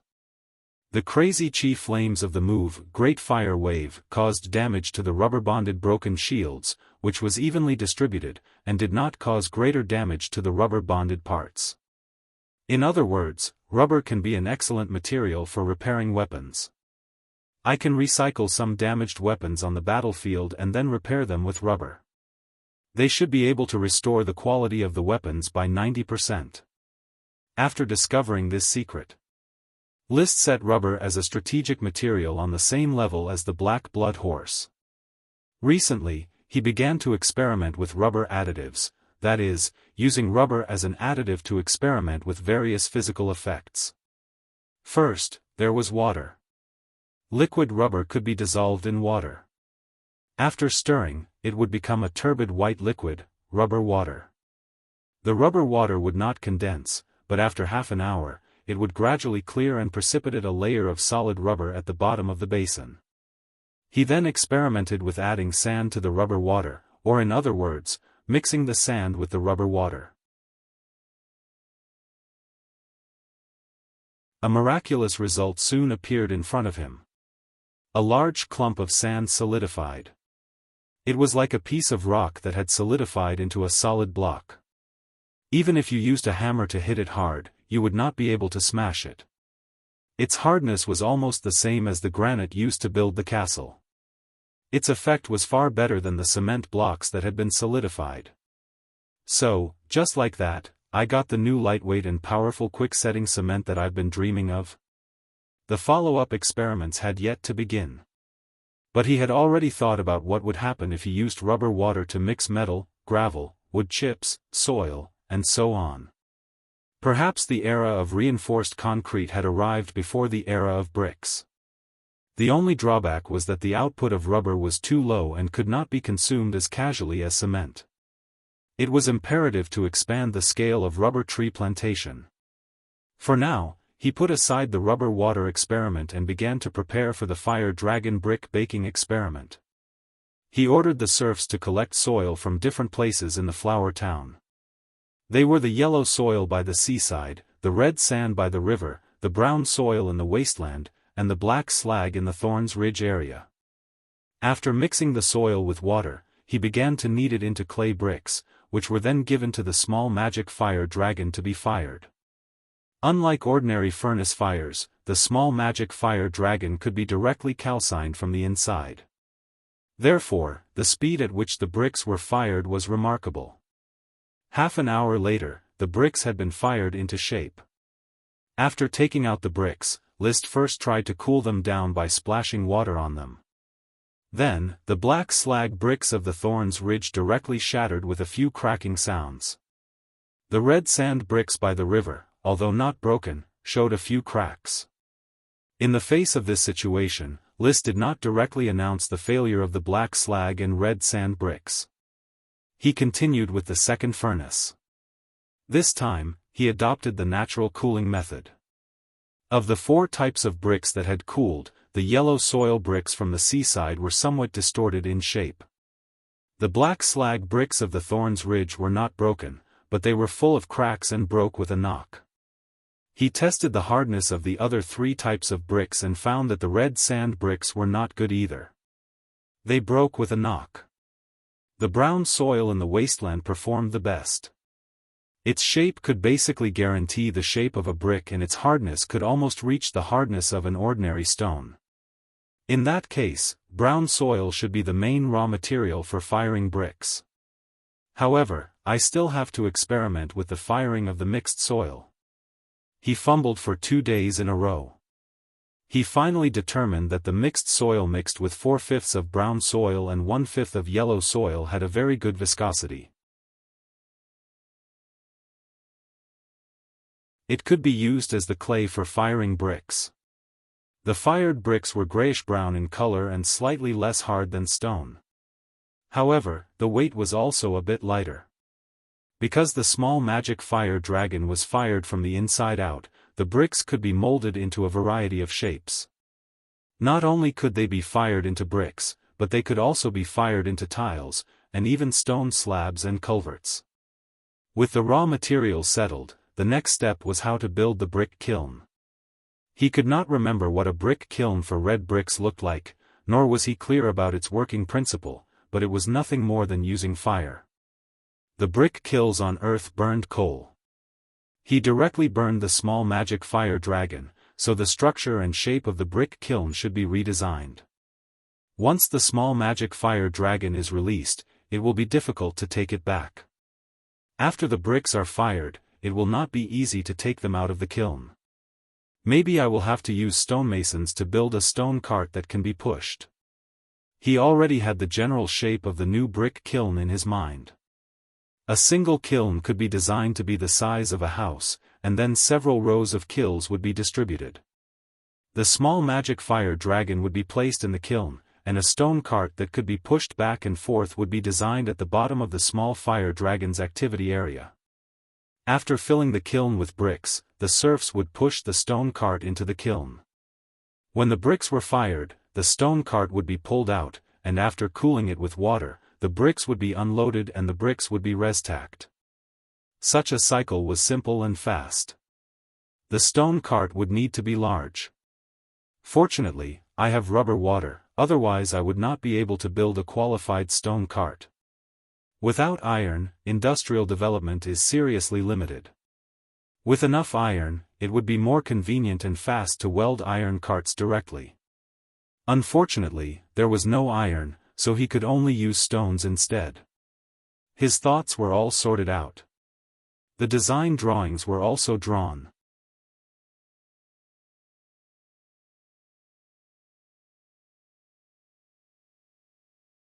Chapter 309. This chapter is Bitter Tree Reward Added. When Marcus returned by boat again, Liszt took Gort, who had finished his inspection of the pottery workshop, and had a secret discussion with Marcus. "This is the brick factory I designed. Take a look. Can you understand it? The drawings of the Fire Dragon brick factory are still vivid. List now designs more pictures and is no longer so abstract." However, Gort and Marcus still didn't understand the drawings. They didn't know the secret of the Fire Dragon's magic, so it was difficult to understand a kiln that didn't burn fuel. List just explained, "You can think of it as a magic array that condenses fire magic." He drew a circle in the blank space of the kiln with his hand. "Here, this is the effective range of the magic array. The stone will push the bricks to this position, and the fire magic will begin to calcine the bricks. In short, build a kiln on Black Horse Island according to the drawings and wait for me to arrange the magic array." "Yes, my lord." After talking about the brick factory, List suddenly asked, "Teacher Marcus, did you find any special trees when you transplanted the rubber trees on the island?" He wanted to ask about the 3 wild tea trees. Special trees? Marcus didn't understand. "My lord, some of the trees on the island really can't be identified, but there doesn't seem to be anything special about them. When you go back, mark all the trees that can't be identified, and I will check them myself. Since there are such magical trees as rubber trees on the island, maybe there are other equally magical trees. In addition, I have studied the nature of the rubber produced by rubber trees." He shared the rubber quality notes he had sorted out. The importance of rubber can be said to have surpassed the magic potion. "It's really amazing." Gort flipped through the contents of the notes, marveled, and then said, "Oh my god, the effect of building a house is as magical as glutinous rice." The glutinous rice juice was the most important gel material for castle construction. A wall poured with glutinous rice juice can last for hundreds of years. An aristocratic castle that is not poured with glutinous rice juice is an inferior castle. In particular, the glutinous rice juice in this world had the property of resisting magic, so the damage that magic and battle aura could cause to the city walls would be much smaller. The properties and effects of rubber water were indeed very similar to glutinous rice. Marcus also exclaimed, "At first, I didn't think that it would have any use. Now that I look at it again, it is indeed as you expected, a precious resource. Knight, I know you are the son of glory. Otherwise, how could there be so many magical treasures born in Flower Town and Black Horse Island?" Gort quickly flattered. List smiled. It was not because he was a son of glory, but because his smoke mission affected the power of fate.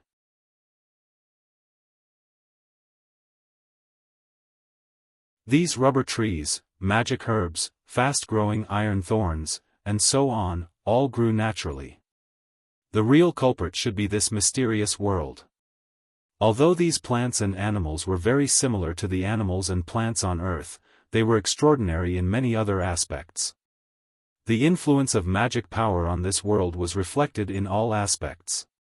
Who could guarantee what kind of sparks would be produced when those seemingly familiar things were combined with magic power? The glutinous rice that could build a city was definitely not ordinary glutinous rice. The black tea tree that made the milk tea was definitely not an ordinary tea tree. The rubber that had the advantages of cement and 502 glue was naturally not ordinary rubber. Just as List was busy with the brickyard, Harpagon of the Flower Caravan sent back a piece of news that made his heart skip a beat. Jemiah rammed earth, an apprentice of the architect Mbappe, who had been studying under him for many years, was expelled from his construction team and sent to prison because of adultery with Mbappe's daughter-in-law. If nothing unexpected happened, with Mbappe's power, he would definitely bribe the prison officials to kill Jemiah, if he wanted to kill Jemiah. Adultery with a teacher's daughter-in-law, his character is really bad, but he has studied architecture with Mbappe for many years and his level is enough to graduate. The so-called reward for the smoke mission should be Jemiah rammed earth. List thought about it and asked the Earth Knight, Randy Kettle, to go to Tulip Castle. He ordered, "Contact Mr. Frank and ask him to help me take a person from the prison, Jemiah rammed earth." Don't be stingy if you need to spend anything, just charge it to the castle. With his current working relationship with Levis, and trusting Frank to do something for him couldn't be any easier. Not to mention it was just to take away a prisoner. No matter how high the status of the architect Mbappe was, he was just a civilian. On Coral Island, the Tulip family was the law. If he wanted to protect Jemiah, even 10 Mbappes couldn't stop him. However, I still have to give face to Mbappe. Tell Frank to let the prison teach Jemiah a good lesson, but don't kill him, and then send him to Flower Town. Yes, sir. Randy took the order and left. It only took a day and a half for Jemiah rammed Earth, whose buttocks were almost split into 4 pieces, to be pulled by a carriage to Flower Town.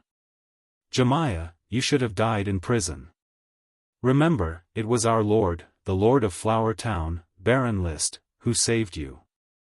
The rest, you should understand what to do. Randy said lightly.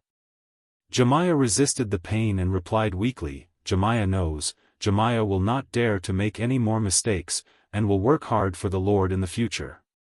My Lord appreciates your architectural skills. From now on, you can work in Flower Town, and your family will be sent over. Yes, Jemiah will work hard.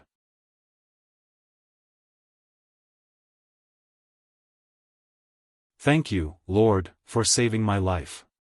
He was sent to recuperate. List did not see him immediately. He was just an architect apprentice. Even if he reached the level of an architect, he was not worth much attention. He directly called out the smoke mission. Sure enough, after the reward was obtained in advance, the mission has changed. The mission has changed. Mission: the flower travels between Flower Town and Black Horse Island, rain or shine, but navigation is risky, especially at night. Without the illumination of a lighthouse, you will get lost. Please build a lighthouse on Black Horse Island. Reward: a magic book. After reading the content of the mission, List suddenly found that he really had to pay attention to Jemiah. The lighthouse is obviously a relatively high-end building. The stonemasons and carpenters of Flower Town can't build a lighthouse. When Jemiah's injuries are almost healed, have him come to see me. The reward for the mission is a magic book, which is quite interesting. The last reward was related to books. It was information about the invisible dragon, as well as the magic eyes, Chi's secret skill. In that case, this magic book is a reward for a powerful magic, and it's given to a Chi?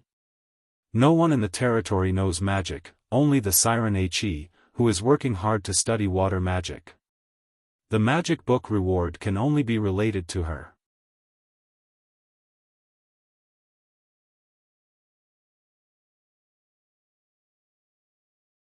Chapter 310. There were 3 sources for List's magic books. One was that the flower caravan bought them from the bookstore in Coral City every time, the other was from Elk Sun, and the third was from the Tulip Castle caravan to buy books from other places. There was a high probability that the reward of the task would come from one of these 3 sources. Thinking about it this way, he felt a little indignant. Even without this task, the magic books would still be in his hands. It felt like taking off his pants and farting, it was superfluous. Anyway, the task had to be done. Coral City, a small town around. In a dilapidated cabin in the woods, Elk Sun Truth shrouded himself in a cloak and stood at the door of the cabin. With a creak, the door opened. An old woman with dark green hair opened the door. She was also wearing a magic cloak, but it was dirty and had obviously not been washed for a long time. You're here, Elk Sun. Yes, Sir Mylisai. Elk Sun frowned quietly and tried to hold his breath. The smell in the room was too strange. Why didn't your magic apprentice open the door? Why bother you to open the door? Clumsy waste, I have turned him into a pile of flower fertilizer. Mylisai Truth said in a flat tone, telling of the murder that happened in private. Elk Sun twitched the corner of his mouth, wanting to laugh but unable to. He could only change the subject. Did your friend bring you new magic books? My Lisai smiled coldly. Of course I did. What about you, Elk-sun? Are you ready for the gold coins you cheated from the little white-faced lord? I didn't cheat, Baron List, I was just doing business. Oh, I noticed that you've been visiting the Inga Tavern more often recently than you did last year. My Lisai licked his dry, chapped lips, his eyes flashing. Young people should be more restrained. Don't indulge yourself after making money. The path of truth needs to be explored alone. Thank you for your advice, Sir My Lisai. If there is nothing else, I want to get the magic books first. I have some things to deal with. Come with me.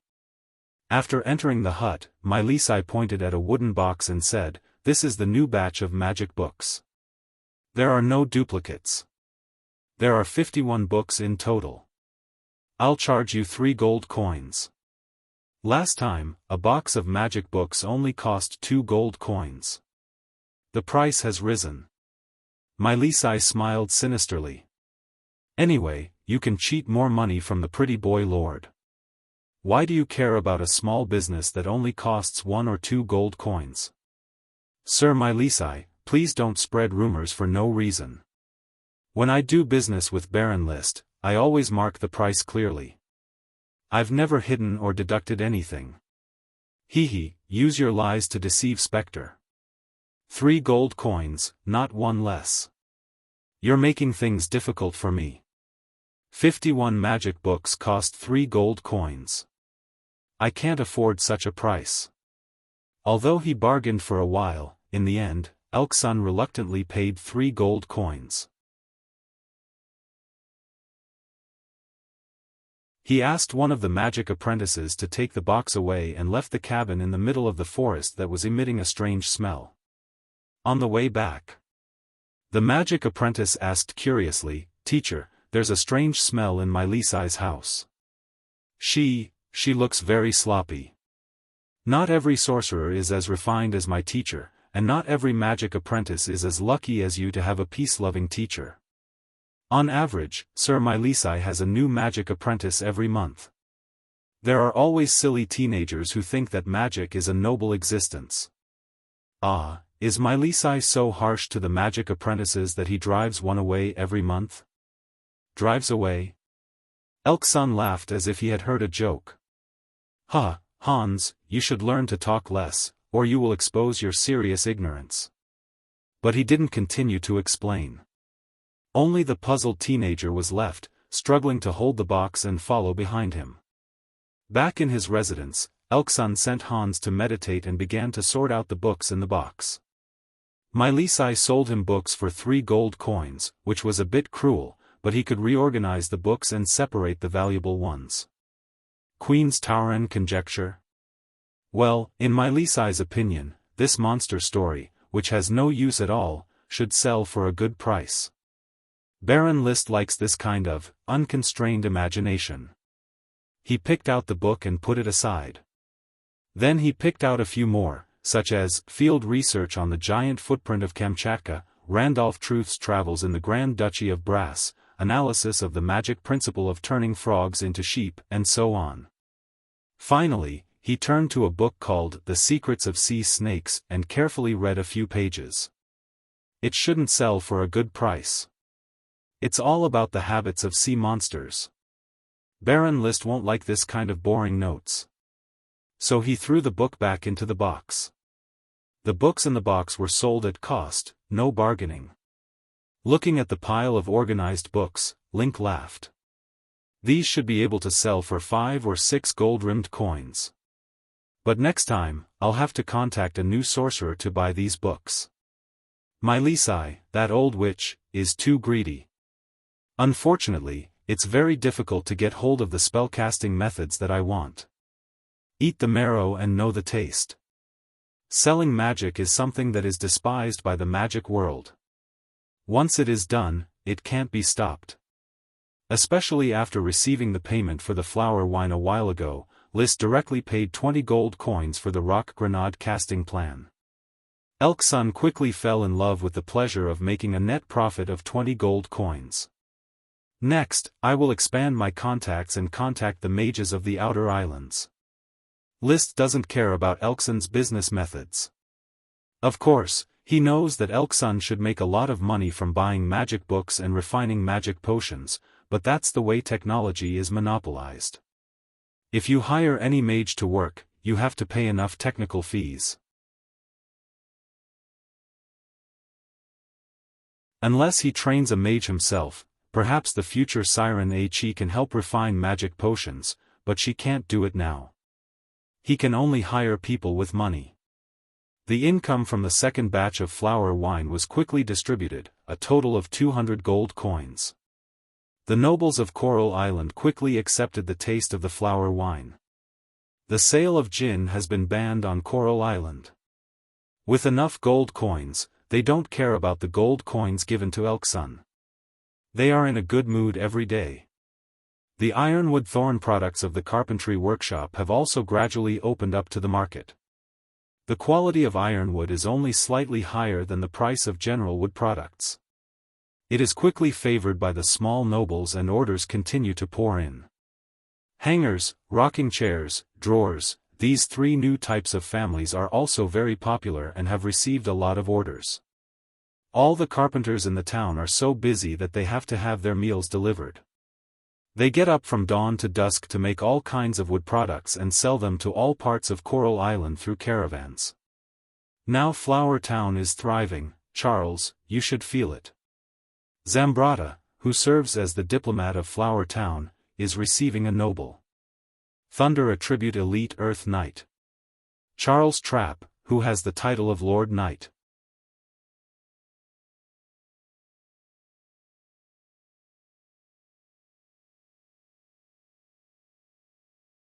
Chapter 311.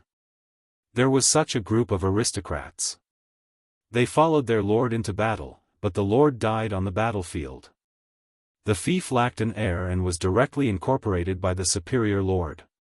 However, the superior lord refused to recognize the territorial rights of the followers of the dead lord, so their fief was deprived, leaving only a useless aristocratic title.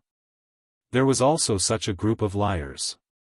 They were best at forging their aristocratic identities, such as a bankrupt lord knight, a follower of a baron whose lord had died, or a viscount whose fief had been seized. In short, they had so-called aristocratic identities and fabricated all kinds of destitute backgrounds.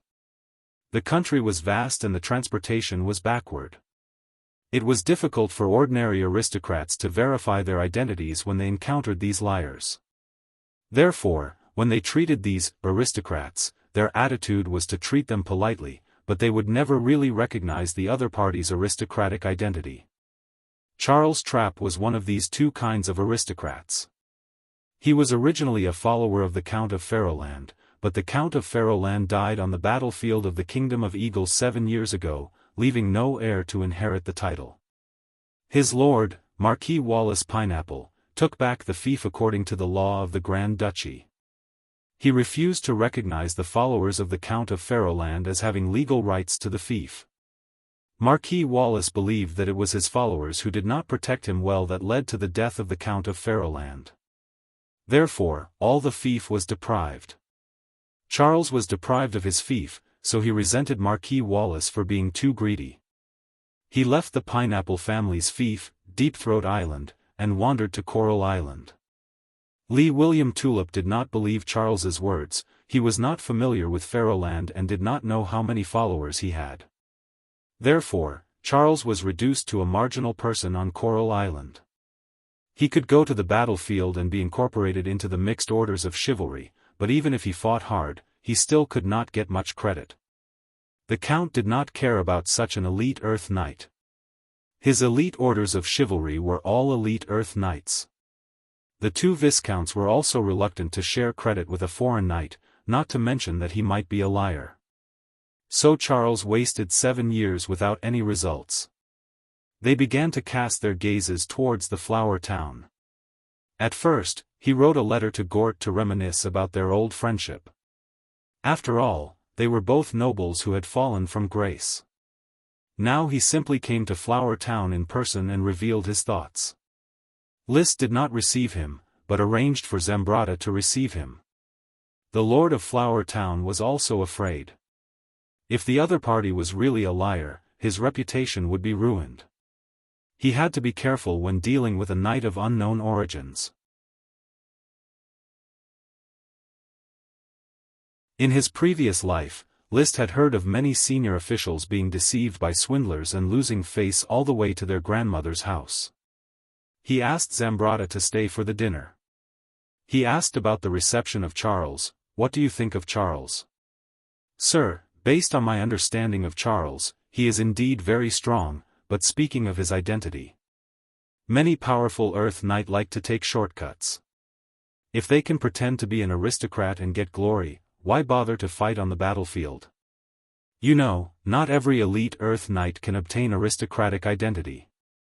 I need some more objective information. List said. Zambrata was indeed knowledgeable and witty. However, he had a bad habit. He liked to talk big but didn't get involved in practical matters. He was able to be pragmatic, but not practical. Zambrata coughed and replied, I heard that he fought hard on the battlefield a few years ago, but in the past 2 years, his performance began to be mediocre. He usually wanted to integrate into the aristocratic circle, but he always tried too hard and acted too deliberately. When I received him today, I could feel that he was too anxious. Too anxious? Yes, the conversation was always about you, Sir Lord. It made me feel that his purpose was too strong, and he always wanted to cover it up. Zambrata tried to make his words sound real. We can all see his purpose in coming to Flower Town, but he feels that we can't see it clearly. Vulgarly speaking, it was probably the mentality of being a whore and still wanting to have a chastity. List understood this. Then you continue to receive him. Don't promise anything. Let him see what he needs to do. I will see him again. First, tear down the other's chastity. Then they can meet each other honestly, talk about following, and accept the interests involved in following. In the next few days, List became very busy because he went to Black Dragon Island.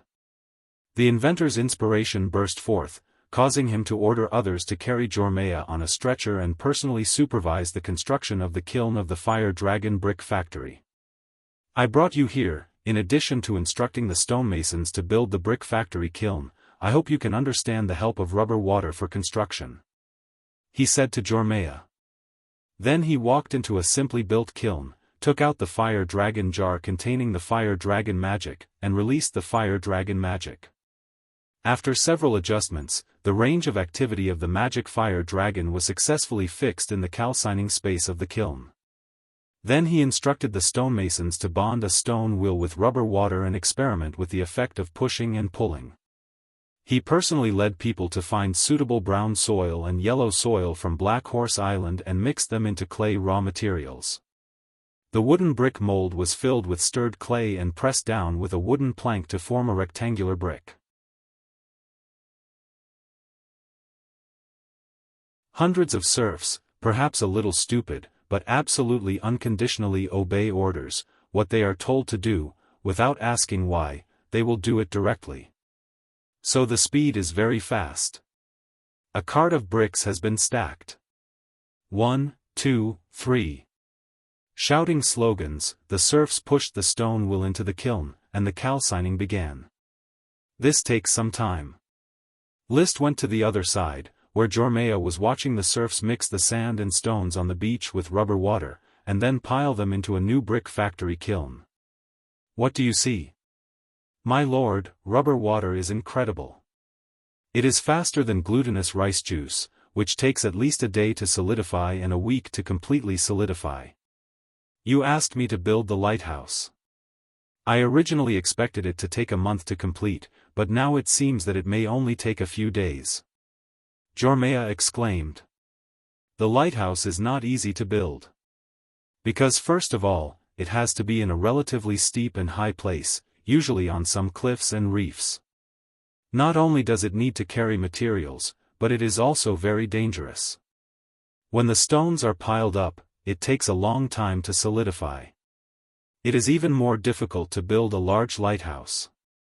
But with the quick solidifying effect of rubber water, the construction time will be greatly shortened, and it is not difficult to build a lighthouse in a short period of time by crazy accumulation of manpower and material resources. List did not intend to build a large lighthouse. He only intended to build a small 10-meter-high lighthouse on the rocky beach near Black Horse Port. After installing a crystal lamp, the range can reach 2 or 3 kilometers. In the future, when conditions are met, another small lighthouse will be built on the reef on the channel, and a small lighthouse will also be built in the Port of Flowers. In this way, the flowers will no longer have any risk of getting lost. While talking.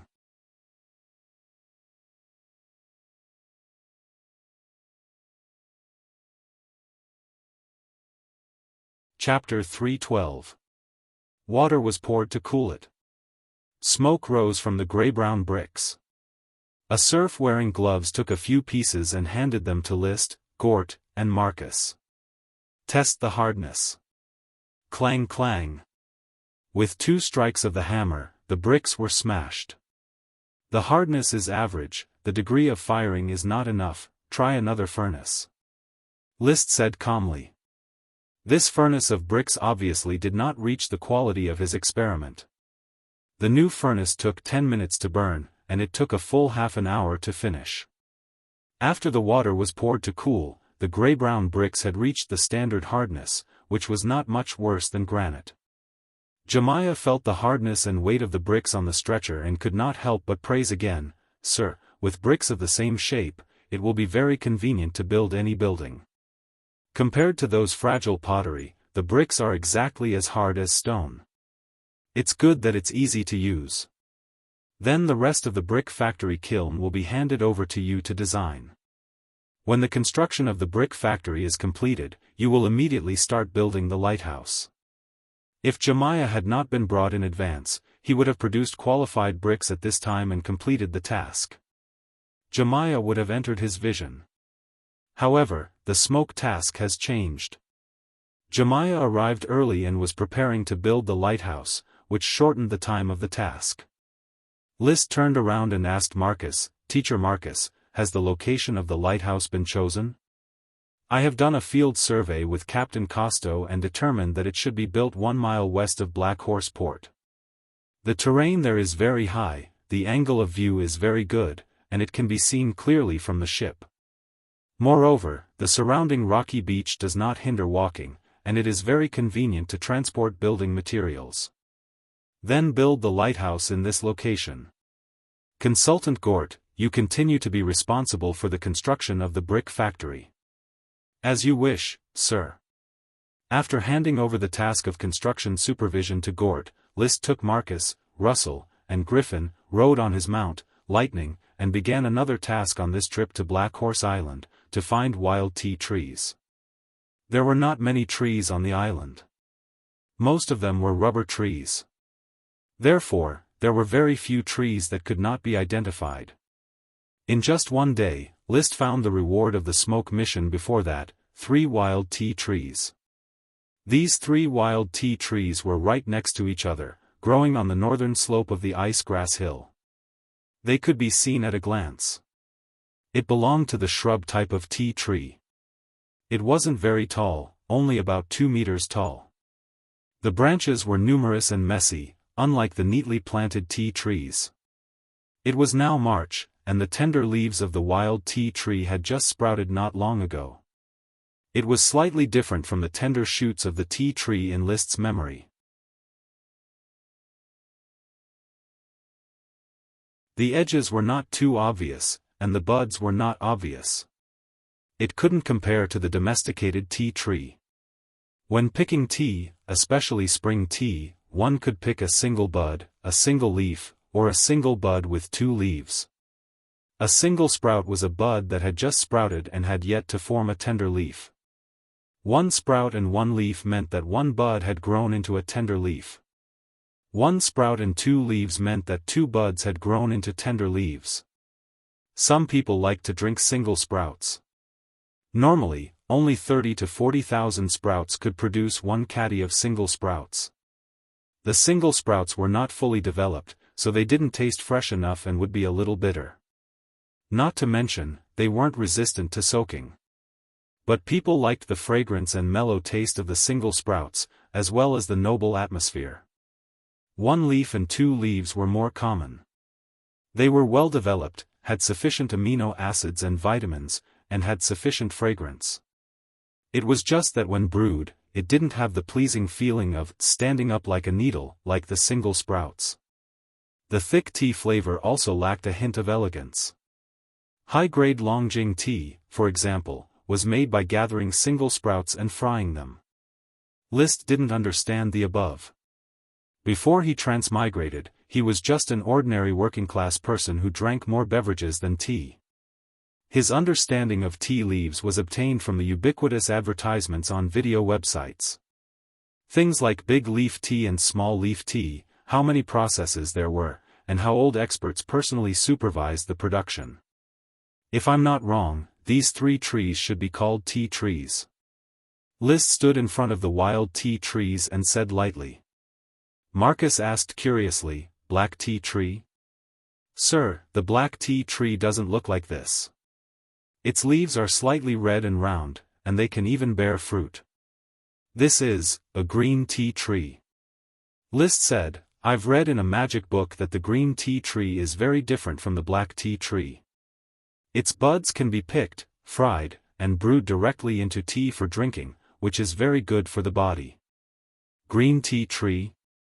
Marcus chewed on the name of the tree and said nothing more. He knew that he was not as knowledgeable as List. The young lord was well-read and knew a lot of things. The rubber tree was the best example. If it wasn't for the wisdom of the lord, they would have missed the extremely important rubber. Without any delay, List directly ordered a group of female serfs to collect the buds of 3 green tea trees. Whether it was a single bud with 1 leaf, a single bud with 2 leaves, or a single bud with 3 or 4 leaves. Let's collect it first. Of course, according to junior high school biology knowledge, he knew that tea should be collected from the top of the tea tree. Because plants have an apical advantage, the top bud grows first and inhibits the growth of the side buds. After picking the top bud, the side buds of the tea tree will grow without affecting the growth of the tea tree. Today, there are nearly 1,500 serfs working on Black Horse Island. There are also a lot of female serfs. Griffin called 20 and brought a few ladders to pick the top buds of the green tea tree.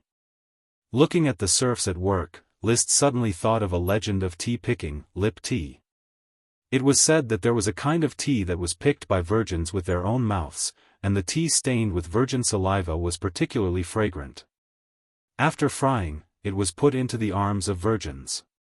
Finally, the new tea that came out of the oven was fragrant, and had the unique body fragrance of virgins. It was called lip tea. Legends were not credible, at least List did not believe it. If the virgin who picked the tea looked like Sister Xiaofeng, he believed that no one would be willing to drink that kind of lip tea. In 2 hours, the serfs had picked most of the top buds. There was not much in total, about 2 pounds. With 2 pounds of tender leaves and shoots, List was ready to return to Flower Town by boat. Gort and Marcus were in charge of the work on Black Horse Island, so there would be no problems. Just before leaving, Gort looked at him eagerly. Sir, Freya has been pregnant for 9 months and will give birth at any time, but I can't be with her. Don't worry, when the lighthouse construction is completed, you can come back. Consultant Gort, Flower Town is important, but the construction of Black Horse Island's port town is equally important. You need to maintain it for a while. After all, Teacher Marcus lacks experience. At this point, Gort could only cheer up. Sir, please rest assured that Gort will carefully plan the development of the port town. List comforted Gort. The flowers set sail, braving the wind and waves in the blue sky and blue sea. You're tuning in to the UnparalleledSwordWill YouTube channel. Don't forget to subscribe and join us on this journey to catch the most captivating stories.